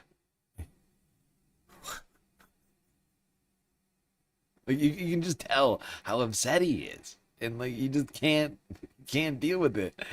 And like this is supposed to be like the thing about this is I gotta go back. Like the thing about this is like this is a political event, right? Derek Von Oder, or whatever his fucking name is, he's running for Congress right now. He's an incumbent, but he's in the primary. Wisconsin's primary, I think, is in late June, maybe early July.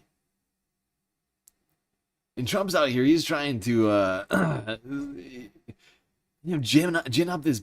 They've got a whole crowd out here, got a whole group of people to speak at this, so he doesn't have to, stand.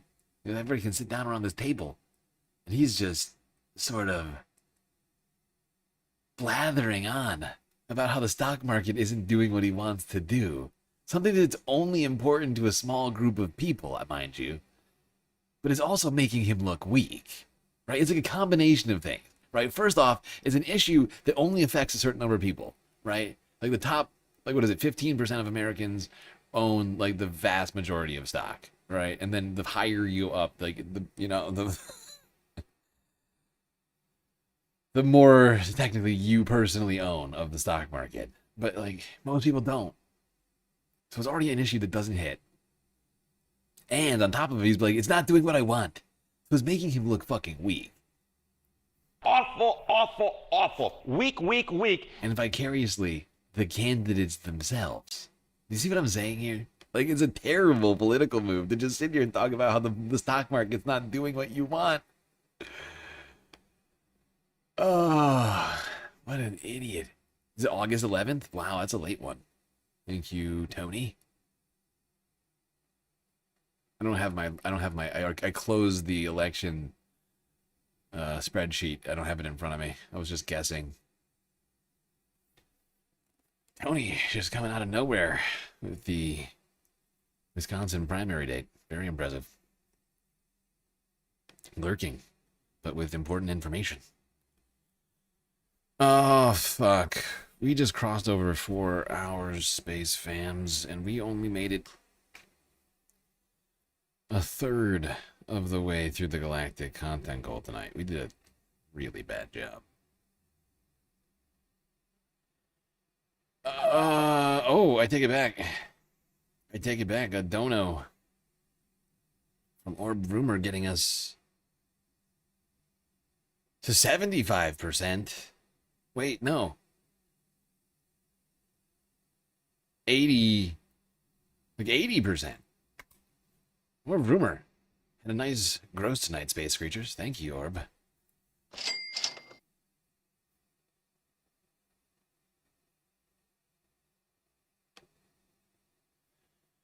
All right, well, I'm not going to end the stream with that, in mind, since we're 80% of the way through. Just a reminder, you could contribute to the galactic content goal while also contributing to the galactic deficit. Places like PayPal, Cash App, and Patreon.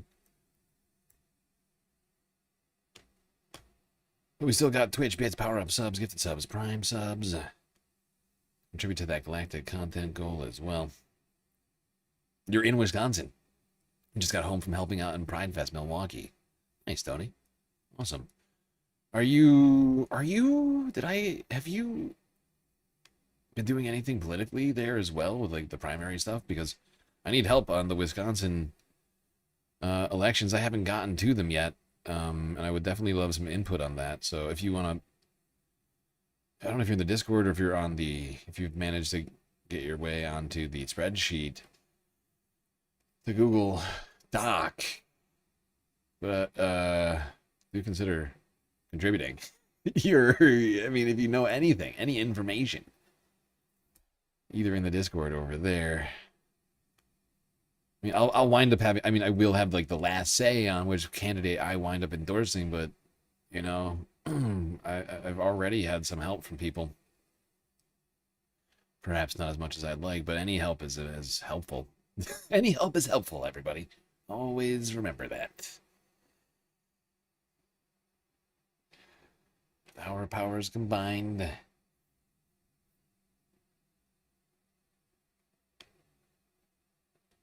No, never give up, never surrender.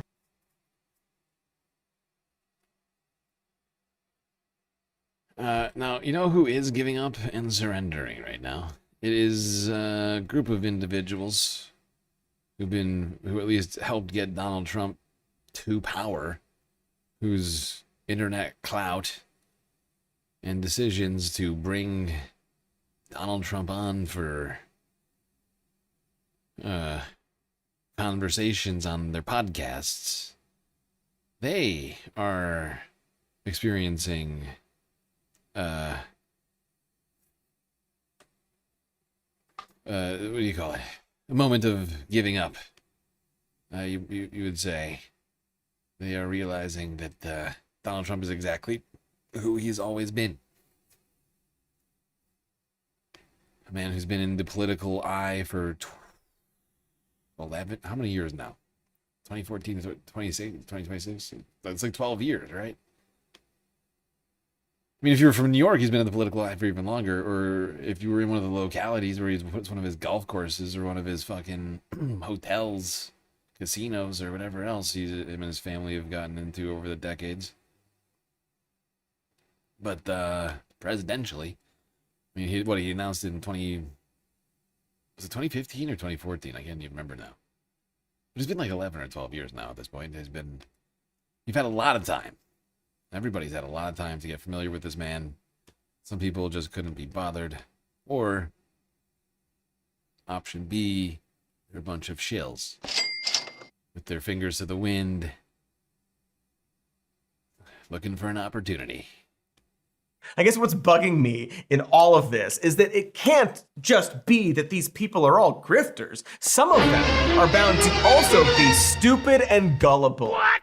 One or the other, this small army of people only now denouncing Trump, who were apparently very late to the party. The last horses finishing the race, years after everyone else, where I genuinely want to ask them, did you not realize this before? An amazing type of human who, it seems, was actually born yesterday, otherwise known as comedian podcasters. Dude, X is crazy now. I remember when it was Twitter, it was like, there's too much censorship. And I'm like, yeah, dude, like, let me see the real shit. Now I'm kind of like, yeah, let's censor this heavily again. I can't even go on X anymore. I get all like race baiting, kind of like race war propaganda, where it's like, can you believe it's just nonstop. Dude, Elon should do better than that. He should want better than that for society, I feel like. Yeah. You know, I think there's a lot of smut. It's just trash. Yeah. It feels like trash, honestly. I don't know X's algorithm well enough because I don't use the app like on my phone almost ever. I almost only use it on my computer and for work. Like not as like a source of news, but like as a literal source. Do you know what I'm saying? Like I don't look for it for news, but I have to go to it sometimes for news sources. These guys, I feel like they're kind of giving insight into their own psyches, because let's not forget, X still has an algorithm. I don't know how the algorithm works, but I feel like they're telling on themselves by talking about what they get served up on X. This guy gets served race bait stuff, and this guy, Theo, gets served fucking smut. AI smut. Okay. Interesting. Maybe X thinks that that's what you guys enjoy. You ever think that? Yeah. Yeah, guys. Yes. Oh, and also, no shit. Yeah. What are you talking about? He bought the site to make it like that. It's operating as intended. Where have you been? Theodore Kapitani von Kernatowski III is indeed a fascinating man. I had to look it up. That's actually his real name. That's not a joke. That's his real name. Genuinely wouldn't be surprised to learn he was made fully formed in a lab. The world would actually make more sense if that were true. And much like most of the people I've mentioned, Theo is now shocked by recent events and convinced that Trump must be compromised in some way. And it's not. And what American is this helping? Besides the war, the industrial war complex, what American, what hard work, what guy who's trying to take care of his family, or a single mother who's a nurse who's going to work and has to get home and get to her kid's ball game and has to be both parents. What farmer is this helping? What regular? How much of an idiot is Theo Von? It's like every episode of his show is like an attempt to answer that fucking question. I mean, how much of an idiot do you have to be to have thought that Donald Trump was going to help people like the ones that Theo just fucking described? Single moms working to survive and put food on the table and get health care? Trump and Republicans were never going to do that. And if you knew anything about politics or Donald Trump, you would fucking know that. But Theo is too fucking dumb. And that's why these kinds of guys who are incurious idiots that are only in this for the entertainment and not vice versa. Like the entertainment is like an afterthought, is a way, as a vehicle to get the information out, are fucking not just useless, but detrimental to like the psyche of Americans, like broadly speaking. Like they're a huge fucking problem, dude. They are just dragging society down with them, and they don't care, and they're being enriched to levels. I mean, if I was making like a fifth of what Theo Von was making, I'd be living the dream right now. We'd have no deficits around here. Person is this helping? I just don't know. I don't understand. So yeah, that's what our president's up to, and it's fucking baffling. And it's sick, and it feels like he's just been compromised by Israel, by this dark government over there. Yeah, Trump, the innocent lamb that he is compromised. They got to him. How? Yeah, no, I get what you're saying, D-Derb, that Theo is a particular demographic, and he speaks to a lot of people, and I totally understand, but the problem is that he's not doing the work, and he hasn't done the work up to now, and he's like, you know, he's been part of this group of sort of manosphere podcasters who helped Donald Trump get elected, and are now, as Cody is, I think, is rightfully pointing out, are having realizations coming to the Jesus moment, you know. That's in the Bible. And it frustrates the hell out of me because I don't feel like this isn't like gonna be, like, I can already tell that it's not going to be this sobering moment that causes Theo or causes any of these other guys to do harder work. Like, to, like, actually, like, put in the work and stop, you know? Because this should be, like, your main focus. I don't feel like Theo, it's not his main focus, right? Politics isn't his main focus. Like, he's not eating, drinking, sleeping politics.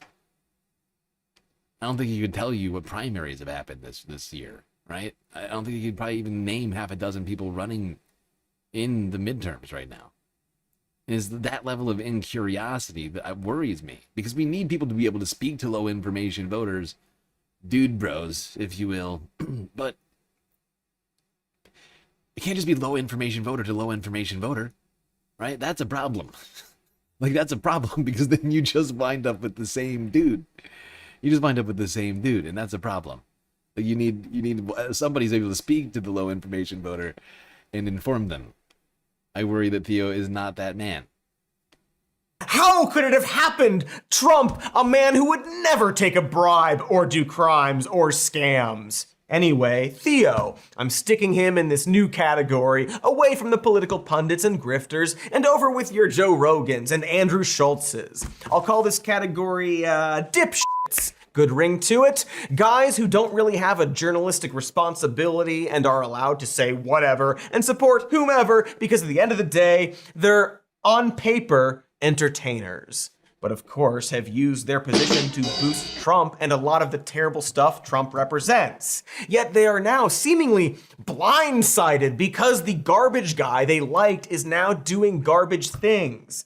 Because they're dipshits who were born yesterday. Which just seems so insane based on what he ran on. I mean, this is why a lot of people feel betrayed, right? He ran on no more wars and these stupid, senseless wars, and then we have one that we can't even really clearly define why we did it. Joe! You're a little baby. Joe, he wanted to take the oil from Iraq back in 2016 and Libya back in 2011. As I said at the start of this episode, Trump, a notorious liar, has always wanted to do a war. It's not a betrayal. Sorry, you just weren't paying attention, I guess?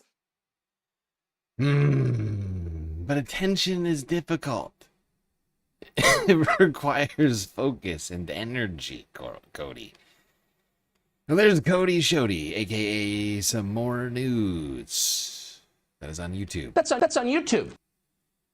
That is on YouTube.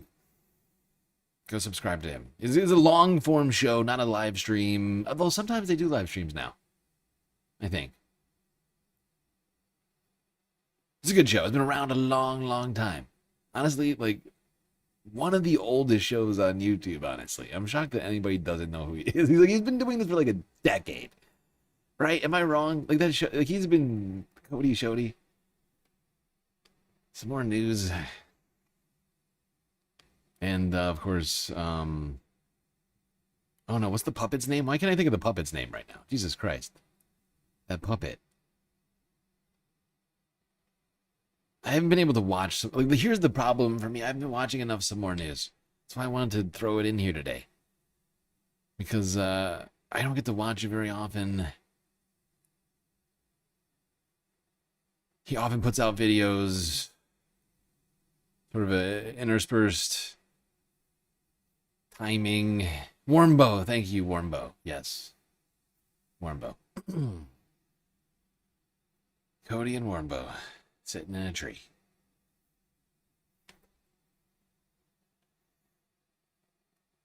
Okay, people in both chats telling me it's Morbo. Okay, yes, I know. I get it. Thank you. But like, because his videos tend to come out like after stories have happened, like by enough that is not quite in the news cycle as much. We don't watch him on the show very often. I don't wind up I wind up mostly watching shit that we're gonna watch or the show now, it feels like.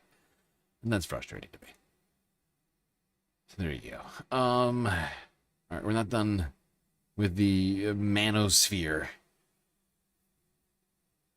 Let's go to the majority report and talk about what happened over on the PBD podcast. Something that, of course, we got into big time the other day, but I figured we would at least revisit it once, just for fun.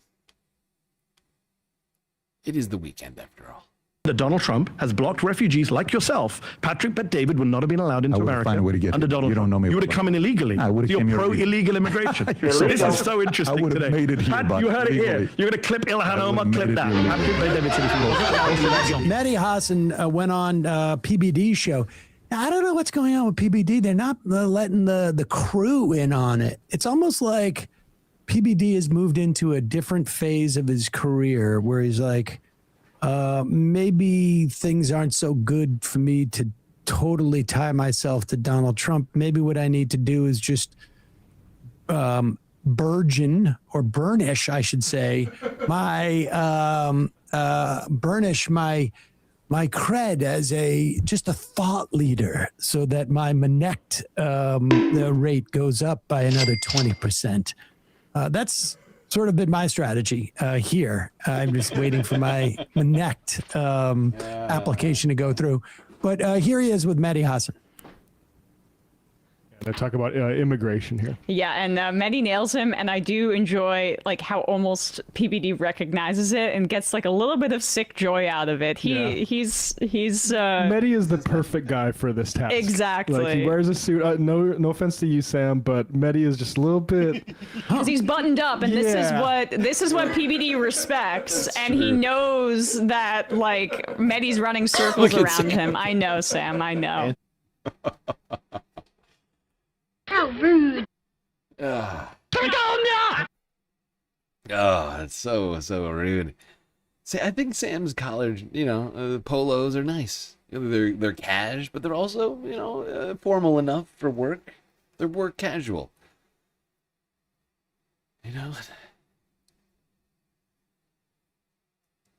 New England discrimination never stops. Yep, it's crazy. Go ahead. Yeah, they like old England. They don't like New England. Here we go. I'm not a man, I'm fan of, but he did that. Sure. Sorry, give me just a second here to slow this down. I'm gonna this man alive living in America. Okay, and that was George Bush Sr. Yes. I'm not a man, I'm fan of, but he did that. Sure. He understood the response. Yeah. Pause it for a second. You'll notice, keep it up there. Mehdi not wearing a tie. I just want to make that clear. Oh, good. I'm glad you got that out there. On Monday, Sam, this is my prediction. On Monday, Sam will come to work. He will do the majority report with a blazer, a shirt, no tie, and like shorts and flip flops.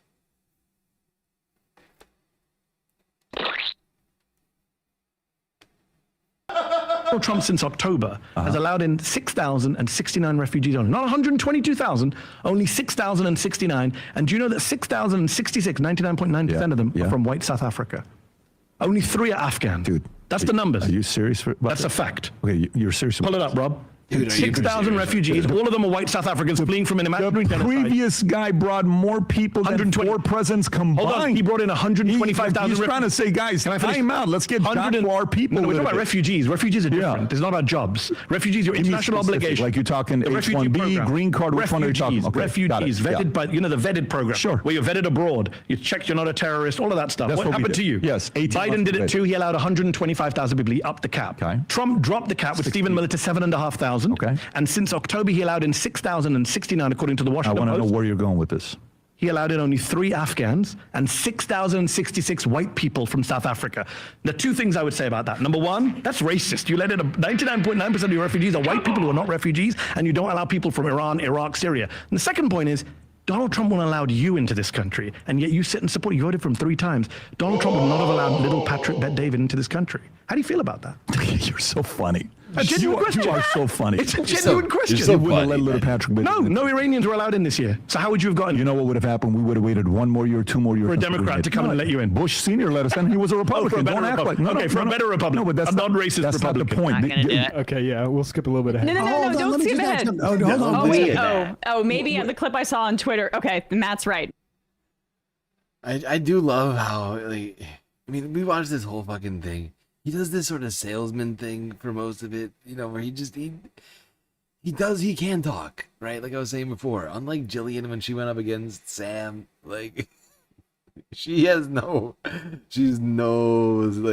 ability to like command the conversation, and just kept going back and back and back and back to fucking ChatGPT over and over and over and over and over again.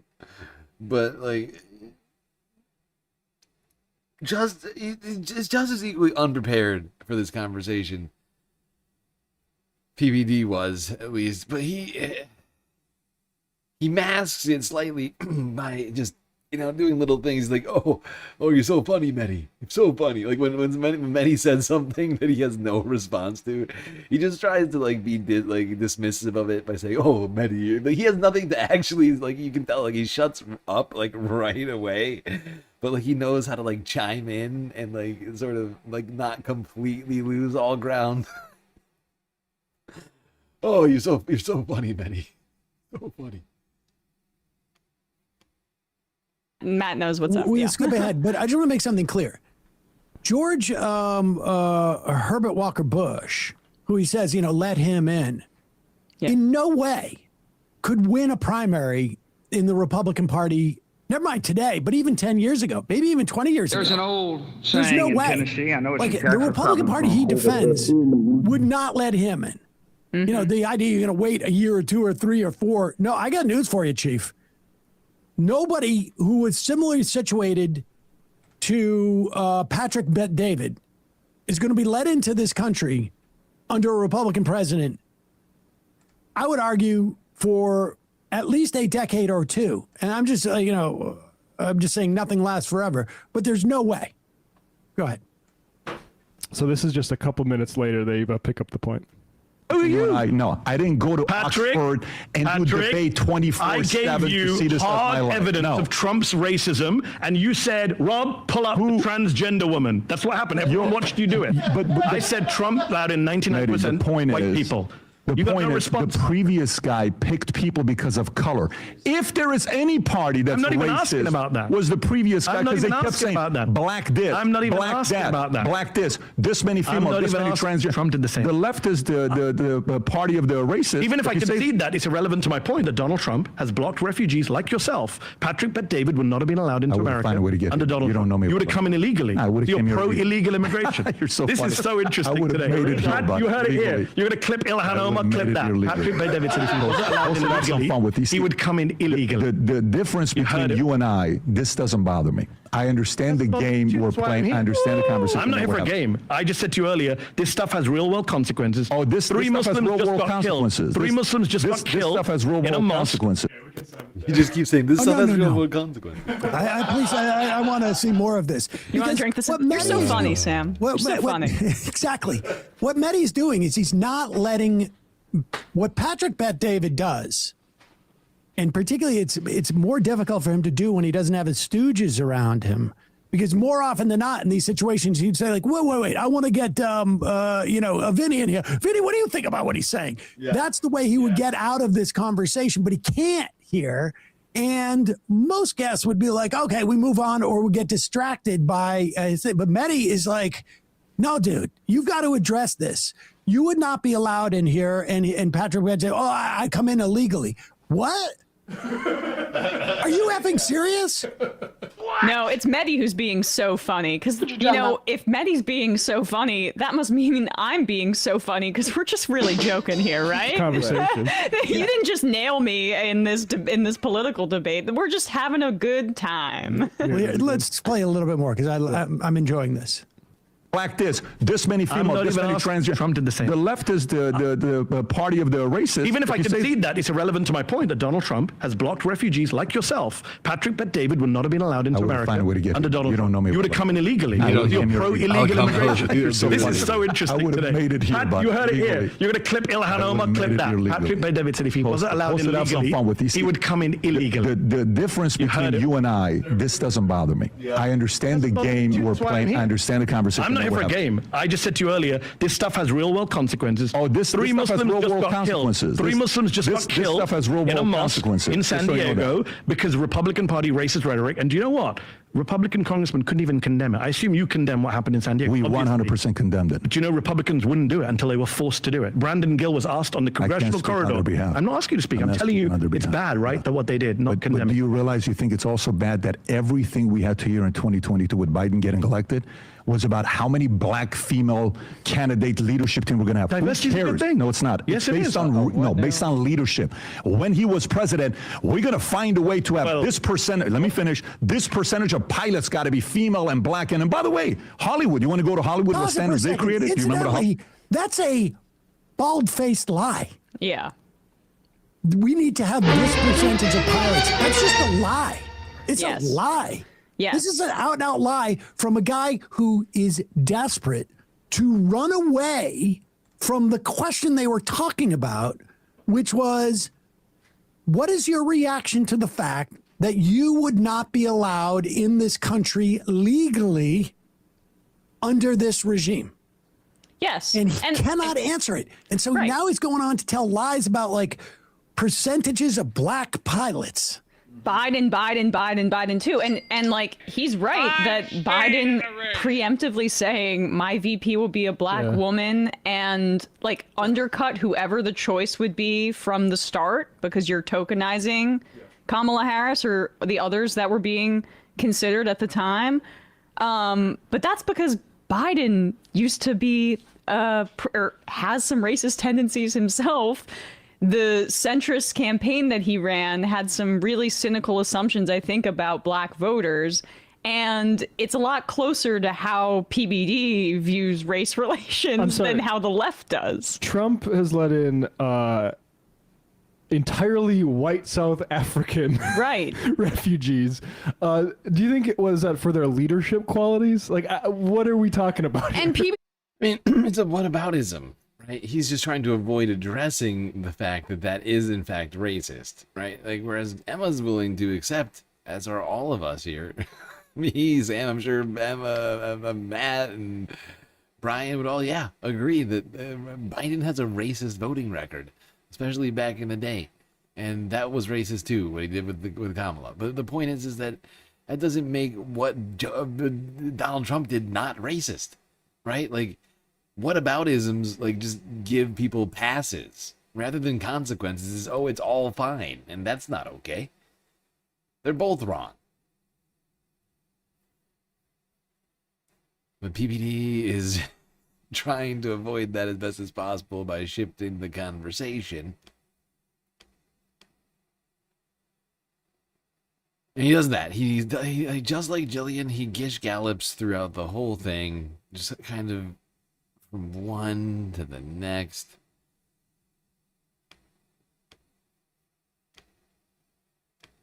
Yeah. Busted by the feds. So. In the proximity, Ponzi Bet David? A Ponzi scheme in proximity to Patrick Bet David? I know, that's shocking. These comments are great. Let's see. The top one. This is what happens when your training ground is Vinny and Adam. Patrick getting owned on a show is fantastic. Bet you Patrick won't listen to the market on this debate. I busted out laughing when Mehdi said he will ask Trump when he is going to Wakanda. I don't know what that means. Adam and Vinny watching from the back like, thank God that's not me today.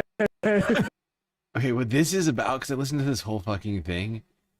Mehdi is like he says he would ask Donald Trump when he's going to Wakanda to prove that Trump doesn't know anything about anything. Right? Because Trump just pretends to know shit about stuff that he doesn't know anything about. And Mehdi was like, they were talking about, like, what, I think it was during the rapid fire questions. I can't remember. Like, but, like, they were talking about what questions Mehdi would ask early on. They're talking about like Mehdi's like journalistic career and Zateo and all this other stuff, and like what he would ask Donald Trump if he had the opportunity.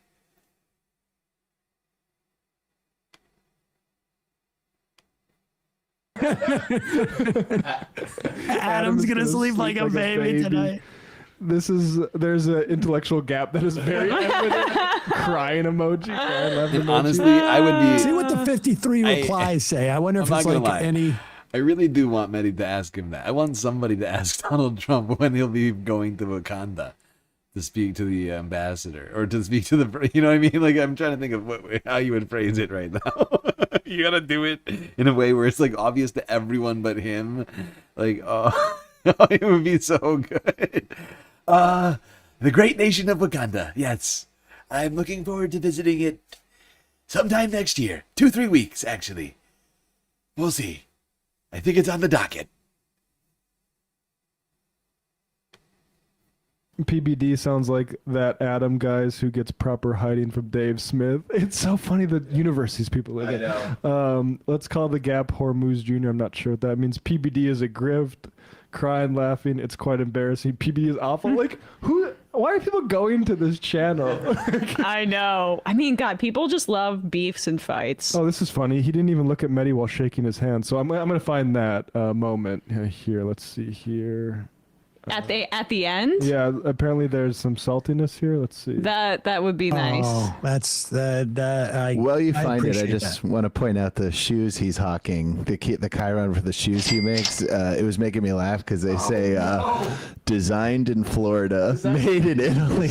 Oh my! But I just think There's a sentence that doesn't inspire a lot of confidence. designed in Florida is the worst sentence I've ever heard in my life. You're trying to sell something. Is that what's on screen here?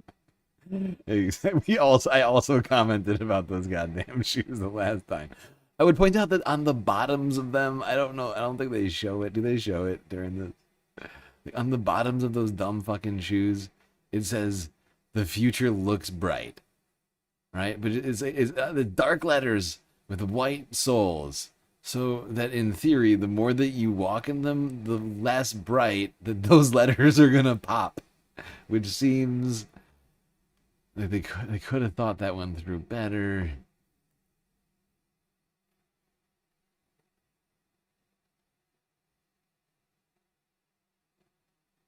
Anyway, we already got into that one. I just wanted to do it again because it was one of the funniest things of the week. And since it's the weekend now, almost Sunday fun day, I figured that we deserved something fun in here. We're 4.5 hours. Jesus, 5 hours? Wow.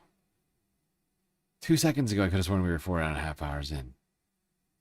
Before I clicked that last video, I could have sworn. It's all gone. How much we got left here? Yeah. We'll take one break. Another break. Another single break stream. All right. Quick one. We'll be right back after these brief messages.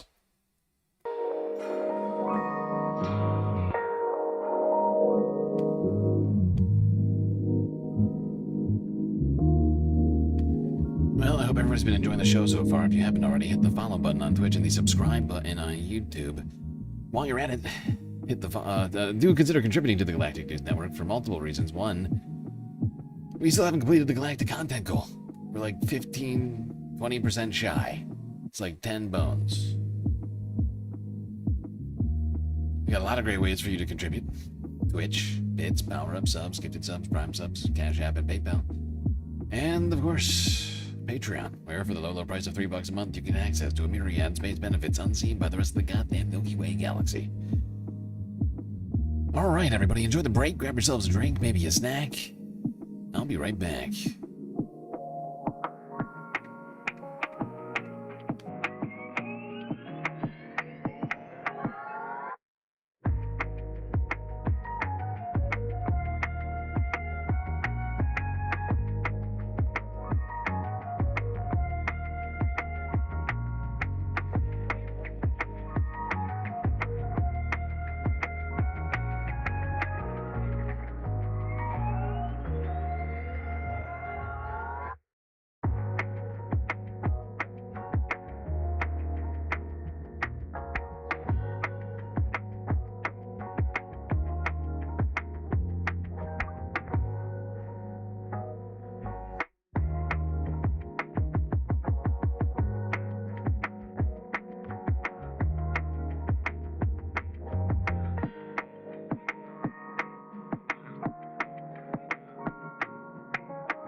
All right, everybody. The break is over, and the second half of the show is about to begin, so get yourselves back in those seats. Otherwise, you're gonna miss it.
All right, Space Fams. Break is over. Second half's about to begin. We are done with U.S. news. Took us a long time to get done with that. We got a little bit of environmental news. Unfortunately, I didn't get much time to do preparations for this portion of the stream. So we got a few videos from yesterday, a few new ones that I've thrown into the mix. It's going to be a short one. Then we got space news and, of course, the Earth news. There's a bunch going on there. Bunch going on there from South America all the way to Asia. Just a reminder, folks, we have blown through not only the Galactic Content Goal Timer, we also blew through the super secret probationary Galactic Content Goal Timer. We are now in the ultra super secret probationary Galactic Content Goal Time countdown danger zone timer at this moment. So please consider contributing in one of the many ways we have available to you. We've already gotten 80% of the goal complete. All right, 80%. We're so close. 10 bones. You could, in lieu of us being demonetized on YouTube, donate on Twitch, bits, power-up subs, gifted subs, prime subs. Or you can contribute to that and the Galactic Deficit simultaneously on places like Cash App, PayPal, and Patreon. All right, people. Onwards and upwards to infinity and beyond. Let's talk about fire risk in the United States with AccuWeather from Saturday.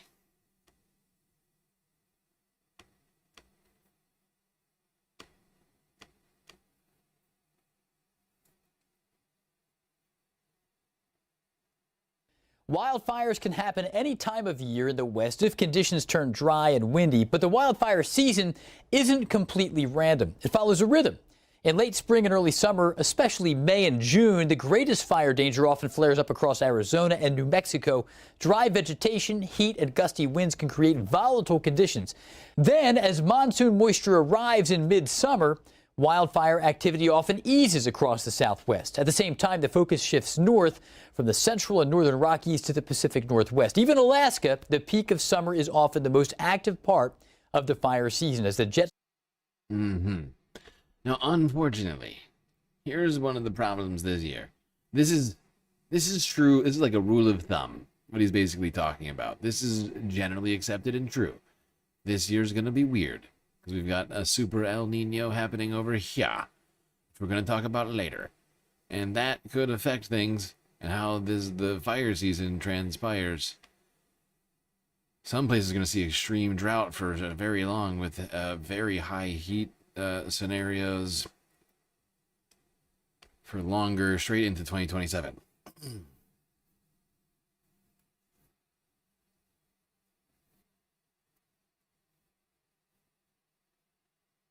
Now to the Atlantic, where a massive Saharan dust cloud is heading for the United States.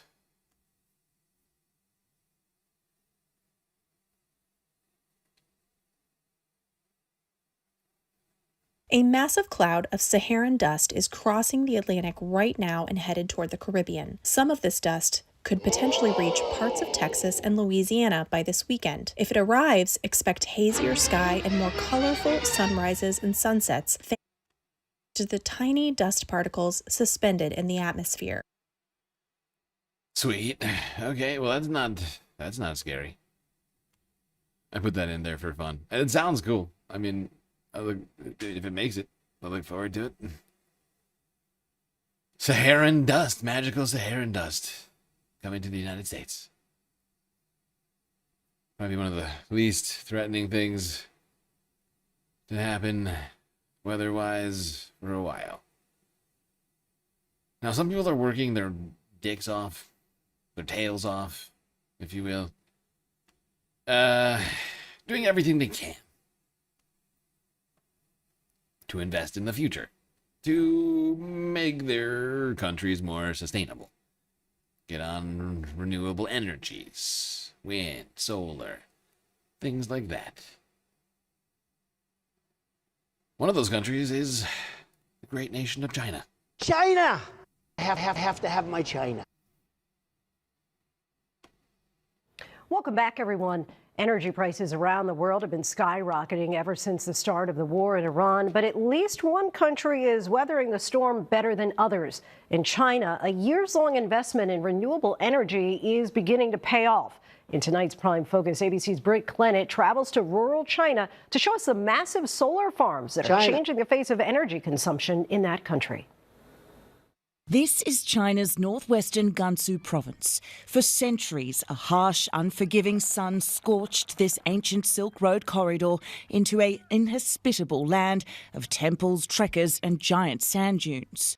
Once a punishing burden, today those blinding rays fuel rows of solar panels stretching to the horizon, a shimmering sea of glass and steel that is fast becoming one of Beijing's most powerful buffers against global energy shocks.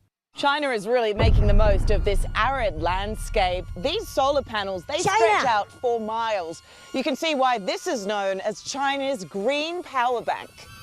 And right now, it is paying dividends. As conflict in Iran rattles global oil markets and sends energy prices surging, China's big bet on green tech is paying off. So I've got to put on my protective helmet now because we're going to a little bit closer towards the tower, to the observation deck. This is China's first major solar thermal plant, just outside of the desert oasis town of Dunhuang. So proud of their milestone, it is now open to tourists. You can see why part of the reason China has been able to offset the shock from the Iran war, from the Strait of Hormuz being closed, is because of its commitment to renewables like this. A gigantic thermal power plant rising out of the desert. These massive structures use mirrors to concentrate sunlight onto central towers, producing heat that can be stored and converted into electricity around the clock. You can see the streams of light there. They are beaming onto that tower, which, as you can see, a circle halo on the top. So 这里有多少镜子？12000面。Okay. 12000面。So 12,000 mirrors, she's saying, are all around us. I can hear them move, and you can see it slightly move.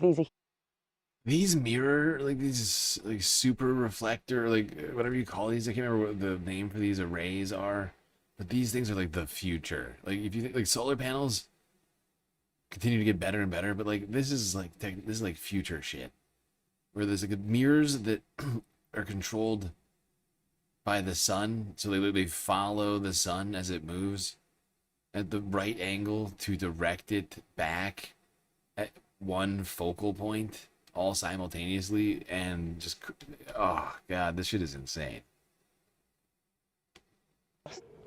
I can hear them move, and you can see it slightly move. These are huge mirrored panels, and they move depending on the direction of the sunlight. They track that sunlight, they redirect it at that panel over there, which heats up the molten salt and generates extreme temperatures and power. The tour guide tells us the plant can generate enough electricity in 1 hour for an average family's usage for 42 years. Because it's so bright here, and there's sun almost every day. Together with wind farms and traditional solar arrays, they form one of the largest renewable energy clusters on the planet. Most crucially, because China recently upgraded its entire power grid. Energy produced out here in the far west hinterlands can serve China's power-hungry cities on the coast. And the timing is critical. With instability in the Middle East threatening oil supplies, countries heavily reliant on imports are scrambling. But China, the world's largest energy consumer, has spent the past decade aggressively diversifying, and now also the largest producer of renewable energy, according to the International Energy Agency. Yup, even though Donald Trump claims that they don't use them, they're actually the largest producer of renewable energy.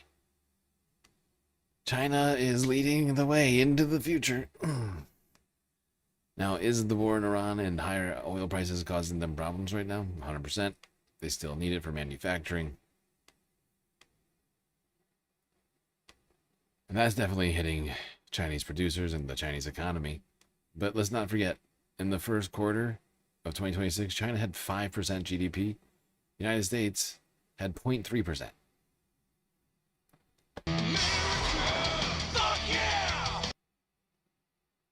And meanwhile, they're helping mitigate humanity's output of greenhouse gases, carbon emissions. The thing that's causing heat waves across the planet, including here in India, all week. And for actually, I think, multiple weeks in a row. Oh God. Yeah. Yeah.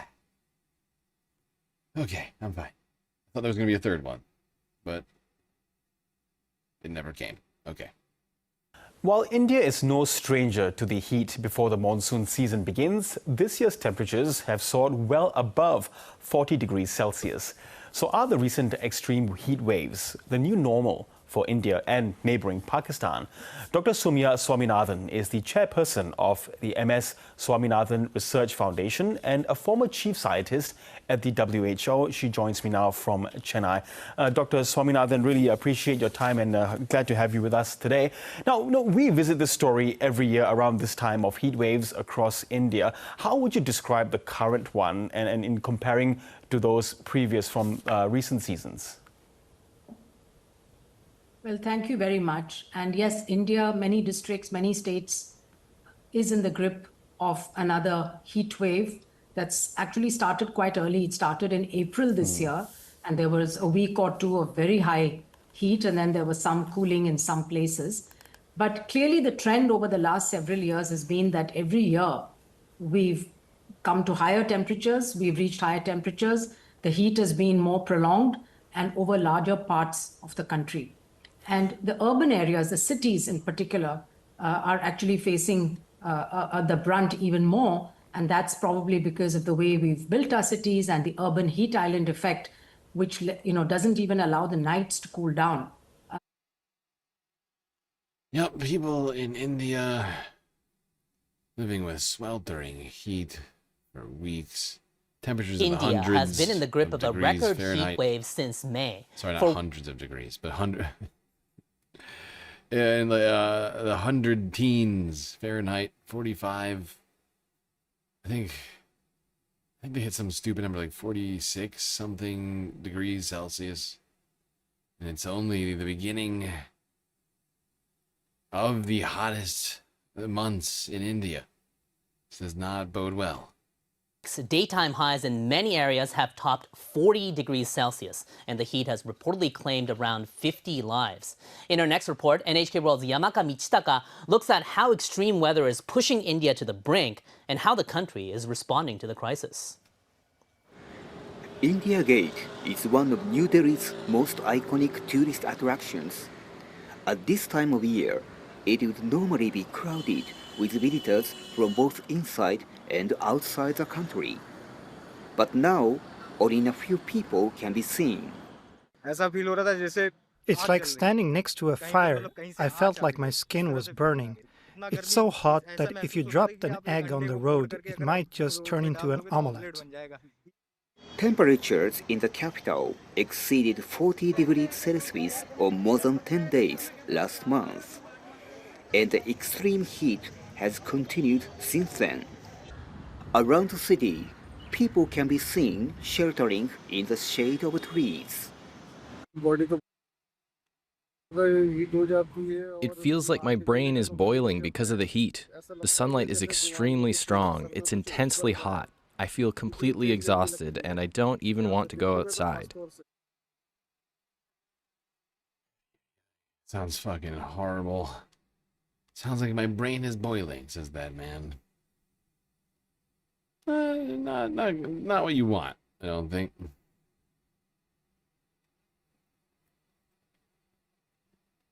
Not optimal. You don't want it to be hotter everywhere? Well, I'm afraid that most certainly is going to be. With the Godzilla super monster El Nino coming.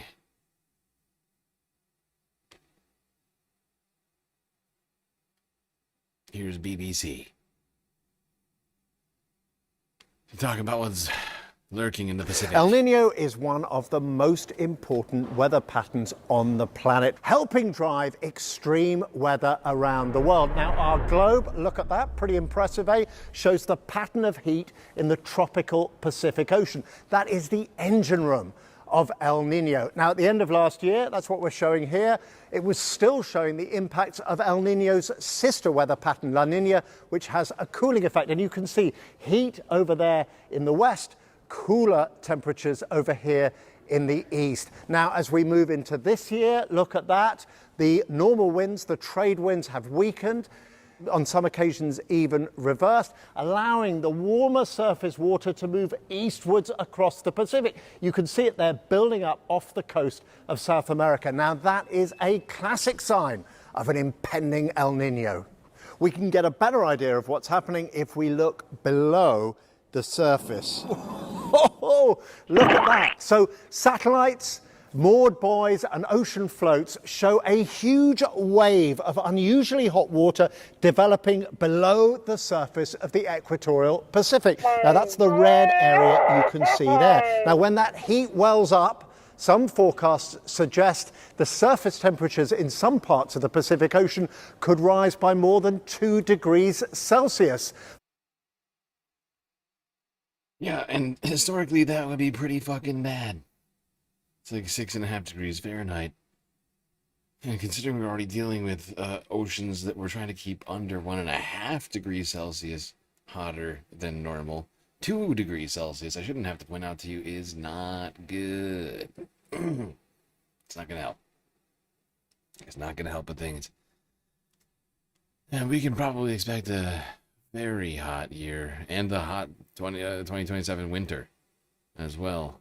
Warmer than normal start for sure. That may temper off. It all depends on how long this thing lasts for.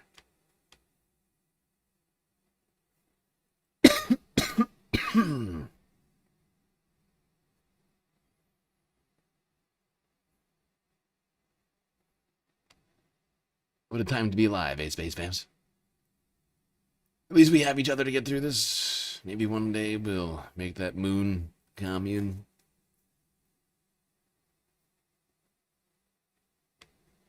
Let's go here to the Associated Press, talk about how climate change is fueling more extreme weather. Climate and everything are the same word. Why is the weather getting wilder? We just need to look in the mirror. Climate change is affecting our weather in all sorts of different directions. We're getting droughts, we're getting floods, downpours, stronger hurricanes, more wildfires. All of this is connected to climate change. How? As the world warms, the atmosphere warms. And as the atmosphere warms, it holds more moisture. And that moisture and that warmth is energy. It's the seeds of storms. In addition, the jet stream, which is the atmospheric rivers above us that push our weather systems around us, is getting slower because of climate change. And when the jet stream gets slower, on one part of the jet stream, it'll just keep raining and raining and raining. And on the other side of the jet stream, it's going to be hot and dry. But weather always has had extremes. So how do we know that climate change is part of this? Scientists know because they study what happens. They use computer simulations to say, let's create a fictional world where everything is exactly the same, except that there's no human-caused climate change. So you change that one little variable, and then they compare the two things. And when they do that, often, but not always, they find that climate change has made the extreme weather stronger or more frequent. But it doesn't always. Yes, that's because science is about collecting and extrapolating data from long periods of time and then drawing conclusions from them. And you can't necessarily tie any one particular event to climate change, although sometimes you can. But usually it's about tying multiple events to climate change and saying, look, we've had this happen 6 times in a row, when this should have happened like once in 100 years, happened 6 times in 10 years. That's a problem. That's probably climate change. Almost a guarantee. Scientists don't like to say 100%. It's probably like 99.9%. All right, a little bit of space news. I'm going to move on to all the other happenings around the Earth. There's been a lot of geopolitical and or internal political situations happening. Although the two have been intermingling quite a lot.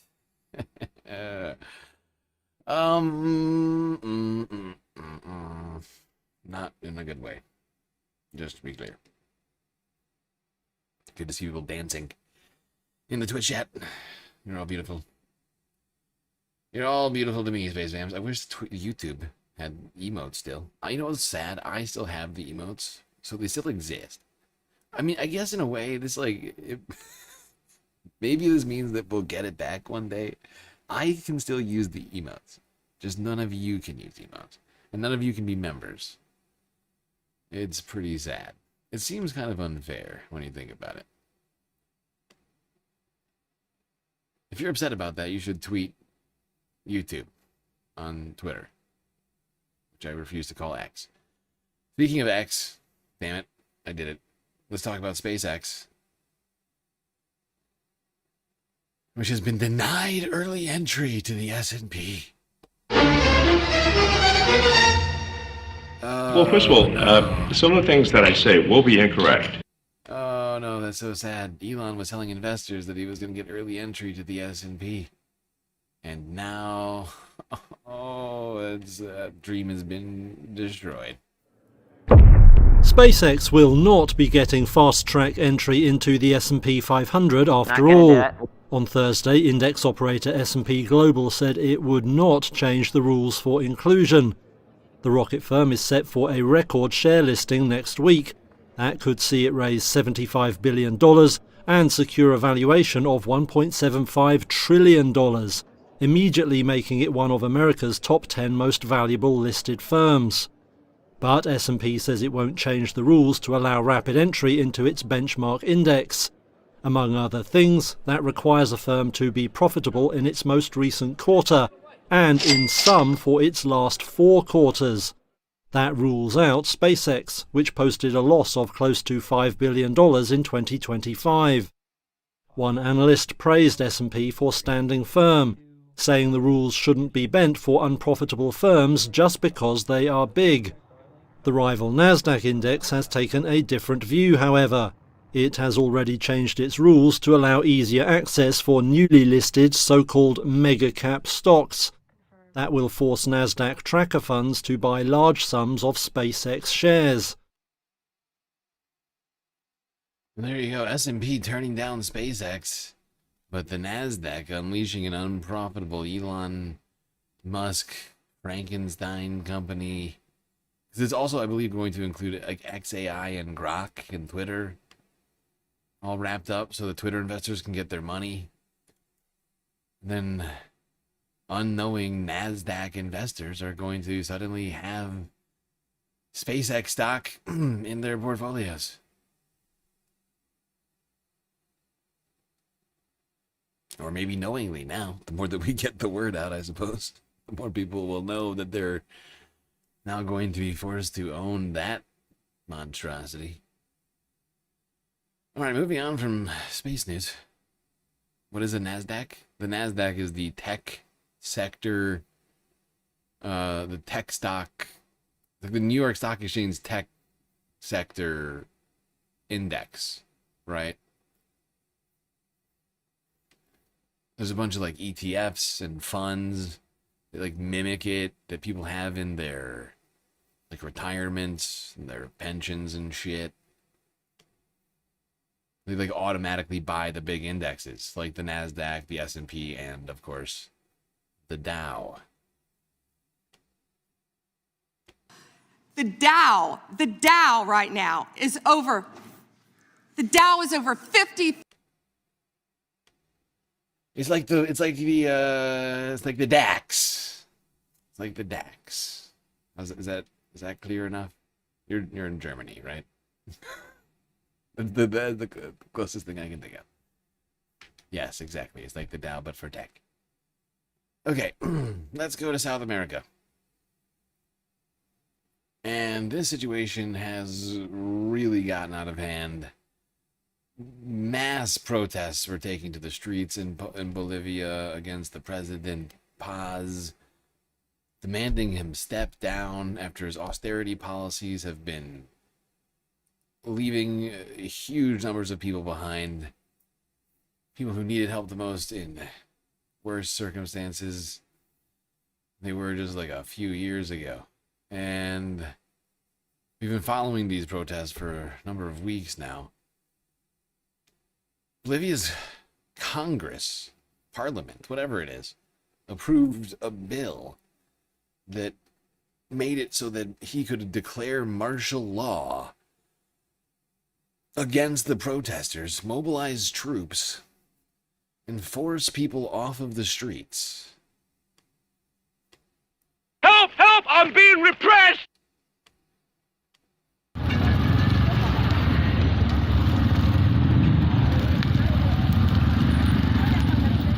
A blockade means not living well. It means living in hardship, living without food, without medicine, without social justice. A blockade is not living well.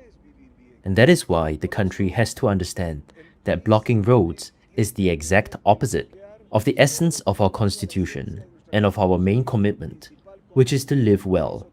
That's fascinating because he literally just basically changed the constitution so that he could weaponize the military against the people. Here's Telesur from 7 hours ago. Against the constitution. In Bolivia, the police forces of Rodrigo Paz's government are using paramilitary groups to repress the protesters, which have been demonstrating for 5 weeks now. As the government's desperation grows amid the continued demonstrations, Bolivians are denouncing human rights violations, with reports indicating that the Bolivian police and army distribute explosive devices to terrorist groups seeking to cause bloodshed. Wow. This comes after a call. Did you hear that? It's a little difficult. The clip's quiet. She just said that there's accusations that the police and military have been distributing explosives to terrorist groups to sow violence. That is fucking insane. That is fucking insane, dude. You gotta be kidding me. You gotta be fucking kidding me. This is ridiculous! Okay. Let's go across the Atlantic.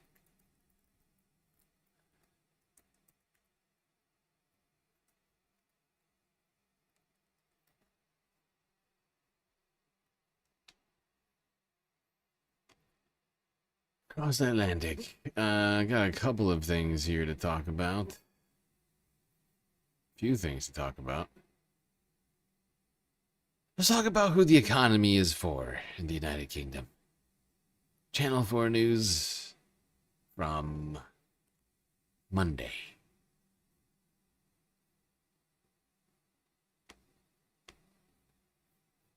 What does it mean for a progressive government to allow everyone to flourish, invest in their ability to be creative? That's a common good economy. I mean, obviously the criticism will be that this is some utopian ideal, not made for right now, this very polarized, very divided society. During war, no one says there's no money because they know that the money can be created. Had we invested the average of OECD countries, we would have invested 500 billion pounds more in the last 2 decades. I do think that it is a crime, and I'll use that very strong word, what both Farage and Boris Johnson did, which was to lie and lie again, and are still have not been held accountable. Hello and welcome. Okay, now you're going to be shocked. I'm going to skip this whole conversation. This woman is called, her name is Mariana Mazzucato. I believe is her name. Yeah, this lady. She's been advising the World Economic Forum and like world leaders and shit. A lot of people who have had done some very bad things or done a very bad job at things. Not gonna lie. Like she just got done advising Cyril Ramaphosa, the president of Africa, who just got handed a serious defeat. He didn't lose his presidency, but they did. I mean, they are the what's it called? The ADF? Why can't I think of the fucking name? ANC. God, my brain's fucking broken. The party that Zero Ramaphosa runs has been getting more and more unpopular. In the last election, they lost a bunch of fucking seats. They had to create a coalition to keep the majority. Like, she's not. We don't need to listen to this woman. Oh, she advised the World Economic Forum and the European Commission, the World Health Organization. Great.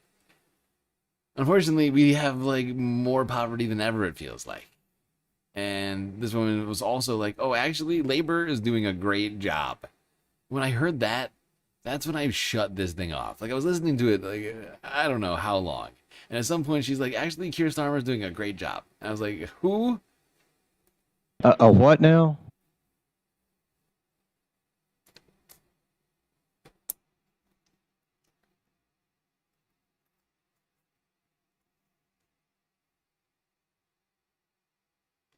But the fact is, I mean, the government is underinvesting. That's the title of this video. Should be investing in, the poor. The most in need of investment. The underprivileged people in society. Is it the ANC? Thank you.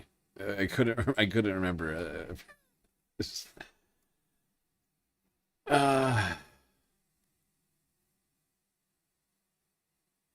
All right, let's go to the another situation we've been talking about a lot this week, and that is, of course, the banning of Hassan and Cenk. Hassan Piker, Cenk Uygur, two big online content creators who were banned from the United Kingdom. Cenk apparently went on with what is it called? GB News. I think is a fairly right-wing, like, media outlet. So as you all know, Kyle's got the clip for us here from Thursday. Whoops. That's the wrong thing. There we go. Nope. Yep. So as you all know, Cenk Uygur and Hassan Piker were both banned from the UK. They were going to go do the South by Southwest event, among many other things. I know Hassan had something planned with Jeremy Corbyn, and they both had their visas revoked. And the reason for that was their criticism of Israel. There's been a lot of talk about this. We've talked a lot about this. It's obviously a massive affront to free speech and Enlightenment values. It's disgusting. It's cucking yourself to a foreign terror rape state. I don't have the words to condemn it strongly enough. I find it so grotesque, and it truly is stripping these guys of their freedom. It really is. Well, Cenk has been making the rounds and doing a whole bunch of interviews. Here he went on GB News, and you have this guy, one of the smuggest men I've ever seen in my life, this guy by the name of Jacob Rees-Mogg, who quite frankly looks like a fredophile, and he has Cenk on with him here, and basically invites him on to accuse him of being an anti-Semite. He invites him on specifically to accuse him of being an anti-Semite. Let's watch and we'll break it down. Here we go. First of all, I hope I don't upset the public order, because I'm sure that as soon as people hear me in the United Kingdom, mayhem will break out. That's according to the British government, which is hilarious and ridiculous. Second of all, I want to clarify on the grooming gangs that portion of what the British government said is a flat out lie. If you kept rolling that tape, it is on tape and it is indisputable. I said the grooming gangs definitely exist and they should definitely be prosecuted. So they just made that up, period. And probably they got it from the Israeli lobby. The Israeli lobby exists in America and the UK. And then people claim they don't have any power, which is hilarious. This is super important. There's a massive difference between Jewish people and the government of Israel. It's true of every single country. There's a difference.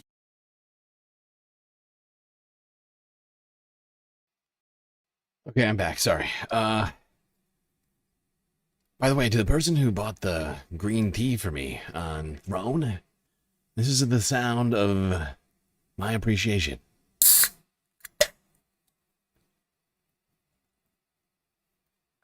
Oh, delicious and refreshing.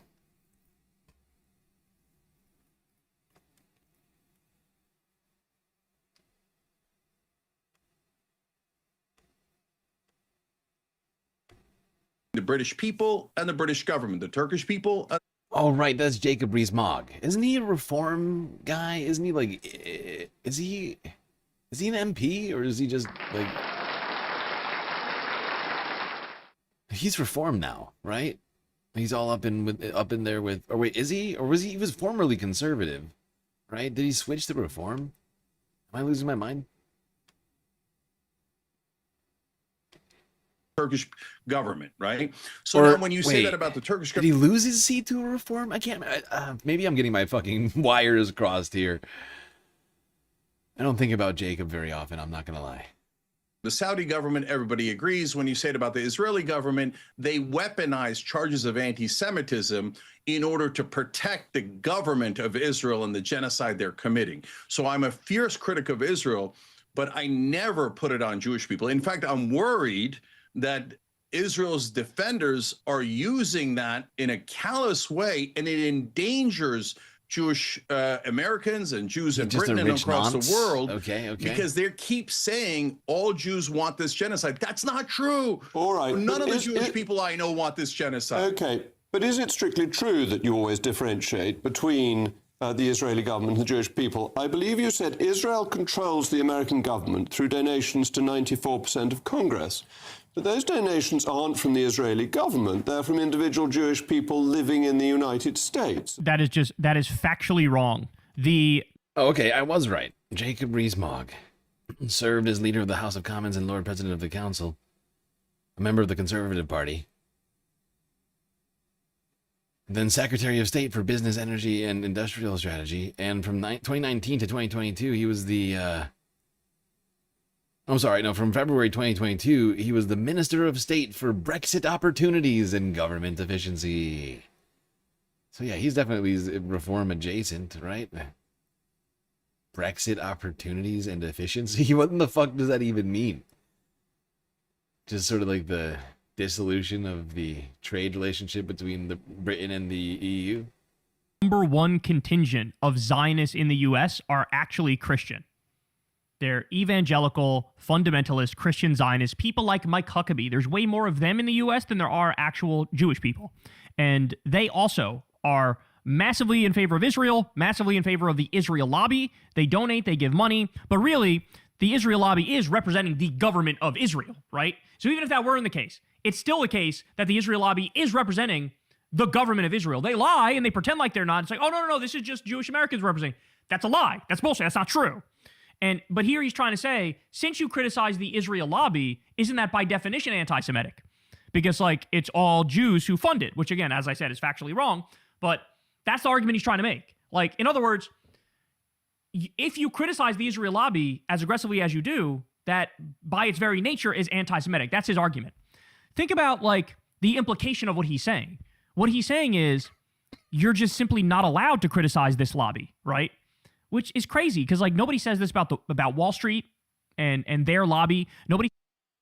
He really is an upper class twit, isn't he? I mean, look at this fucking guy. Look at this fucking douche. What is this? He looks like he's auditioning for upper class twit of the year, the Monty Python sketch. This hat. What? Fuck this guy. Fuck this guy. Honestly, and what's also somewhat ironic is his name happens to be Mog, but I'm fairly certain your average guy on the street could Mog on this guy. Literally any dude that you run into could Mog on this guy. Look, what is this? What am I looking at?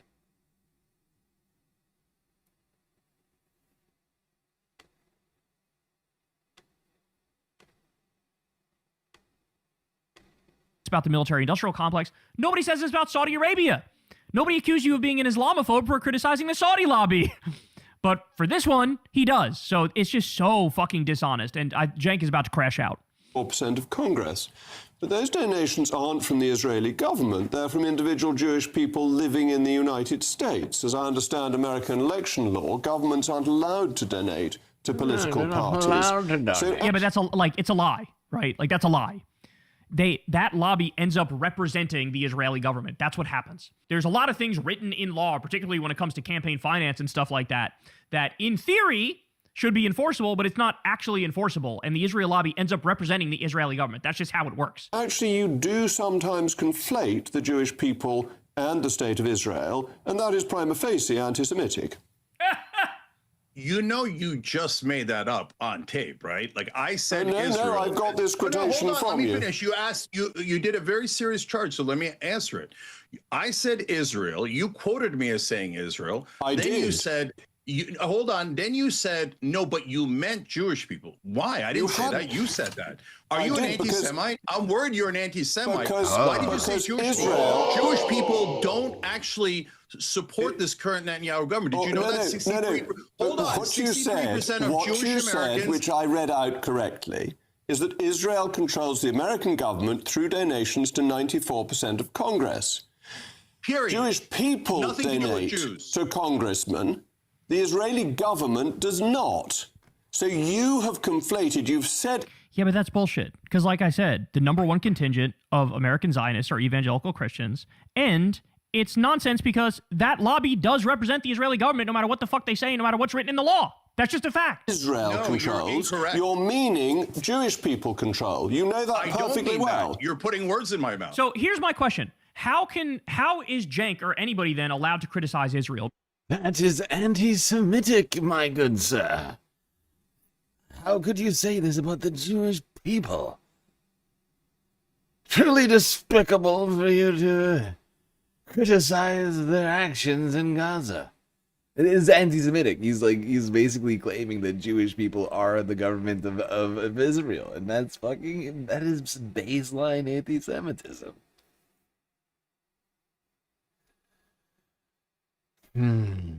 He speaks the king's English.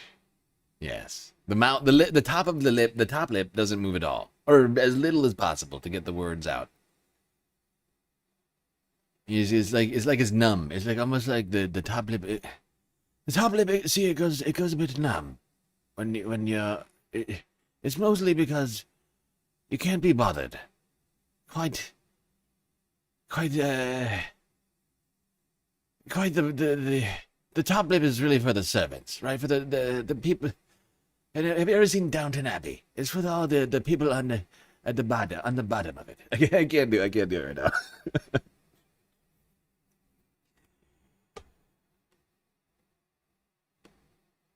I've seen what Cenk has said on this issue, and as I'm sure many of you have, and he makes a point every time he talks about this to stress repeatedly that Jews are not the problem. We are pro-Jewish. Our brothers and sisters are Jewish. The problem is the right-wing terrorist government of Israel. And if taking a solid 2 or 3 minutes aside every time you talk about this issue to make clear, let's not be bigoted, let's not be anti-Semitic, let's focus on the actual horrific government, the ethno-state committing the crimes. If that's not enough, then let's just be honest and say, there's literally no way you can criticize Israel where guys like this would admit it's not anti-Semitic. Let's just be honest. I'm not gonna lie. I think what threw me off is that, like, after I said can't be bothered, all I could think about was Catherine Tate. And that's the opposite of the accent that I was going for, right? Once I said can't be bothered, I was like, oh, can't be bothered. And that was it. That was the end of it. I couldn't manage it. The point is, I mean, this is just blatantly stupid. Like, Jacob Rees-Mogg is a fucking clown, like everybody's saying here. He sucks big time. Tried to smear Cenk. And sure, Cenk sucks, but he's not an anti-Semite. Doesn't deserve to be banned from the United Kingdom, and for Jacob to be doing this smear campaign on his show, it's a little sad.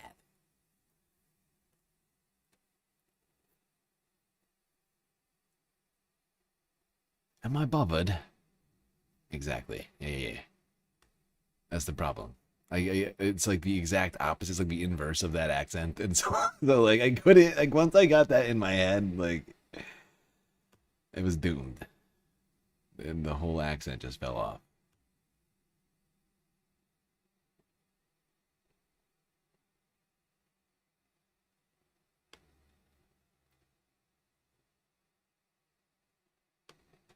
It's just too French. All right. Now, there's been a whole other situation going on in the UK. I think in May, I think. Or at least I think when the video came out. I don't know exactly the timing of the death of this young man, but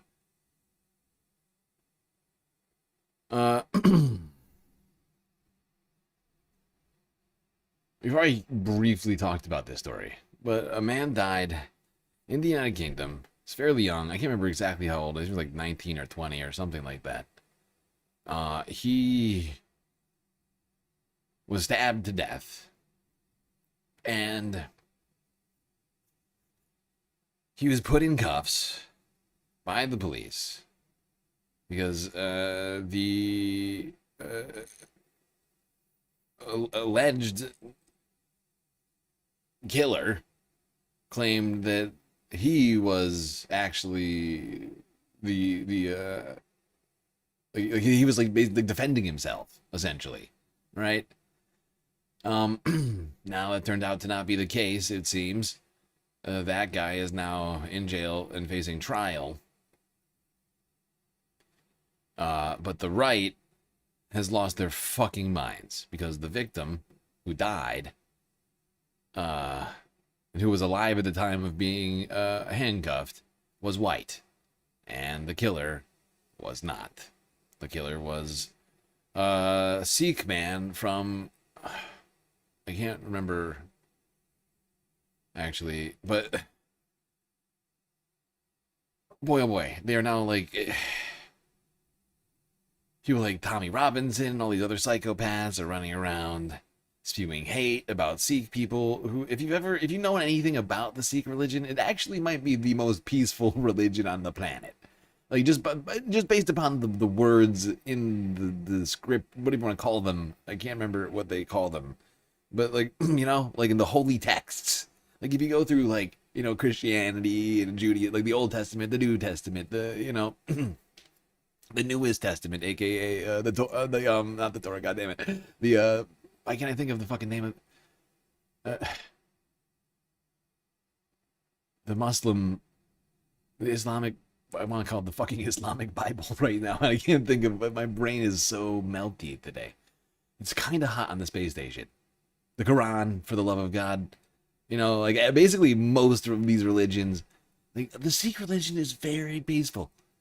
A lot less stoning of, you know, like women and other people like that. So, like, a lot less of all of that sort of stuff in them. But they're basically people. These fucking racist douchebags are rushing to blame all Sikh people and all immigrants as well. It's the existence of immigrants really is the problem. Brown ones. The Quran. Yes, I know. I got there. I'm fucking. Look, I'm tired. I'm already tired. We're only 6 hours in, but I'm tired.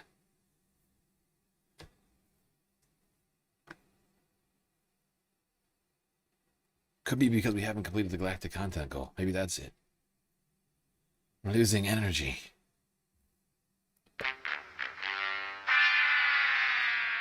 All right, let's go here to Keir Starmer.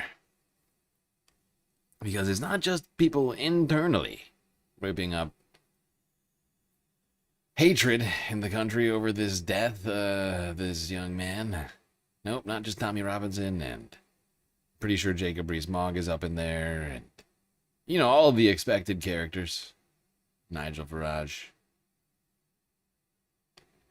In fact, conservatives broadly, I think, were screaming at Keir Starmer about this earlier in Parliament. Don't have that clip for you right now. But here's Keir.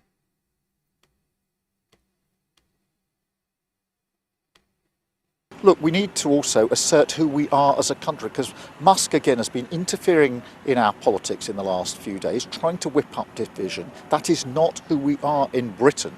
In Britain, we are reasonable, tolerant people. When we have a terrible case like Henry's case, Henry Novak, we react calmly, as his family have done. When it comes to disgusting images on Grok, we take Grok on.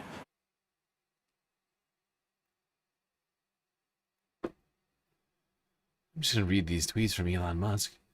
The West has created an utterly evil state religion, where an accusation of racism is the gravest offense that can be committed. Even worse than rape or murder. So if police show up at a crime scene and a British boy is bleeding out and an immigrant says the British boy is racist, the cops will cuff the dying British boy. Those hateful police are accessories to murder. Now what I love about this tweet is that he starts it off. Columbia-90505 just cheered 300 bits. Beware the Klingons. Thank you very much. What did you say? Beware the Klingons. Yes, beware the Klingons. Thank you. I'm going to keep my eyes out for them. I don't know if they're in this quadrant right now.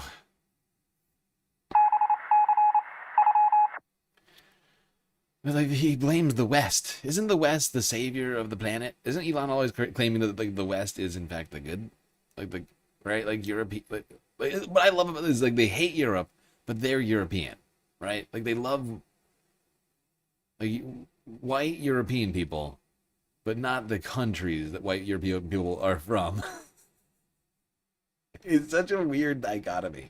Oh, the nasty, terrible West. How dare you?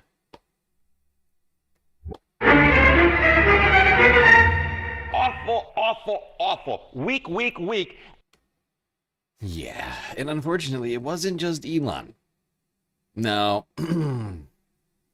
Not just Elon. Well, first of all, some of the things that I say will be incorrect. Nah. The Vice President was getting in on it too. That's right. JD frickin' Vance.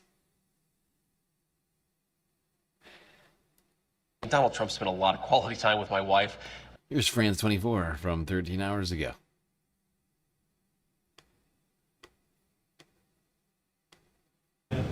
Henry Novak's family leaves Downing Street after meeting Prime Minister Keir Starmer. They've pleaded for his death not to lead to more division in society. But the American administration had other ideas. Vice President J.D. Vance, for instance, said Novak would be alive if it weren't for a mass invasion of migrants. The proper response, the only response, is righteous anger. In a statement, Starmer rejected attempts to interfere in British democracy. In December, 18-year-old Novak was killed by Vikram Digwa, a Sikh who lied about being the victim of a racist assault. Police initially handcuffed Novak as a suspect before noticing his injury and trying to resuscitate him. The US State Department called it two-tiered policing, and billionaire Elon Musk. How did I miss that piece of this? The US State Department. Really? the State Department of the United States released this message? Ideological conditioning and two-tiered policing. I might as well do this with Trump's voice. Ideological conditioning and two-tiered policing are glaring systems of civilizational decline. They must be rejected across the West. The United States sends our condolences to the family of Henry Nowak and the people of the United Kingdom at this troubling time. Now, it's fascinating that they would mention the family of Henry Nowak. We will get to that in a second. Called it two-tiered policing, and billionaire Elon Musk made torrents of inflammatory posts, prompting backlash from UK officials. I think there's an IPO this week in the States on Starlink. Elon Musk should get on with that. The events have become a lightning rod for right-wing anger and sparked riots in the city of Southampton. Do you think there are questions like how do allegations of racism, accusations of racism, inform police decisions in cases like this? We do need to ask those questions. I accept that, but it's how we conduct ourselves now that matters.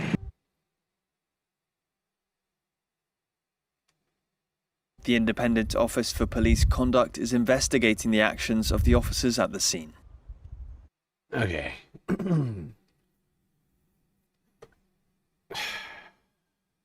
Elon Musk, JD Vance, the fucking State Department, all tweeting about this fucking thing.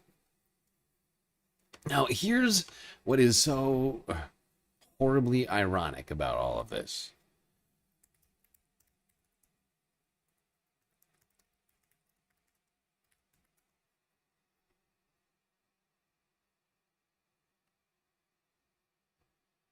The family of the victim, the Nowak family, has asked people to to respect their wishes and not to exploit this murder to create further division.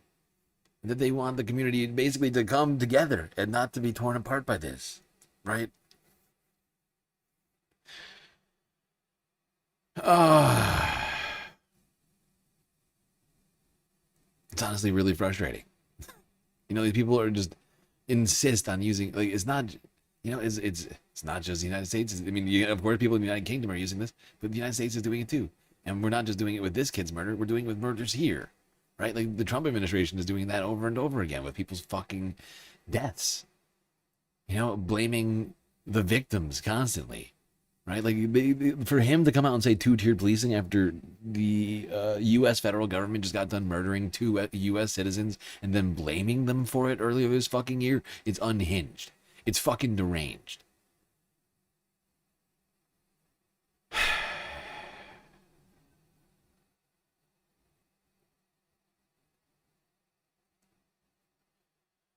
Oh, this is a BBC article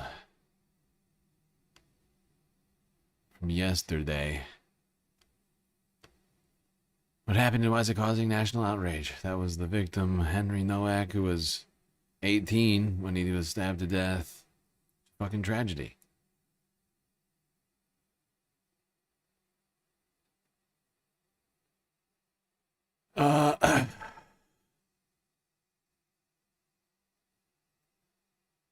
Following Digwa's sentencing, Nowak's father, Mark, called for a full, fearless, and transparent investigation into the police response, but he also urged people not to use his son's death to create division. We do not want his death to be used to create further division, hatred, or tension, he said. Despite those appeals, demonstrations took place in Southampton on Tuesday evening. Police said officers repelled with missiles, including chairs, cans, and flares, leaving 11 officers and a police dog injured.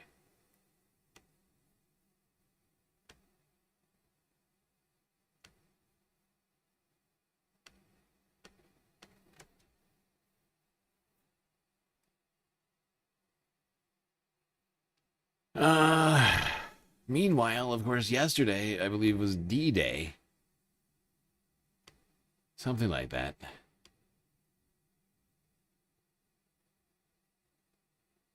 And the Department of War, Pete Hegseth, was in Europe at...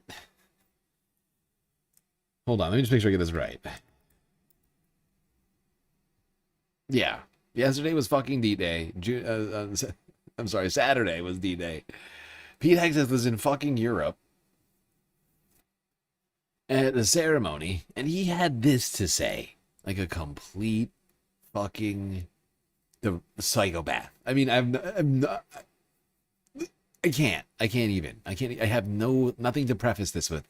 Please, Mr. Secretary of War. Sadly, today, different European beaches are stormed by different dangerous ideologies. Beaches in Spain, in Italy, in Greece, and Bulgaria. Boats and men arrive. When will European capitals do something about that invasion? Pete Hegseth, just at a D-Day memorial intended to respect the soldiers who died fighting Nazis in World War II, is now comparing the Nazis in World War II to immigrants looking for a better life. Didn't you hear that? This is such deranged Nazi lunacy. Like, this is literally like neo-Nazi talking points. He's like, it's not the Nazis who are the problem. It's actually the immigrants. They're the same. This guy should be fucking ashamed of himself for this fucking language. We should all be like, at this point, like, anybody who's calling this administration the Nazi administration needs to wake the fuck up. Otherwise, you're one of them. All right? You're one of them. These people are fucking Nazis. Oh, immigrants are the same thing as the Nazis. Oh, is this invasion worse? Is this invasion worse, Pete? Boats and men arrive. When will European capitals do something about that invasion? Or is it too late? Jesus. I pray not, and I believe not. Listen. The men who fought and died here restored freedom to Europe. That freedom must be maintained by this generation of leaders and warfighters, or what they fought for was merely temporary. This is one of the most fucking deranged things that you could possibly say right now. At a World War II memorial, he is saying the same things the Nazis were saying during World War II. They were saying the immigrant was the problem, the Jew was the problem, the gypsy was the problem, the gay was the problem. You know what I mean? Like they were demonizing the other. People were fighting against the exact ideology that Pete is espousing here at this fucking World War II memorial, and it is so perverse. I do not know what to say. This is threat level orange, red.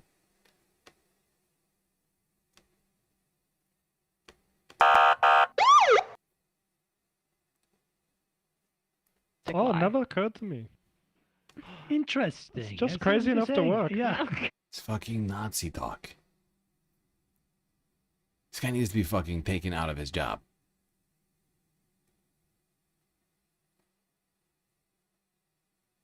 Probably tried for war crimes since he was the head of the military. He's the one who ordered these illegal strikes, whether in the Caribbean, the Pacific, or in Iran. Maybe that one in Yemen too.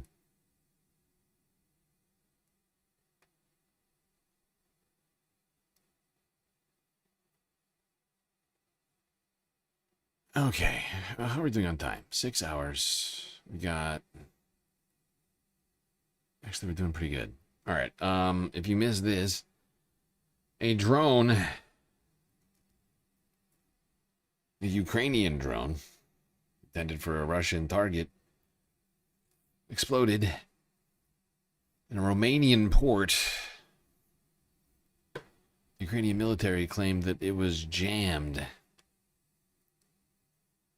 This is from yesterday out of Reuters.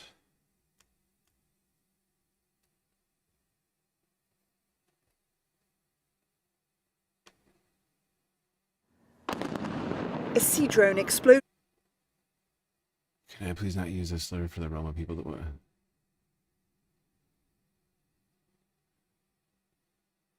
I've never heard anybody complain about that, but okay. I've met a bunch of Roma people. I've never heard anybody complain about that. Huh.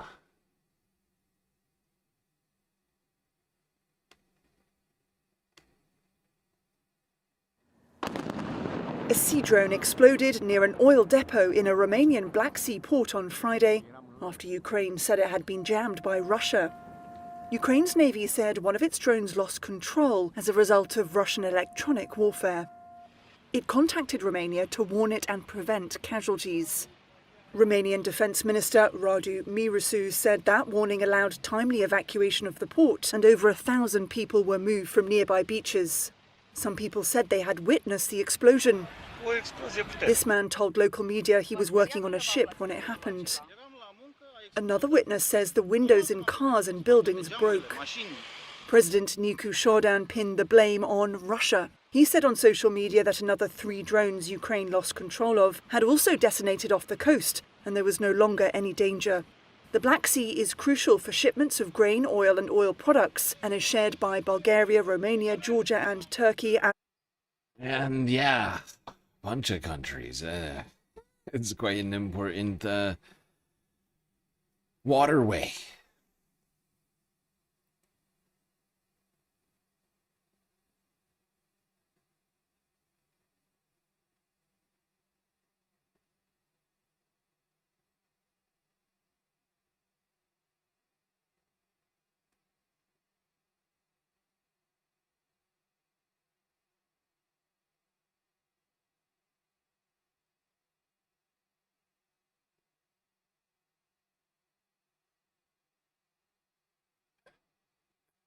Look, I've never heard anybody complain about that before, okay? I won't say it anymore if it's a problem for people.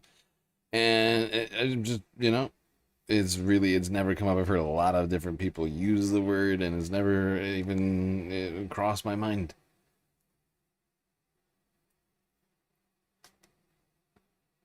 And somebody who's saying that they know it's a bad word also just typed it in chat, so you can see the confusion.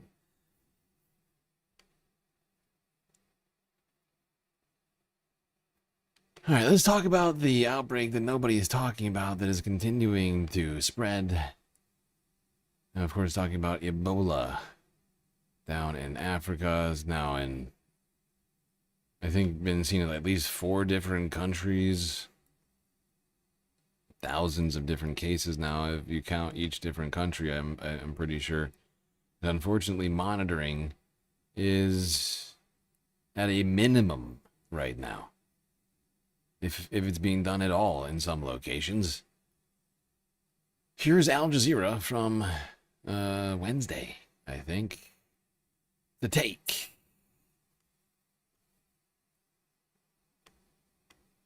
Today, a rare strain of Ebola and its trail of tragedy in the DRC and beyond. Authorities in the DRC have warned that many people are dying at home, and it's increasing the risk of transmission. Why it's sparking protests in Kenya, and what it means for global health as a whole. I'm Malika Bilal, and this is The Take.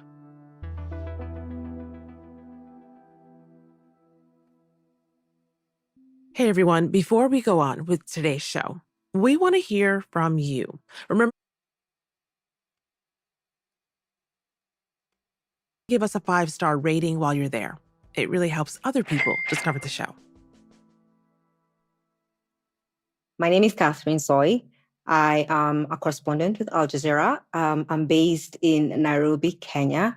I cover East and Central Africa mostly. Based in Kenya, reported recently from Uganda, and have been to the DRC reporting there for years. And so you were the perfect person to talk to about this story that is rapidly changing by the... just cheered 100 bits. Did someone order Klingon pizza? We have 25 Klingons in the airlock delivering 1 pizza box. Should I open the airlock and receive the pizza? It might have pepperoni. That sounds pretty good. I'd be into that. As long as you can do it safely, of course.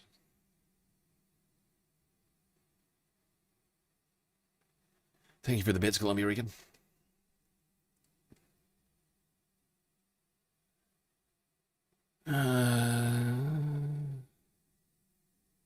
Somebody just donated someone just donated on Throne, it looks like. Which item just got bought?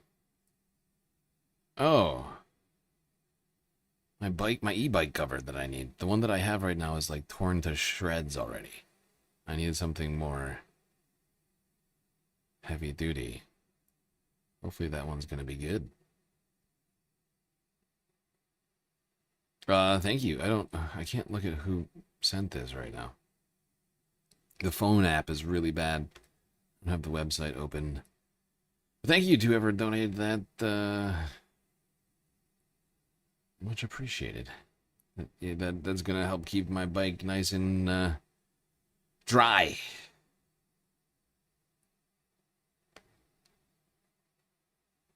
I've been keeping it outside, locked up. Triple lock to a freaking... Well, I'm not gonna go into it, but it's like, yeah, it needs that cover. Catherine, welcome back to The Take. It's really good to have you. Let's start with what is actually happening on the ground right now when it comes to the Ebola virus, because the numbers are moving fast. How bad is this Ebola outbreak? Well, the situation is bad. I will not lie.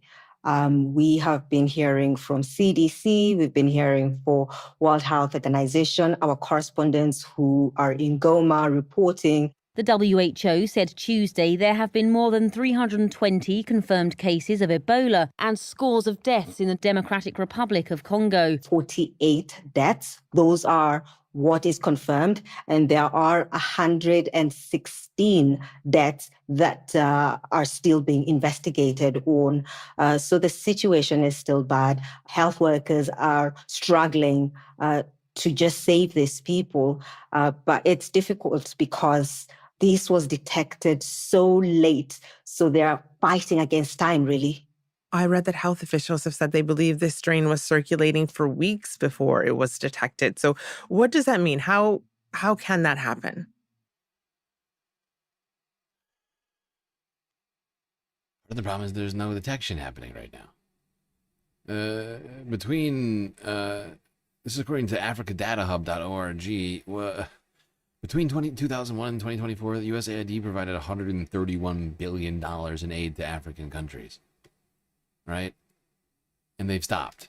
WHO, and it was most of this was going through the WHO. Like, I'm fairly certain if we looked into this, a large portion of this was funneled through the WHO because WHO had the apparatus to do a lot of the distributions and whatever else, and the people, volunteers, and whatever else. It's a combined effort. But over 24 years, 131 billion divided by 24 is what? $5-6 billion a year. So there's $6 billion short in Africa. $6 billion goes a pretty long way for simple things like soap, masks, gloves. You know, you get a lot of soap and masks and gloves for $6 billion.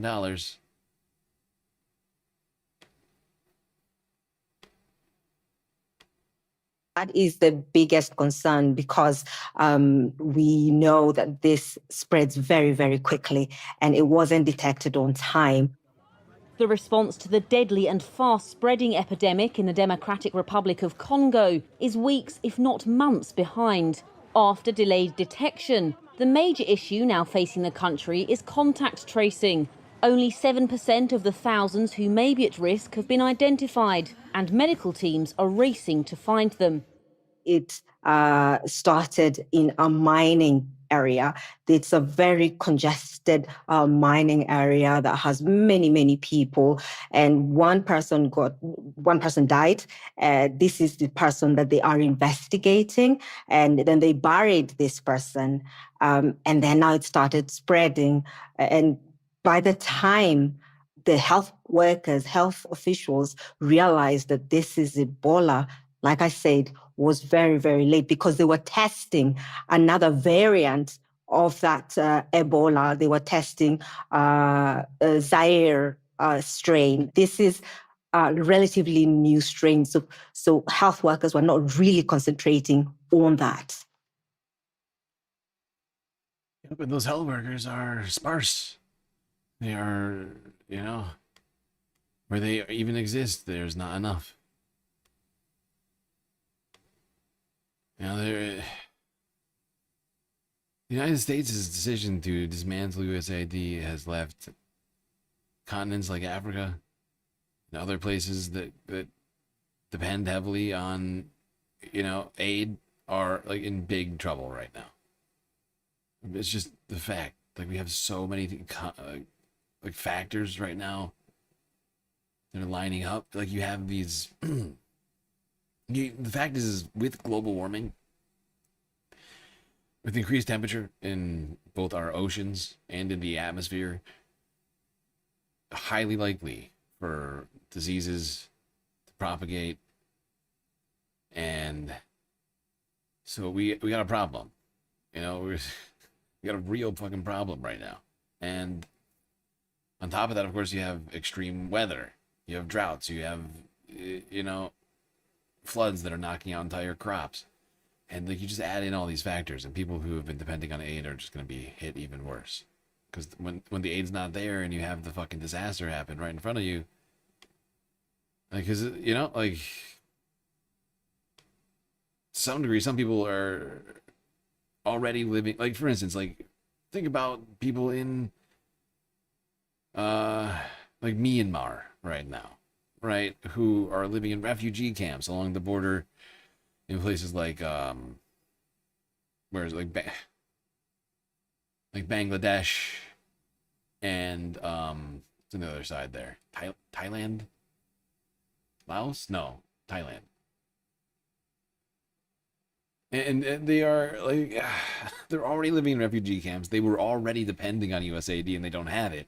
What happens when those refugee camps get hit by a fucking typhoon or something? They're just done. Even if they do survive the storm. Alright, maybe that's being a little too dramatic, but you get what I'm fucking saying. We're just making everything worse for everybody for no good reason. Just pettiness and racism. Because Stephen Miller and the Republicans who put Trump in office hate brown people. That's what this all comes down to. Like, most of these decisions like boil down to, oh, Stephen Miller and Republicans hate, like, and Trump hate brown people. And the guy, like the Heritage Foundation guys who put together Project 2025, they just hate brown people at home and abroad.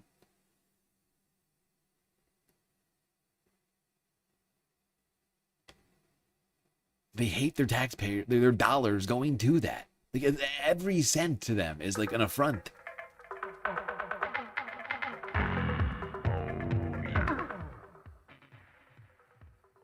They don't think anybody deserves anything.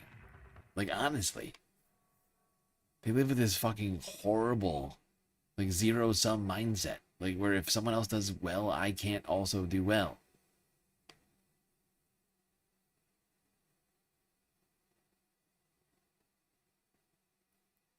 Already wearing sunglasses, lowercase, and you know that. You opened the airlock and they were not Klingon pizza delivery guys. They look armed. Wow, Columbia Rican. Really don't appreciate that.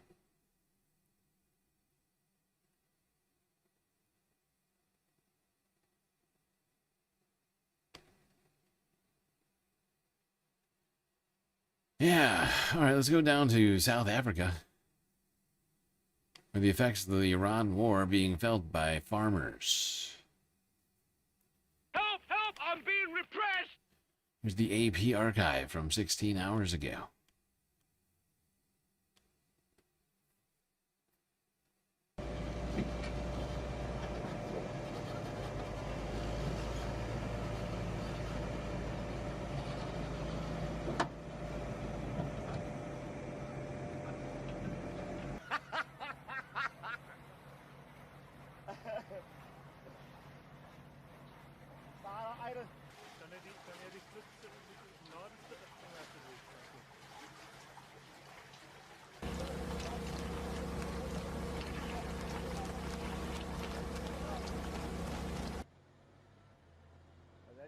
That's got water, liquid fertilizer, and seed.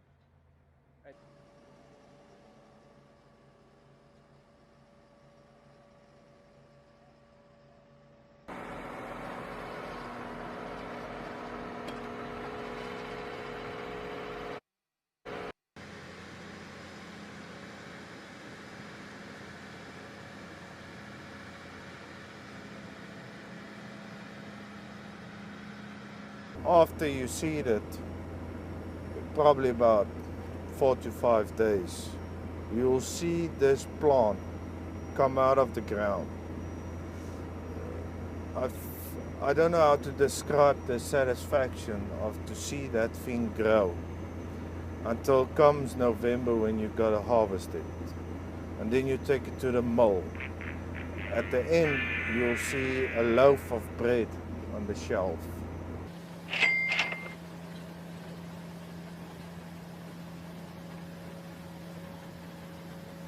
Hold on, there's a bunch of like B-roll in this. I'm just gonna try and skip past. We don't need all of this. We've seen a doubling up in diesel prices. Fertilizer prices have nearly doubled. And if you add that cost per hectare, and you look at the price that we get for our wheat and also for our canola, it is impossible to make any money. It's impossible to have a profit. Our profit margin was under severe pressure before this war, in such a way that we weren't making money to renew our technology, to renew our machinery. We are just working them older and older and older, and we can't renew them. Now we get these increases, and personally I don't know how a grain farmer his calculation and his profitability. There is no profitability for him, and he will not be making money in 2026.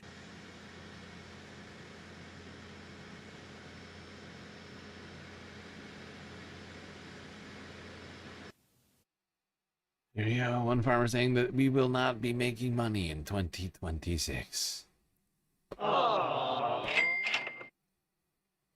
Up increased cost of fertilizer and fuel and grain, everything. It's causing serious economic strain for people all across the planet.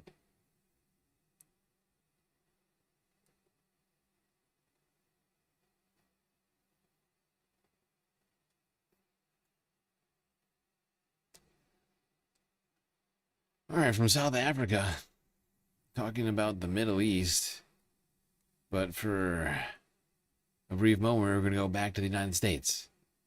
Talk about the display put on by the leader of the House minority in the Senate. Let's just see what little Chuck Schumer got up to this weekend. Chuck Schumer is very nervous about the Democrats taking the Senate in many respects, I think. Because if the Democrats do take the Senate, it's going to mean more people more determined to get rid of Chuck Schumer. And I think he's probably resolved to retire in 2028, but wants to be leader of in the Senate, either the minority leader or the majority leader. I suspect he wants to be leader is more important than even minority or a majority leader. Which is horrifying given the fact that his central ideology, it seems like, or at the very least one of the things that he holds most dear is his Zionism, and that is in direct opposition to an overwhelming majority of the base of the party he wants to lead. And he doesn't seem to care about that whatsoever, as we're supposed to care about democracy. But, you know, let's hang on to your leadership then. And I just want to remind people, that's not Emma speculating or conjecture. I mean, this is literally what he has said on multiple occasions, that is his primary job. To keep the left pro-Israel. And he's failed unless there's some dramatic reversal and we're all going to change our mind about Israel. Turn it around. Doesn't seem to be going in the right direction. And this idea that somehow they're going to deflect attention from what Israel has done to Palestinians in Gaza, to Palestinians in the West Bank, to the Lebanese, to the Iranian civilians, by pointing at Zohran Mamdani and saying, like, how come you didn't come to this parade? Zohran Mamdani. He's so deluded. It is, and this is what I find really fascinating. These people, you're a moron. And by these people I mean these Zionists, have deluded themselves so much they have no idea where they are in terms of public opinion and where their fight is. They are so lost. And I'm just looking at that as like a sort of like just a political analysis, never mind a moral one. Here is Chuck Schumer, who is Smotrich in frame here? You know, the criminal, the far right terrorist that's overseeing the ethnic cleansing of the West Bank. Was this when him and Chuck Schumer were arm in arm, or was that another time in this horrible parade? The world what Jews have known for millennia, that our security... go back, because I just want to hear this incredible lie. This incredible lie.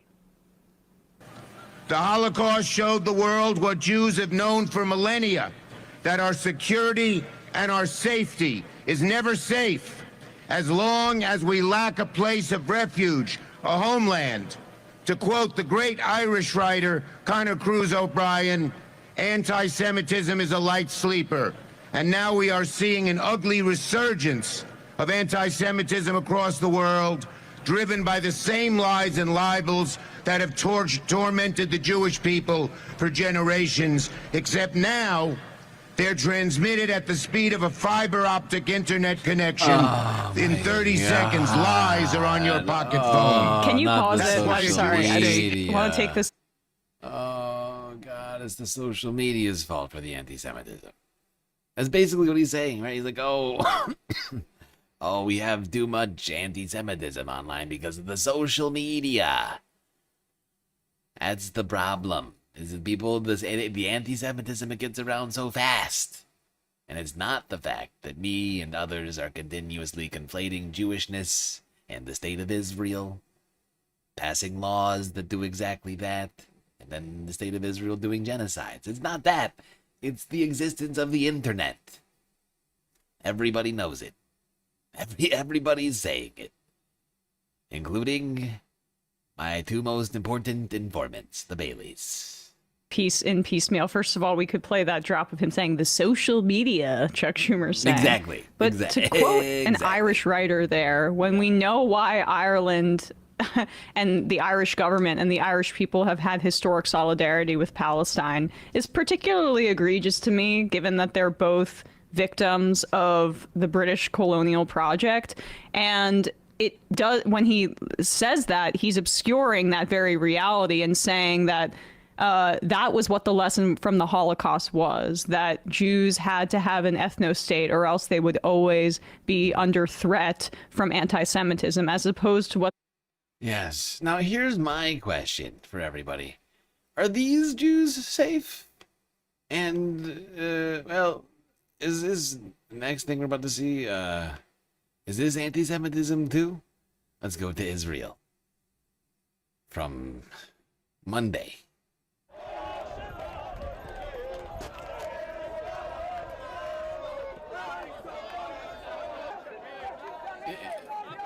Do you see what I'm saying here? See, you have a horse which is stomping on a Jew. Then you have Orthodox Jews being sprayed with water cannons, dragged along the street. Is this not anti-Semitism? I think this is blatant anti-Semitism. I would like to know what Chuck Schumer thinks about this. These Jews don't seem very safe right now. They're being attacked in the streets in broad daylight.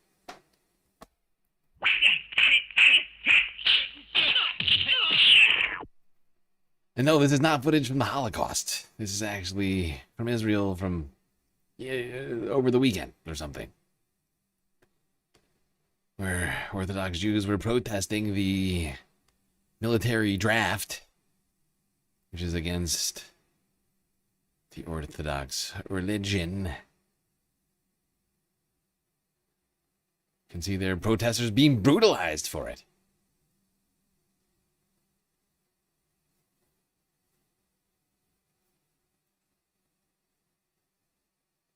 Like, is that the wrong kind of anti-Semitism? Is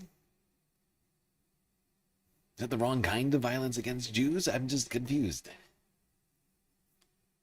Why can't we condemn that in the state of Israel for doing that? Or is it only the existence of Palestinians that's the problem? Because that's what it seems like. When Chuck comes out and says those kinds of things, that's what it seems like. You know?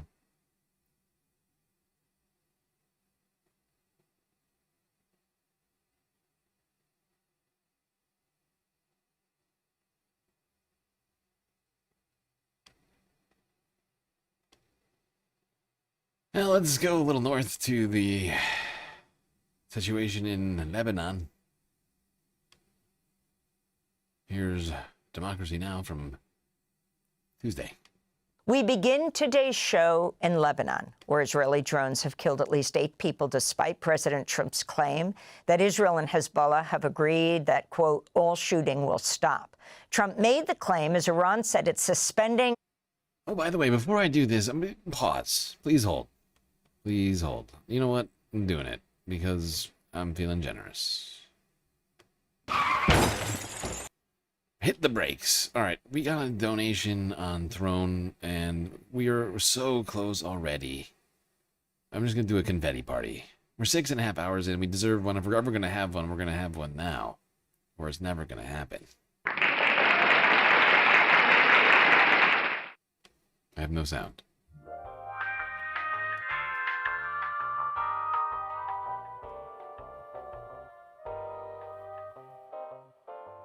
Yes, indeed. Thanks to all of your great generosity. I'm calling it. Galactic content goal completed. We're just going to do it all. Don't worry. And confetti to remind you of that fact. Yes, we didn't quite do it, I guess. We were at 90%, but because of that throne donation, even though we don't usually count them, I decided, why not? I really do need that bike cover. Probably would have needed to buy one myself at some point. I had a couple extra bucks. I put a bunch of things on there for my galactic birthday. That was one of the things, so thank you. That's gonna help me out in my life. Bunch of bike stuff on there, some candles.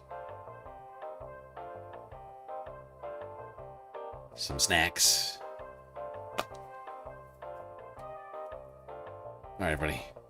Back to the show. Alright, confetti party. Done. Back to what's been happening in Lebanon. Direct negotiations with the U.S. to protest Israel's expanding military offensive in Lebanon.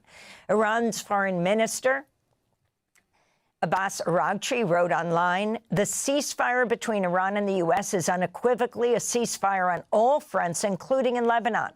Its violation on one front is a violation of the ceasefire on all fronts. The U.S. and Israel are responsible for the consequences of any violation, he said. Since March 2nd, Israel's killed more than 3,400 people in Lebanon while seizing large swaths of southern Lebanon, including the medieval Beaufort Castle. On Monday, President Trump spoke with Israeli Prime Minister Benjamin Netanyahu by phone after Israel threatened new attacks on Beirut. Axios is reporting during the expletive-laden call, Trump told Netanyahu, quote, "You're effing crazy. You'd be in prison if it weren't for me.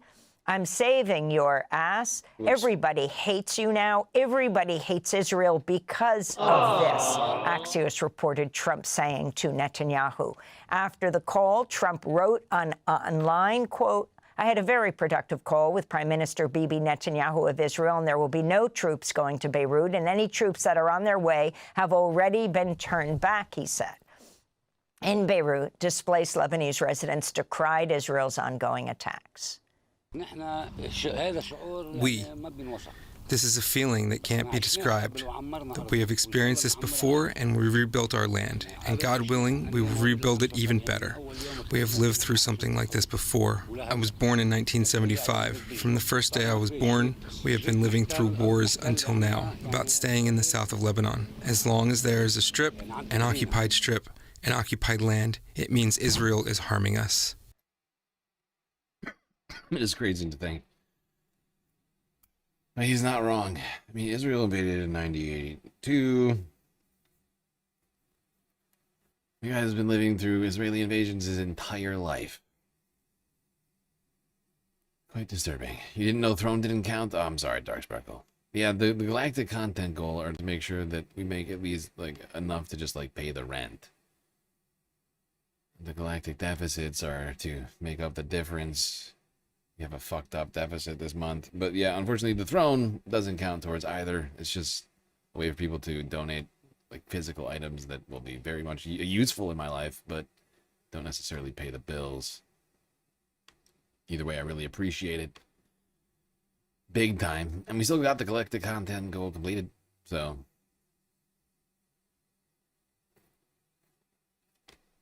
you know.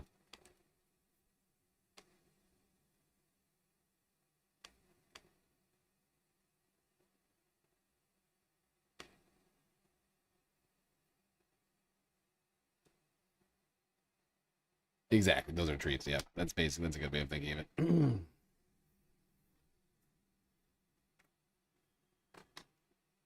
I just want people to have a way of like actually sending me things like in real life. I felt like that was like a different sort of donation experience that you know, broadened out our options. All right. So I'm gonna take a look at the fucking damage that's seen here. Entire Lebanon. After some of these strikes that Israel did this week.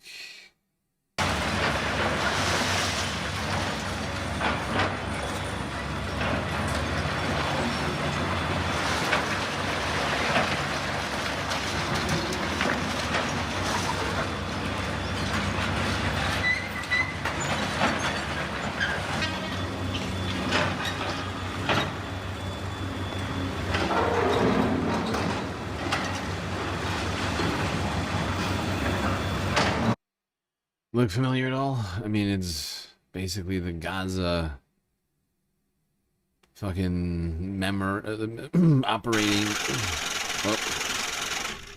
MIDI Doctors just cheered 100 bits. MIDI Doctors, thank you for the 100 sweet biddies. You're a cozy AF streamer. Thank you for being that galactic. Purple. My pleasure. It's very thoughtful. Thoughtful message. Also appreciated the note that you left me, Dark Sparkle. You're all so supportive, I gotta say. That's why I don't mind doing these streams at a slight discount once in a while. Really fine, because I also care about these issues too. And I like being here with all of you, talking about these things that I spend so much time on every...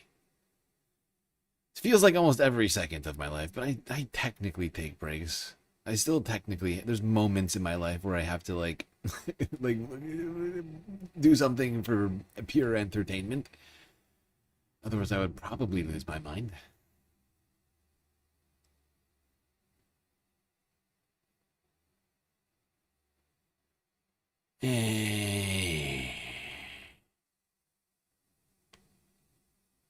Let's go here. Kyle Kalinske from 3 days ago. If you can't tell, I'm doing a brief sort of weekending recap on Iran again. I'm using some different videos I didn't use yesterday. This is on some of the back and forth attacks between the United States and Iran that happened like Wednesday, Thursday this week, or Tuesday, Wednesday, whatever it was. It was such a fucking news-packed week. I just felt like we just needed at least a few of these, just to remind us. What's up, y'all? Welcome to the show. Hope everybody out there is having a great day. Before I even begin, let me just say, go Knicks. Can I get a go Knicks in the comment section? Can y'all hit me with a go Knicks? Last time they got this far was 1999 when I was just a boy. I was just a wee lad at the time. I'd like to see my New York Knicks win a championship before I die. And I feel like this is our best chance, maybe that I'll ever see. So, I don't know, man. I'm all emotional. I'm all emotional about this. But we got a lot of stuff to talk about today. In just a second, we have all-out war erupting in the Middle East yet again. Iranian missiles are raining down on 3 different countries. Air sirens are wailing all over the place. They're releasing statements about how we will crush the enemy. The United States, of course, was the one that attacked them first yet again. We'll dive into all of this. We also have Bernie Sanders cooking some MAGA trolls to their face as they protest on the street. Needless to say, the protest backfired spectacularly.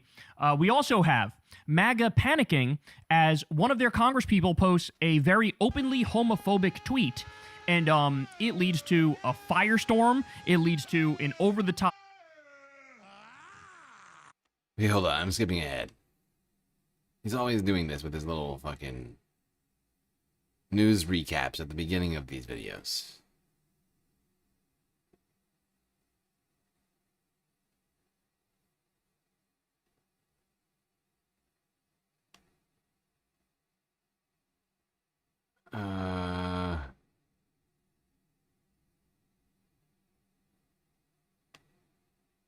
and admits their navy is gone and resting. Going back slightly. Policies, right? All the farmers in Iowa are being obliterated by Trump's tariffs, by his illegal war against Iran, by the Strait of Hormuz being shut, by his policies when it comes to beef, allowing in beef from Argentina and undercutting our own people. So they're being hammered, and this appears to be a bit of a revolt against the Trump-backed Republican.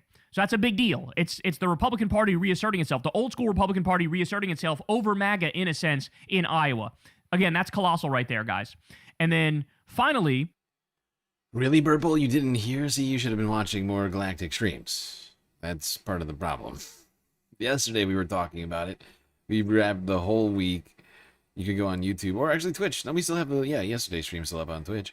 But you could watch the end of last night's stream later and see much of what happened this week. There was a lot. Multiple U.S. strikes on Iranian territory. Multiple Iranian strikes on U.S. Targets in the Gulf, as well as, I believe, the Kuwaiti International Airport, which I actually have that clip. Want to see that clip? This is that clip. Kuwaiti International Airport. 3 days ago. 4 days ago, I think, actually. A dramatic new video this morning shows yesterday's Iranian drone strike on the Kuwait International Airport. Look at that. Commercial airport you're looking at here. Columbia _9 just cheered 100 bits. Hey GSL, I want to nominate myself for stopping the Klingon boarding party that I let in and also stopping Bob the Xenomorph after he escaped when I turned around to get his food. Yep, that seems like a good responsibility for you to take on right now. I support you. I support you in that. Into the terminal, killing one person and injuring more than 60. Iran claims it was caused by a U.S.-made interceptor that failed to hit incoming missiles, but the aircraft's triangular shape is consistent with other Iranian drones. It comes amid a breakdown in talks with the U.S. after launching what it called self-defense.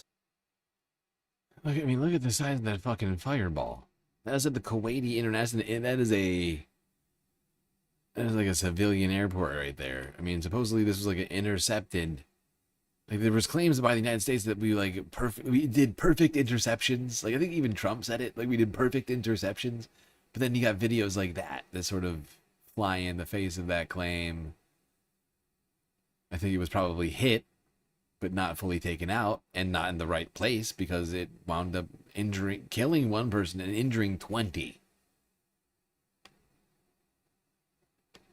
I'll give you is this. The good news, not only is Adam Hamawi and what I just told you here about Iowa, we also have Sam Forstog was a Bernie endorsed candidate. He won. Randy Vajegas, Bernie endorsed candidate. He won. As I said, Adam Hamawi, he won. And Alelia Mejia in New Jersey as well, won. Jane Kim also won. She's California Insurance Commissioner. So you have win in Montana, some wins in California, some wins in New Jersey.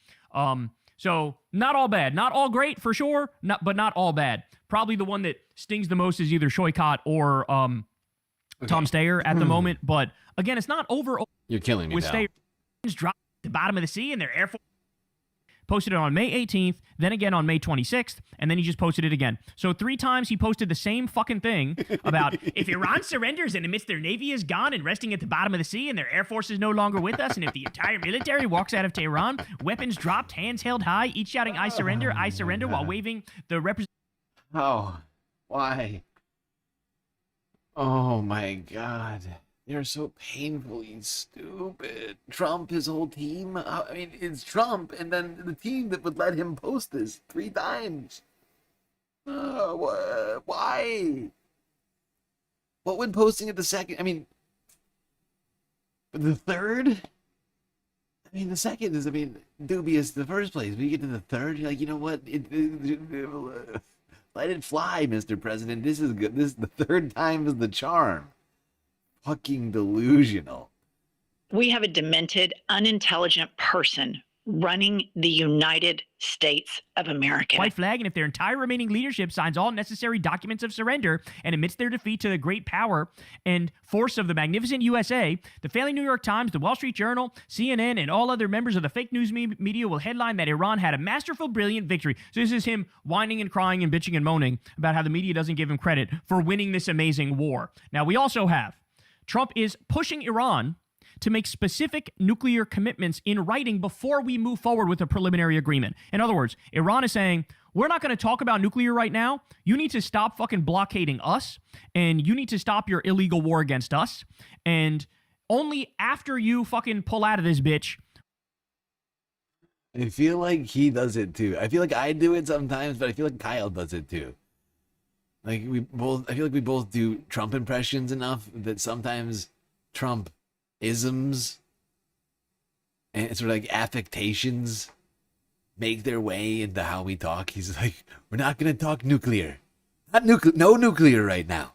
Like, you know what I mean? Like, Trump would say that. Trump would say that. You can't tell me I'm wrong. That's exactly how it, don't tell me. Talk about nuclear right now? We're not going to talk about nuclear. Not going to talk about it. Stop fucking blockading us, and you need to stop your illegal war against us. And only after you fucking pull out of this bitch will we even consider talking about nukes. Well, Trump's going, oh yeah? How about no? How about you actually agree to the nuclear stuff right now? So Trump is like trying to drive a hard line on this. Then we have this. Marco Rubio comes out, and he's talking to Congress, and listen to what he has the nerve to say here. It's billions of dollars of reconstruction costs just to get to where they were 6 months Mr. Rubio, you keep telling us how we're winning this war. The president keeps saying, well, the war's over completely now. Annihilated. The war is not over. Marco Rubio said yesterday morning, the war is over. The war is over. By the evening, there were bombs flying all over the Middle East. I'm not kidding. All right, look at this. Iran's IRGC, in a new statement, confirms that tonight's engagement was a tit-for-tat escalation. So first, the U.S. struck a ship attempting to run the blockade. I'm going to show you that in a second, by the way.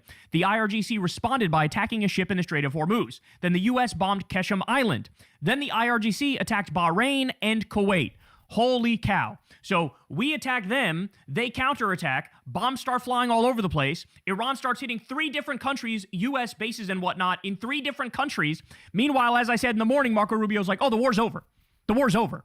So here we go. U.S. forces stopped a Botswana-flagged oil tanker heading toward Iran after it ignored warnings. We have the video of it. Take a look at this. They're attacking the ship here. Watch. There's the missile. There's the explosion.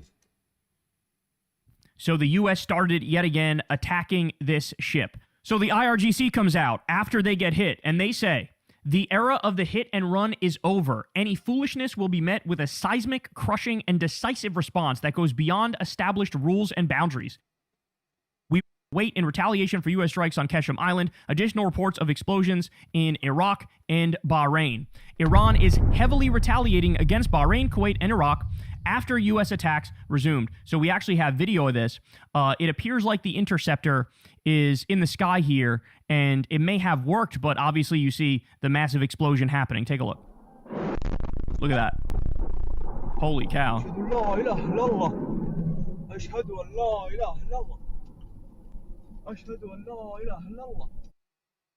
So yeah, it's been a pretty crazy freaking week in the Middle East, but we've barely been talking about it. There's been claims of this ceasefire happening by Trump, and a lot of the media talking about, oh, it's going to happen, but it's not happening. Anybody that's dialed into this right now, which I know is tough because there's so much to talk about, and it's summer, and so, you know, a lot of distractions, whatever else, but this shit is still fucking, it's like at a 10. It's not quite at a 10, but it's like at an 8 right now. Like, we're like bombing back and forth all fucking week, but meanwhile, Trump is just saying over and over again in the media, oh, we almost have a deal. Perfect deal. Everybody's gonna love it. Great, better deal than ever before. And by better, I mean not even as good as Barack Obama. Now, before we talk about the events of the last 24 hours, because those have used to get worse somehow, I just want to take a quick pause. Talk about the people who tended to limit Donald Trump's powers over last week, actually. Was it Friday? Not last Friday, but not this Friday, but like last Friday, right? 8 days ago now, the House voted to hold Donald Trump accountable and prevent him from waging this war without the express consent of Congress and the people. Let's talk about how the people feel about Congress using their power to prevent Trump from waging this war. Now, unfortunately, the Senate has not taken up that vote, even though it passed the House over a week ago.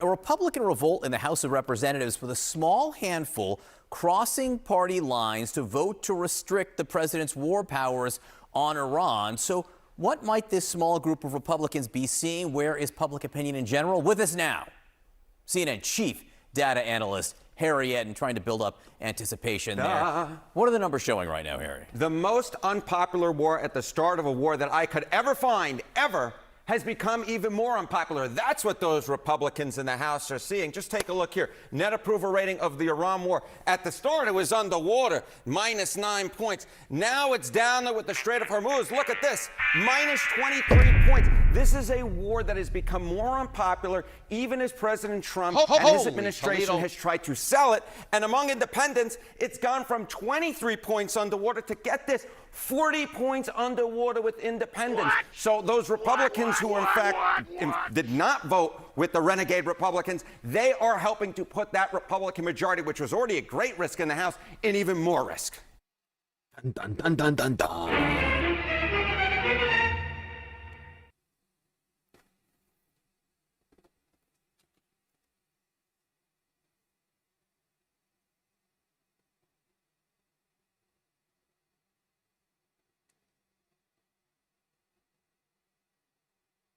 All right.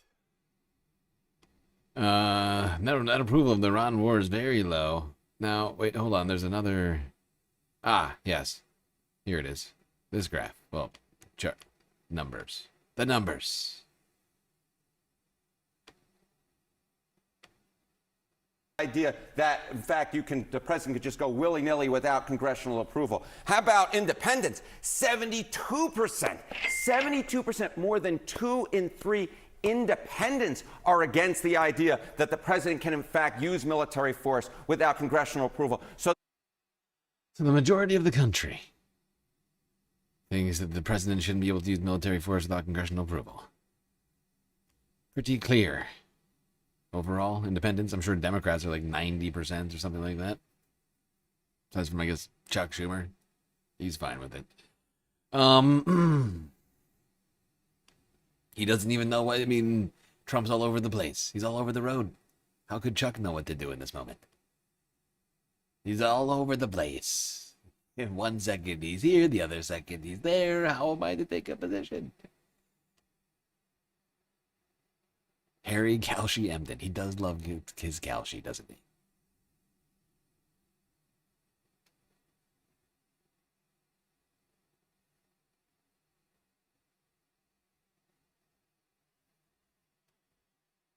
All right.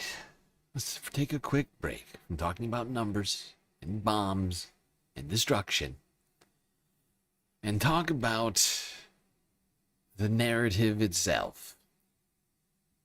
And the narrative makers. More specifically, I want to talk about the right-wing hacks who've been kind of benefiting from their departing with Donald Trump on a few issues. Not all, but like 2 or 3 maybe. And some are rewarding them for it. Marjorie Taylor Greene probably got brought on to CNN like a dozen times after she quit Congress. Tucker Carlson, Candace Owens also come to mind, although they haven't quite had the same embrace from the mainstream media, but I think you get what I'm saying. I saw this answer from Norm Finkelstein on I'm well. He put it up.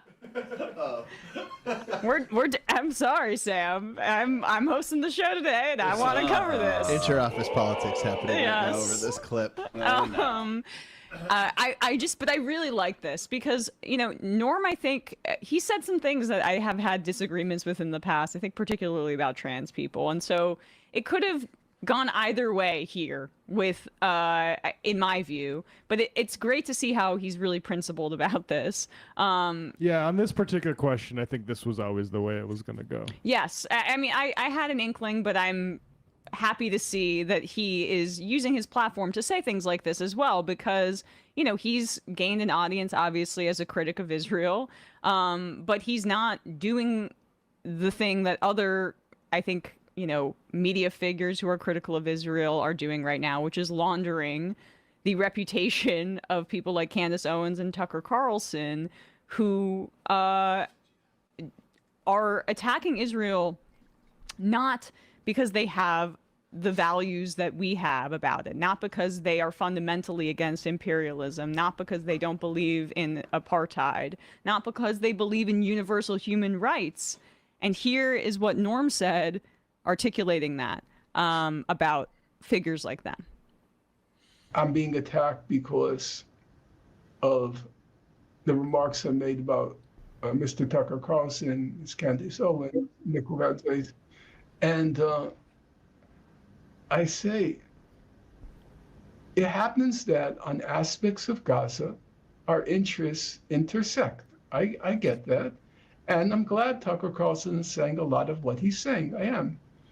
But Gaza is not my be-all and end-all. It's part of my worldview to fight for justice. I'm not about mass deportations now. I'm not. I'm not about making America great again. These defectors from Trump, defectors in a positive way, they're defecting because they say he betrayed what he originally promised. I never particularly liked what he originally promised. I don't want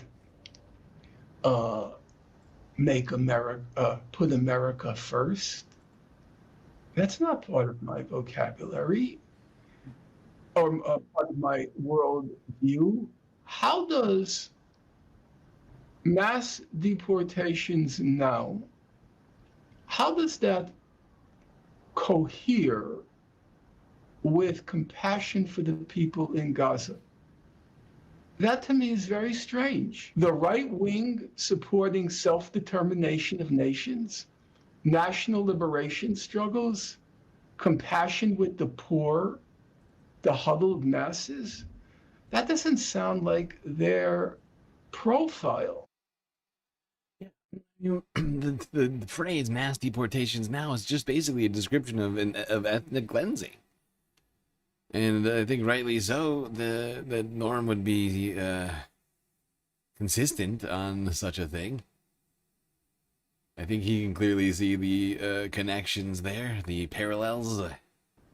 So I have to ask myself the question, what is going on? Steve Bannon said we need to stop giving all this money to Israel. We need to use it to build the wall and ICE detention facilities. So, I mean, it's like, yeah, no, but what are you doing with it instead? I find it very strange that suddenly the plight of Gaza has become the cause of the far right.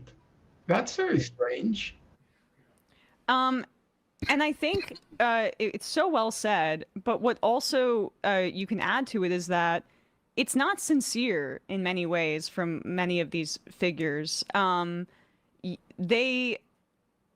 now, there is a kind of influencer economy on the right that is competing for attention, and they're doing it in a variety of different ways. With Charlie Kirk's death has been a part of it. It's that fight interpersonally between Candace Owens and Erica Kirk drives views, and so they're placing themselves at the center of what is ostensibly news or is close to news as a way to kind of gain attention in the influencer economy that Exactly. It's not a principled position that these right-wingers hold. Like, Tucker Carlson doesn't care about Palestinian lives, right? Like, Candace Owen doesn't want the occupation to end. She's just an anti-Semite.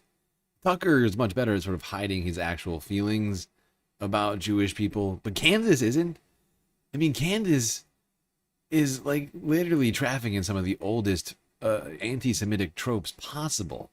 And yet she still remains on YouTube, I would point out, and monetized, making boatloads of money over there. But there's so many things we could go down the list on Candace when it comes to her completely unprincipled position about all this, right? And that's why I have not really, trafficked in this. I was like, not really interested in what Tucker has to say about this because I know it's not a principled position. Same thing for Candace. I mean, when Candace talks about TPUSA, or can't remember who Tucker had on because we talked about one of the people. I think it was like JD Vance or something stupid. But otherwise, I'm just not interested. Like, Candace is an expert on TPUSA. She was best friends with Charlie. I'll listen to her talk about that. And I still find it amusing, like her tiff with Erica Kirk. But beyond that, I think I think that she's got bad ideas.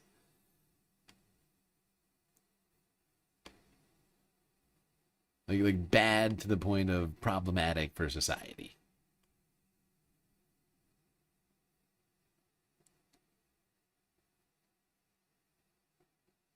Did we hear about the World Fascist Summit? We talked about that yesterday. I was in Portugal. Bovino was there. There's a bunch of fucking psychos there. Another recommendation for last night's stream. Yesterday was the weekending report. We talked about most of what happened this week. I think I did a pretty good job covering most of the stories. So far, we've had 2 questions about 2 stories we covered yesterday. Yeah. See, this is why I need to make it to more Galactic streams. I will say it over and over again. If you're not here, you're missing things. We're talking about all of it. You just leave it on in the background. Get one AirPod in your, in your ear. Be doing other things, keeping up with galactic happenings. All right, that's enough of those guys.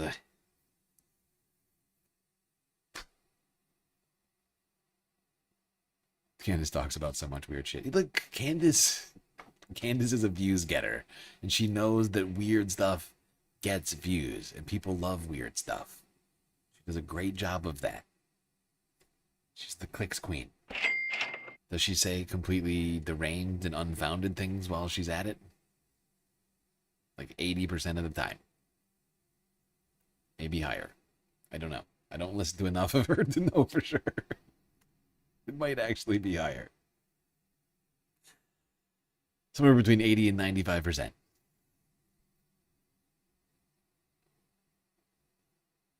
She's just a blatant shill. But she doesn't really hide it either. She's kind of bright for everybody to see. She's quite clearly a shill. But she does it nobody cares. Because she's a convenient shill. She's a black woman who's willing to say everything that white men are just begging to hear. But it's not just that, though. It's actually not just that. It's not just that. I know black people who listen to Candace, too. She is just, she's latched on to a particular... She's built a lane for herself. And it's actually we should have a more concern about it, honestly. She speaks, because of her identity, she does speak to a wider audience, in my opinion, than some of these other losers, there's people who watch Candace who I can guarantee never would have watched Charlie, even, right?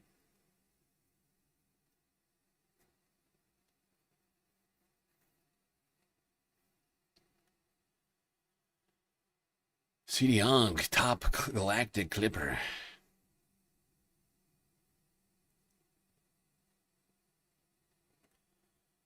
Honestly, I think CD, I think you do the best clips. I've been looking through the clips.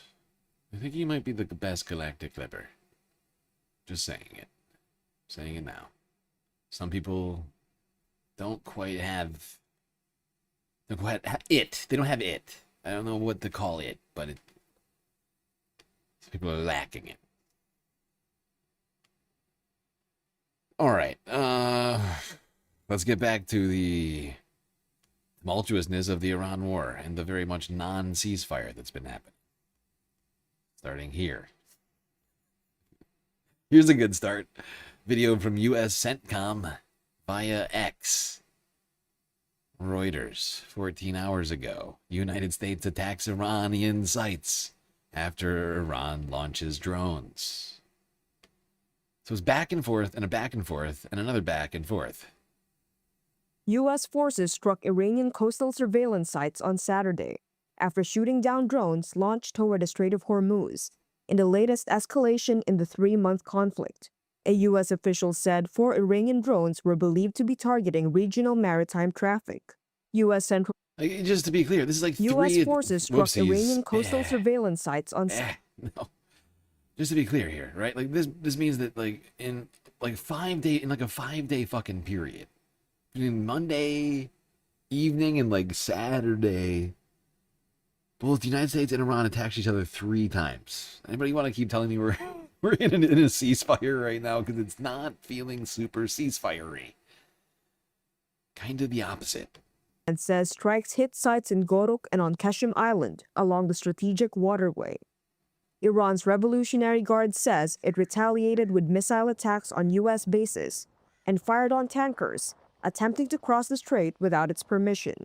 Air defenses were activated across the Gulf. Kuwait reported intercepting drones and missiles of undisclosed origin, while sirens sounded in Bahrain. The U.S. military says most incoming missiles were intercepted. The escalation comes as indirect talks between Washington and Tehran continue. I would like to point out that we cannot believe what the CENTCOM and the United States says anymore, right? They claimed the same shit on Wednesday, and then that video from Kuwait airport came out, right? What does intercepted mean anymore? That was an intercepted drone that killed 1 person and injured 12 and caused a giant fireball to come emanating from the goddamn Kuwaiti International Airport. You see what I'm saying here? We have to remain highly skeptical of what's coming out of the United States right now. It's all very much dubious information, unreliable at this point. They've proven it over and over again.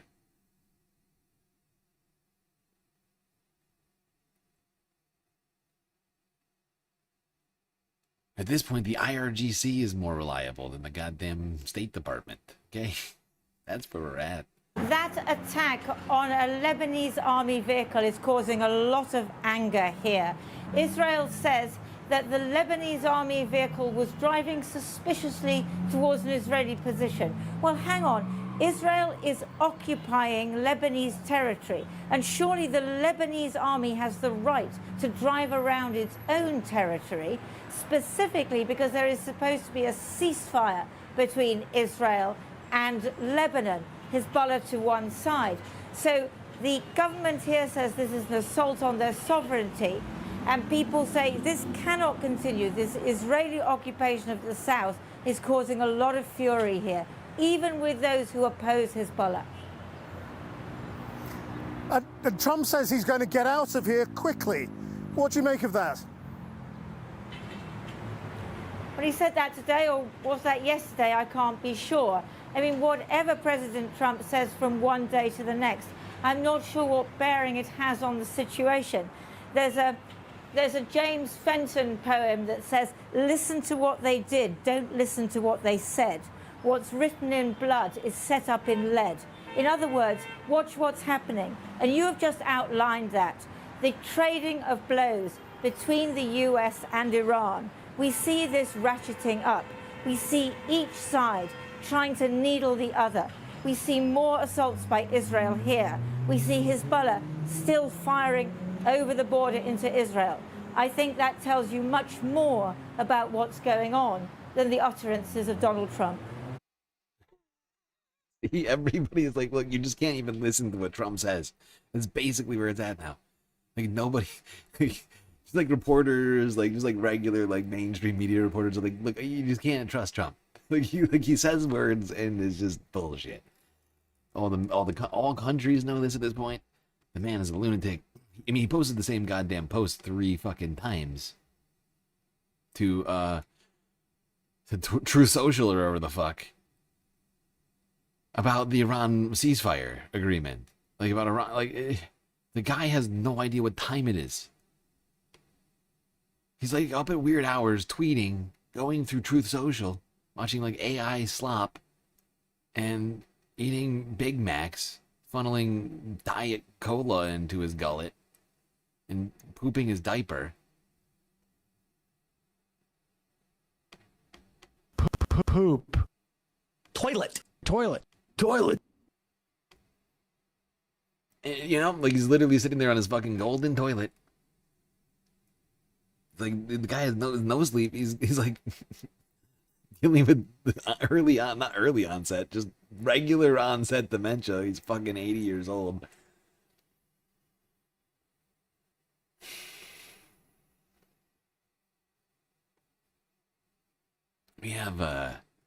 We got some problems, people. We got to address. That seems for sure. Love Emma V. Who doesn't love Emma? Never under pressure. Who doth not love Emma Vigeland? I challenge thee. All right, now Channel 4 managed to get an interview with an IRGC representative. Let's go here. Adam, who is leader and founder of the Green Party of Iran and a former senior commander of the IRGC. He was one of... Sorry, I thought he was a current member. That's my bad. ...founders. I began by asking him his thoughts on the significance of the small exchanges of fire we've seen during this ceasefire in recent days. This is a normal conflict between Iran and United States and Israel. This is one part of ceasefire. All the time during the war between two countries, I think the just only resolution for solve the problem between Iran and United States, not Israel, just Iran and United States, that's an international solution. Now, this guy is unfortunately not the commander of the IRGC anymore. He is now a politician. So let's go to this one next.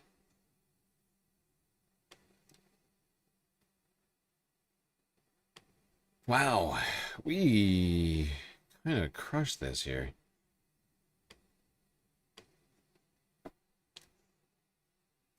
What's that sound? I think it was that. Okay.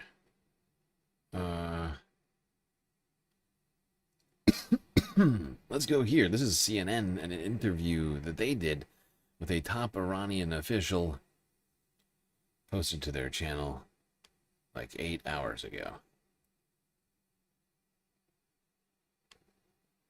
Basically, right before the stream started, I was listening to this. Partly why I had to start late. Right now, there are negotiations going on. What compromises is Iran willing to make? Is Iran willing to compromise on nuclear enrichment? Is Iran willing to compromise on the highly enriched uranium? ما در مسئله غنیسازی کاملا در چارچوب مقررات و قوانین بین المللی و تعهد. I fucking forgot they did this. This was so annoying. I hate that CNN does this. With every time they have somebody come on here, either from Iran, from Hezbollah, and that's been about it. Who've even been given the chance, right? They don't, or they don't translate. They don't get a fucking voiceover for the subtitles every single time. And in my opinion, it's because they don't want people to hear what they have to say. I find that very annoying. They know America doesn't know how to read. Going on. What compromises is Iran willing to make? Is Iran willing to compromise on nuclear enrichment? Is Iran willing to compromise on the highly enriched uranium? Regarding the issue of enrichment, we have acted completely within the framework of international regulations and laws and the commitments we have in the NPT on the issue of enrichment. We have not deviated from anything. In the negotiations on the JCPOA, an agreement was reached between Iran and the United States and other major countries. Mr. Trump came and tore it up. Therefore, we doubt if any kind of agreement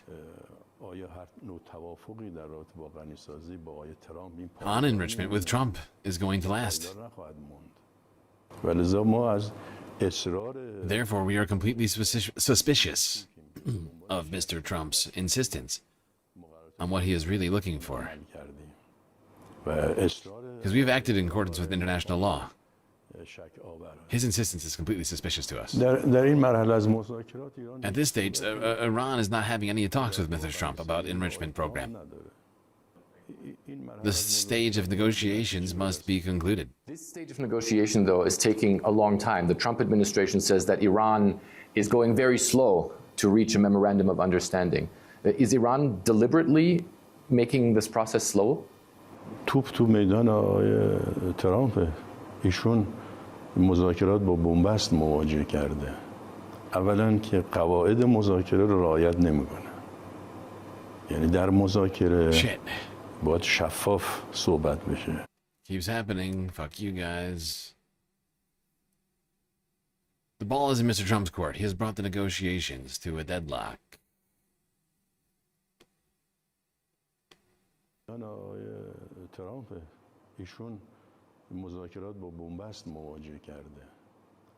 First, he does not observe the rules of negotiations, which means that there should be transparency in negotiations. He speaks ambiguously, and in his memoirs, he wrote that whoever we speak with, we should keep them in a state of ambiguity. Well, ambiguity may have results in relation to other countries, but in relation to Iran, ambiguity will have the opposite effect. Therefore, the problem with the negotiations is Mr. Trump himself. He does not observe the rules of negotiations, one of which is transparency. The second is trust building. He must do something to reduce the value of this trust. It has been created between the United States and Iran.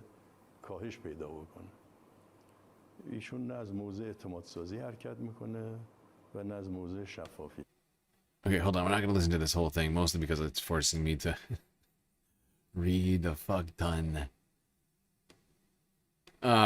It's not all relevant. I mean, a lot of this is just stuff. Honestly, I mean, a lot of this stuff is stuff that I've said, that this is just the positions of Iran that are now just being heard, or at least seen on U.S. television, even though CNN refuses to do fucking... It's insane they just couldn't do that. Like, they know what they're doing. Let's talk about the money, the frozen assets of Iran. Or, well, let's see what this guy had to say about those assets. Wait. Yeah. So the frozen assets are the big problem right now. This is a sign of trust building. If Trump takes the negotiations seriously. $24 billion is not very much to America. If he wants to reach an agreement with Iran, this $24 billion is a test of trust that Iran wants to have with Trump. This is a test that America must pass, and then the path will be opened. This is our money, not America's money. Now, what's fascinating about that figure, $24 billion, that's got to be... I'm trying to think of exactly the fraction. I don't know where it's at right now. I haven't looked at the war cost tracker. But that's like a tenth of what the war has cost the United States at this point. It's going for 90 days, $2 billion a day. That's 180 billion, plus like 60 billion in lost equipment and damage across multiple Gulf states, at U.S. military bases. 24 billion is a fucking drop in the bucket compared to all that shit. Like, so, but he's saying, look, if you want to start negotiations, start. Because of Trump's horrible and just pathetically bad negotiations and his attempt to slow roll Iran, now the price to start negotiations is $24 billion in seized Iranian assets. So much winning. So we're going to be winning so much, you're going to be sick of it. Is this the kind of winning we were all expecting?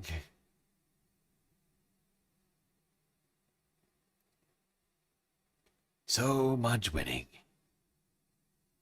All right, well, let's talk about the Strait of Hormuz.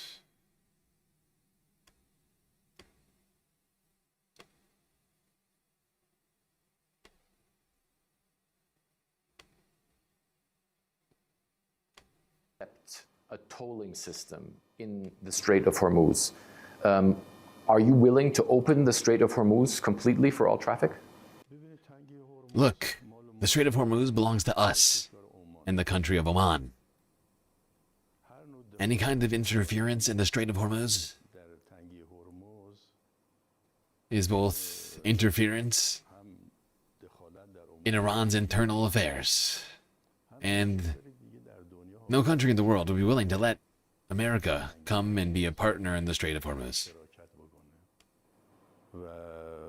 The interference of foreign powers in the Strait is a kind of monopolization of world trade. Therefore, currently, 30 ships trade through the routes that Iran has determined. Well, we consider the management of the Strait of Hormuz our own. It costs to manage the Strait. It costs to protect the environment in the Strait. The security of the Strait has a cost too. Providing services to the passage of ships has a cost. Iran's issue is costs. Is America saying that we should pay the cost from the taxes of the Iranian people? Should we take the cost of the Hormuz from the ships that transport oil? Therefore, we are not willing to pay the cost of the Strait of Hormuz from the taxes of the Iranian people. Situation in the Strait of Hormuz, and is there a danger that it goes back to full war? The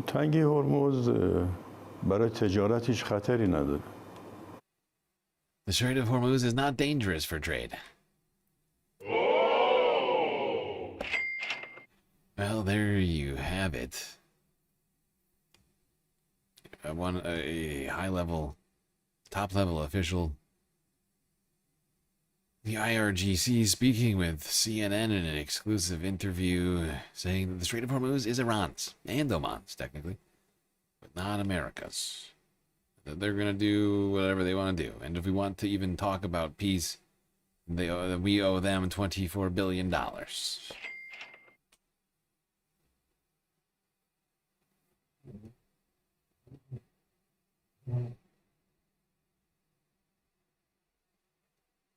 So much winning.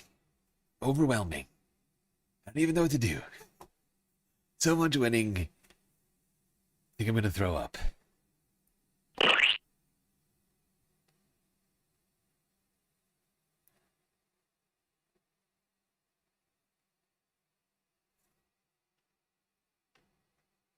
Everybody's sick of winning.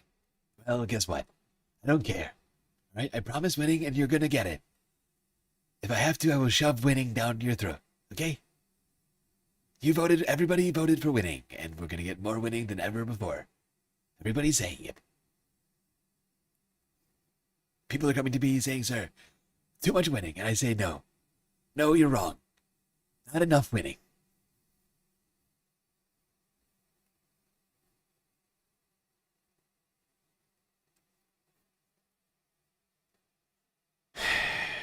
Meanwhile, in Gaza, Israel's continuing to commit war crimes, killing Palestinian baby and 5 other people at a wedding in the last 24 hours. Here's Reuters from earlier on Saturday.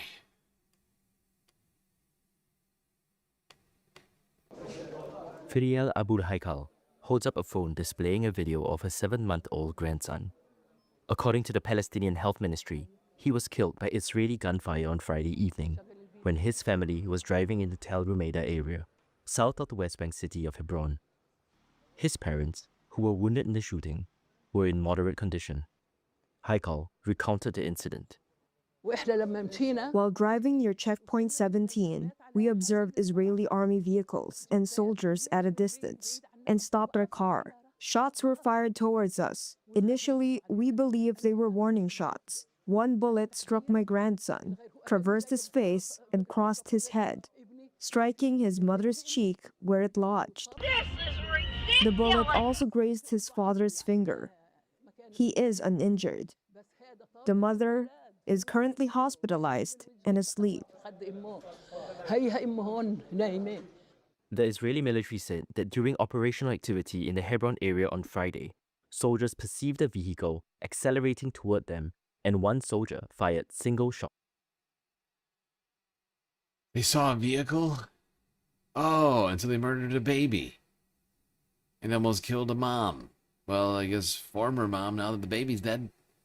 This is fucking disgusting. Oh, soldiers, occupying soldiers saw a civilian vehicle moving, and so they murdered a baby. Hebron is, of course, in the West Bank.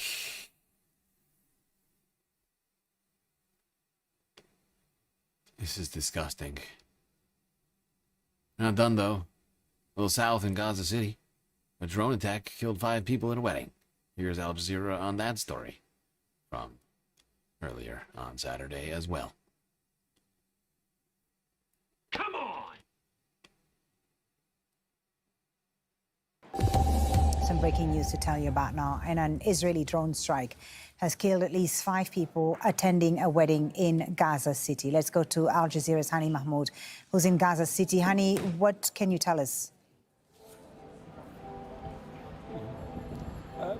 Unfortunately, Folly, the number is expected to increase. This, according to on-ground reports. People are very close to the families that hosting the wedding. It was packed. Many of their relatives, many of their neighbors, people who came all the way from displacement sites in central and southern part of the Strip to celebrate with the family on this a happy day, a celebration of a wedding. Just in span of few minutes, it turned from a happy occasion into something really sad and bloody. Initial footage that we were presented to us shows the devastation caused to the wedding tent there, and the number again is expected to increase. The 2 missiles that were fired by the drone exploded inside the tents, just not only immediately and directly killing and injuring people inside the tents, but also the shrapnels that it flew at a very high speed at the surrounding area and next door displacement sites. An honor school that is packed with displaced families. Many of the injuries were reported from inside these schools, from inside the classrooms where they are sheltering. Close to 15 injuries with the different degrees of severity of their injuries have been reported to both the Shifa hospital and a field hospital in the middle, in the heart of Gaza City. The number as of this moment has risen up to 5 people, including women and children, who were present at the wedding when the attack happened. And this is what Palestinians have been referring to, the anxiety, the fear because of these unpredictable attacks. Who would... Yeah, this is completely fucked. They attacked the fucking wedding, dude. They bombed the wedding. They drone struck a wedding. Whatever you want to call it. It's insane. Most precise military, right? What was it? The most precise, humane military in the Middle East or something like that. We've been told 1,000 times is attacking weddings in the middle of rubble around a bunch of tents. People are fucking criminals. All right, let's go. Let's go back to this. Is our last clip on the war in Iran and the Middle East. All the different. I mean, really, it's all tied. The thing is, it's all fucking tied together now, and the language is getting muddled. I see people complaining about them calling it war crimes. This is a genocide. I know. I guess my point is like we've been beaten down for years on the language, and now we have multiple conflicts in the same area, and it makes it even harder to like track. To like be like, oh, they used the wrong word again. It's like, you know, like there's. Do you feel me on this right now? Because you got the war that the United States has started, but Israel's involved. Is the whole thing? You see what I'm saying here? There's war crimes happening all over the place. There's also a genocide.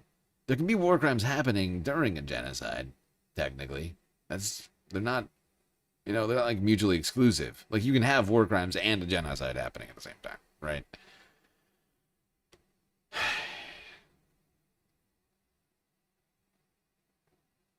Yes, the most moral army. That's what they were all saying. And yet they're drone striking weddings. It's disgusting. This really is. I just how anybody could defend this, I don't know. I guess there's still at least one man left.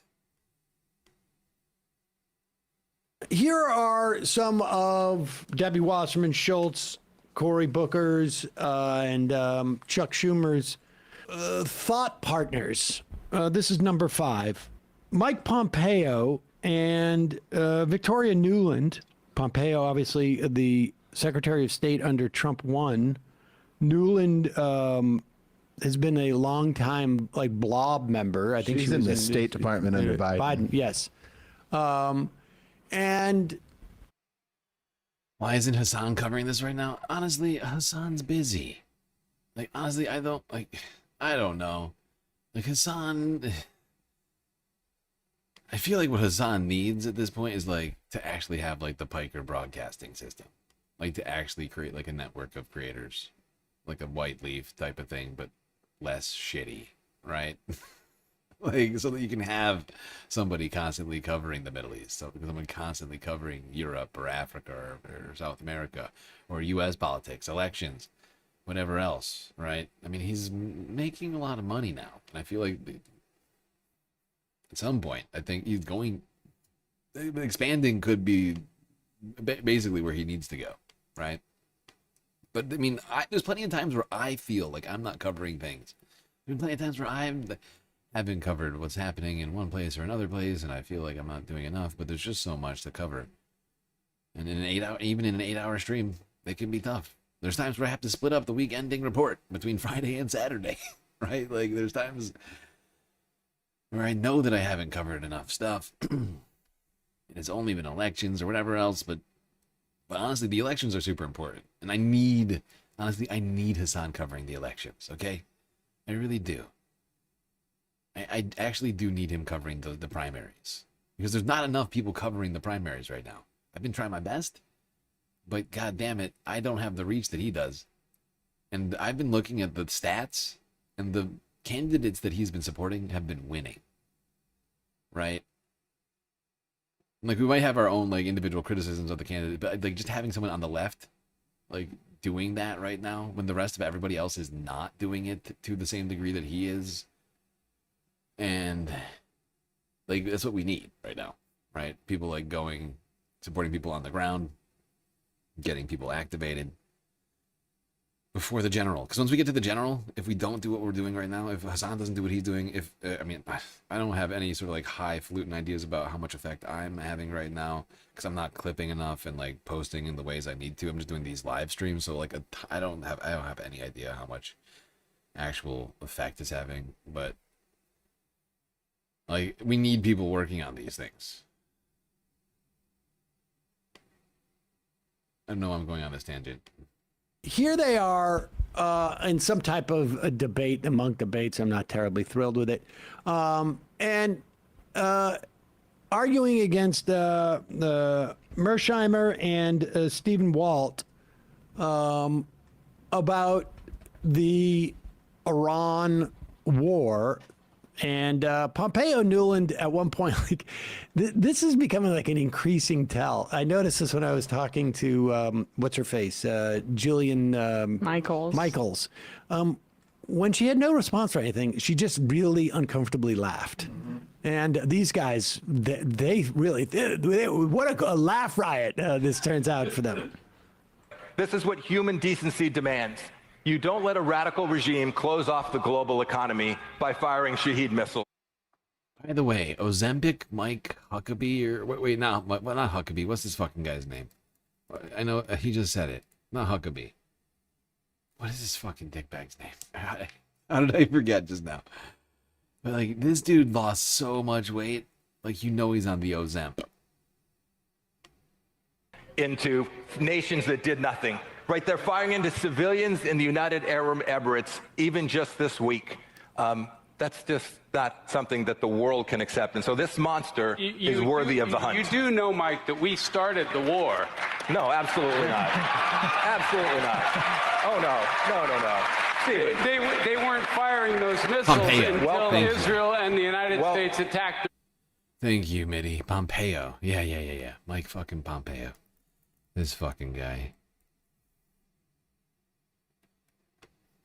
Like, it's like a suspicious amount of weight loss that he's had. Like, look at him. Like, he went from this. Like, it's part of the reason is because he's almost unrecognizable now. Like, this guy, I don't know who the fuck this guy is. This guy, who is this guy? This is the Mike Pompeo I remember. You know, rather rotund individual. A few extra pounds on him. Not this ghostly man. I have no idea who the fuck this guy is.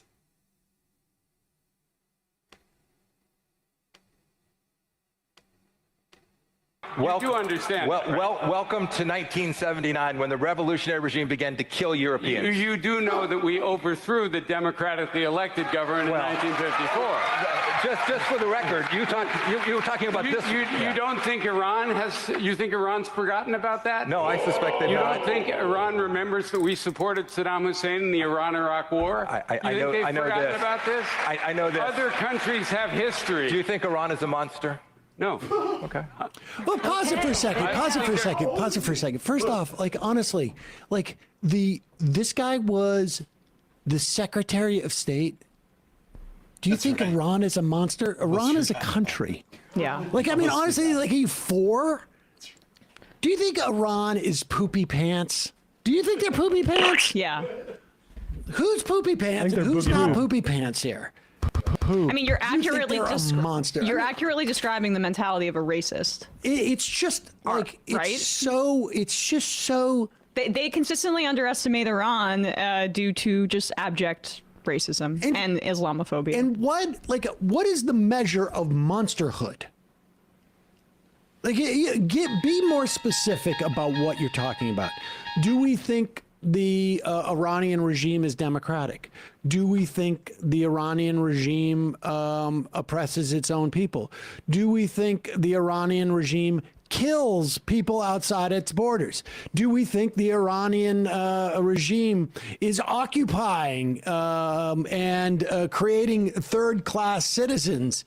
I mean, there's other countries in the Middle East where you could apply these very specific measures. But that's why you call it a monster.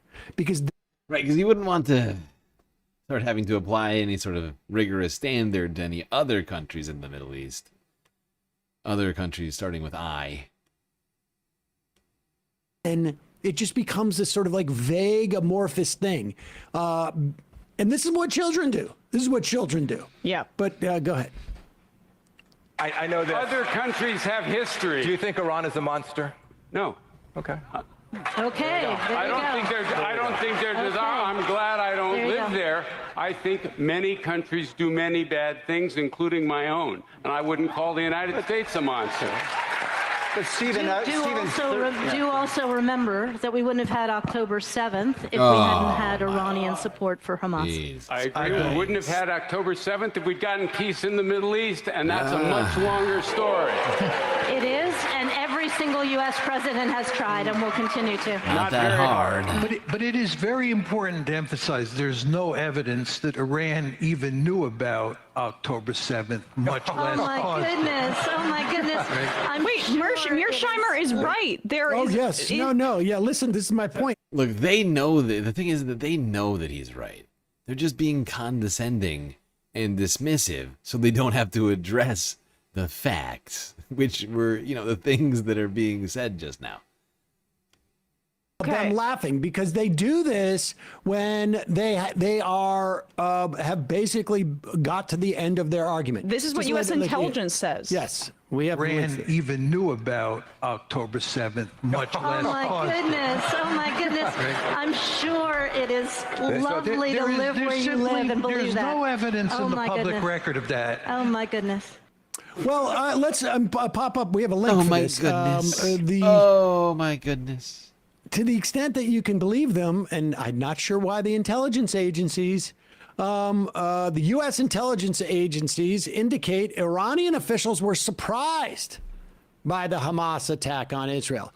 If you read in deeply into the reporting, there were the Hamas in the years prior had tried to pitch Iran on it, and Iran was never terribly interested. So I don't know by what means that they mean like Hamas wouldn't exist were it not for Iran. In fact, if there is a but for in terms of Hamas's existence, it has to be the Israeli government. The Israeli government midwifed the birth of Hamas out of the Muslim Brotherhood. It promoted Hamas as a way of dividing the Palestinian body politic, so that Fatah had a rival. Exactly. They created Hamas to create a more radical political faction so that they could demonize Palestinian politics broadly, because Fatah presented a more reasonable solution. They were in danger of, I don't know, coming to potential agreements back in the day.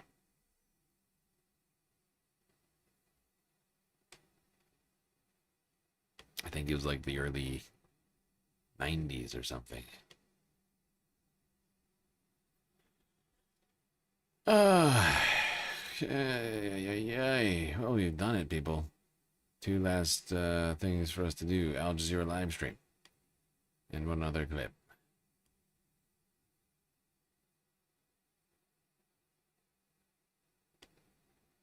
Actually, we don't need this last clip. This is the last one. We don't need this. Do we need this? I don't think we do. 7 hours and 45 minutes into this goddamn stream.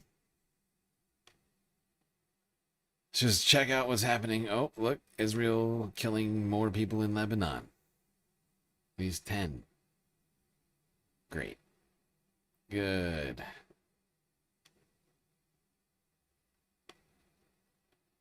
Oh, shit. And, oh, wow. Okay. Seems like a lot is happening over here between Lebanon and Israel. Hello, I'm Sarah Khaira. Thank you very much for joining us. This is Al Jazeera live from Doha. Coming up on the program, police in Israel say... By the way, this is the live stream, but I just scooped it back by like 30...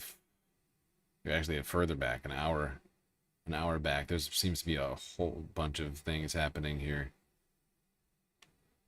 At least 2 suspects have been shot and killed after a shooting attack in multiple locations in central Israel.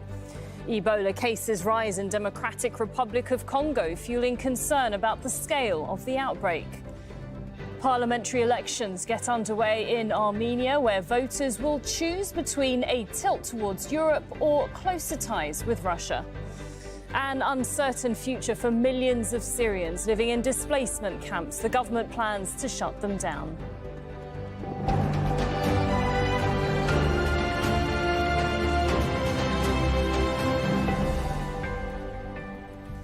Right, well, we are continuing our breaking news coverage that's coming out of Israel because police and the army say that at least one person has been killed and 5 others injured in a shooting incident.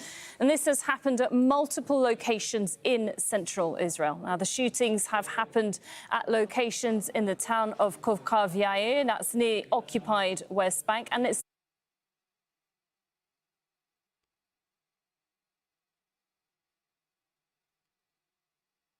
Just gonna skip past this story.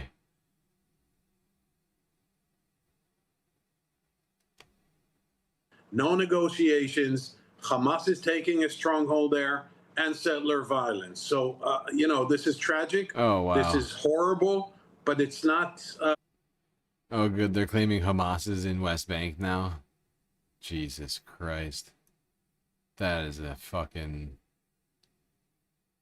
Oh, that's a bad sign. I think we all know inherently what that means. They claim Hamas is in the West Bank. This is a pretext for full annexation and/or destruction of what is left of the Palestinian parts of the West Bank. It wasn't unexpected or unpredictable.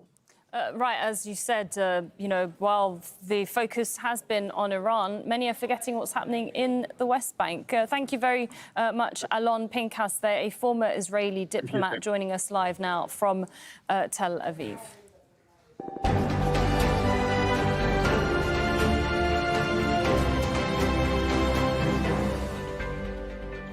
Now, Ebola cases are rising in Democratic Republic of Congo. Now, just a few months later, it takes around 95. Big deficit. And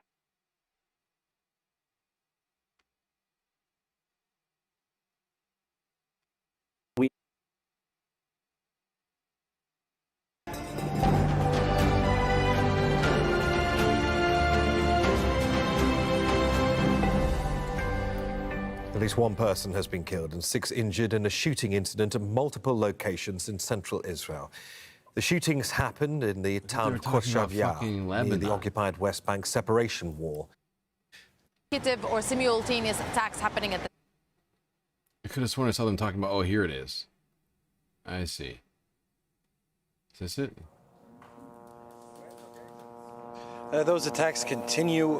Just in the past hour, we've seen an airstrike on Majd Zun in the southwest front. There are also airstrikes happening now in the distance towards the Nabatea region.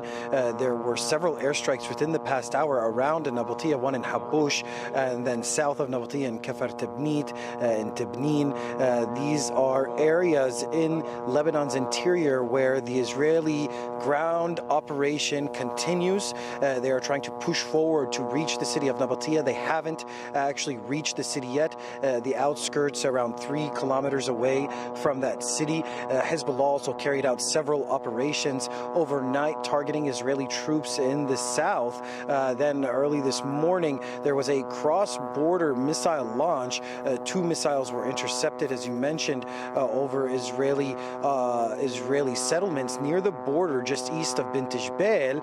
But Hezbollah has yet to claim that cross-border attack. And as you can hear, the drone has been flying very low over the city of Tyre for the past hour or so. It also carried out at least 1 strike targeting a car in the town of Maraka, north of Tyre. Wow. In the short period of time that I do this stream, 8 hours, so much happens. It's crazy. And that was just a quick clip from Al Jazeera. A quick clip from the live stream just now. Oh my god. Okay. We're gonna call it there. 8 hours. It's been a crazy freaking weekend. Now Sunday is here officially. Time for another one. Thankfully, we'll at least have Sunday Fun Day later today. At least that's the plan. Barring, some sort of shocking development between now and then. I plan on it.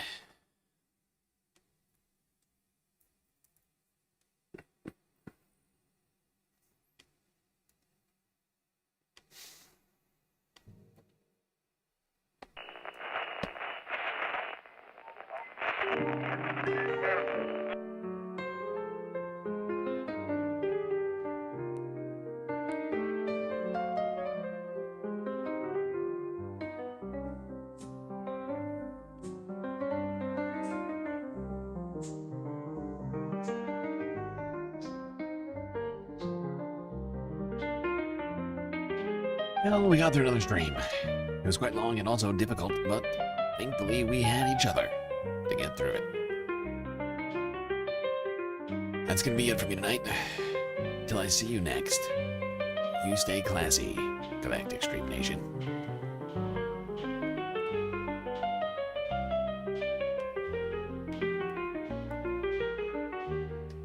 Can't forget this. These are your galactic patrons. Gabby, Goth Dogs, Aaron W, Schmegley, PB, Mitty, Afroponics, Narwhal by Nature, Interplanet Janet, Godcat, Robot Cat, Disco Wolf, Calibrating, Sammy, Geodragon, The Anti-Corporatist, Obsessive Audio, Oh No, Nadia, Choki, Scout, Selena, Omegastar, Sasha G, Pitchforks Dragon, Vincent Morales, Donald James X, Evan from Portland, Lovely Pariah, Mish, Becky, Decipher, Icebreaker, Columbia Rican, New York, Will in Detroit, Sisyphean Task, BC, Free Palestine, Hermit Horologist, HBX, Manda, Lori Lunchmeat, Carl, Gaslight Docracy, Paige Larson, Frizzla, Benny Hanna 99, Dark Sparkle, CJ from the Six, The Reference Frame, Glitchmaster, Social Butterfly, The Anarchist, PerfXL, Winnie and Robin, Young Chris, Echios, Emily S., and Hecate. That's right, all of these people here have helped produce the show, but your eyes and ears just got done enjoying. You can too for just a few US dollars a month on Patreon.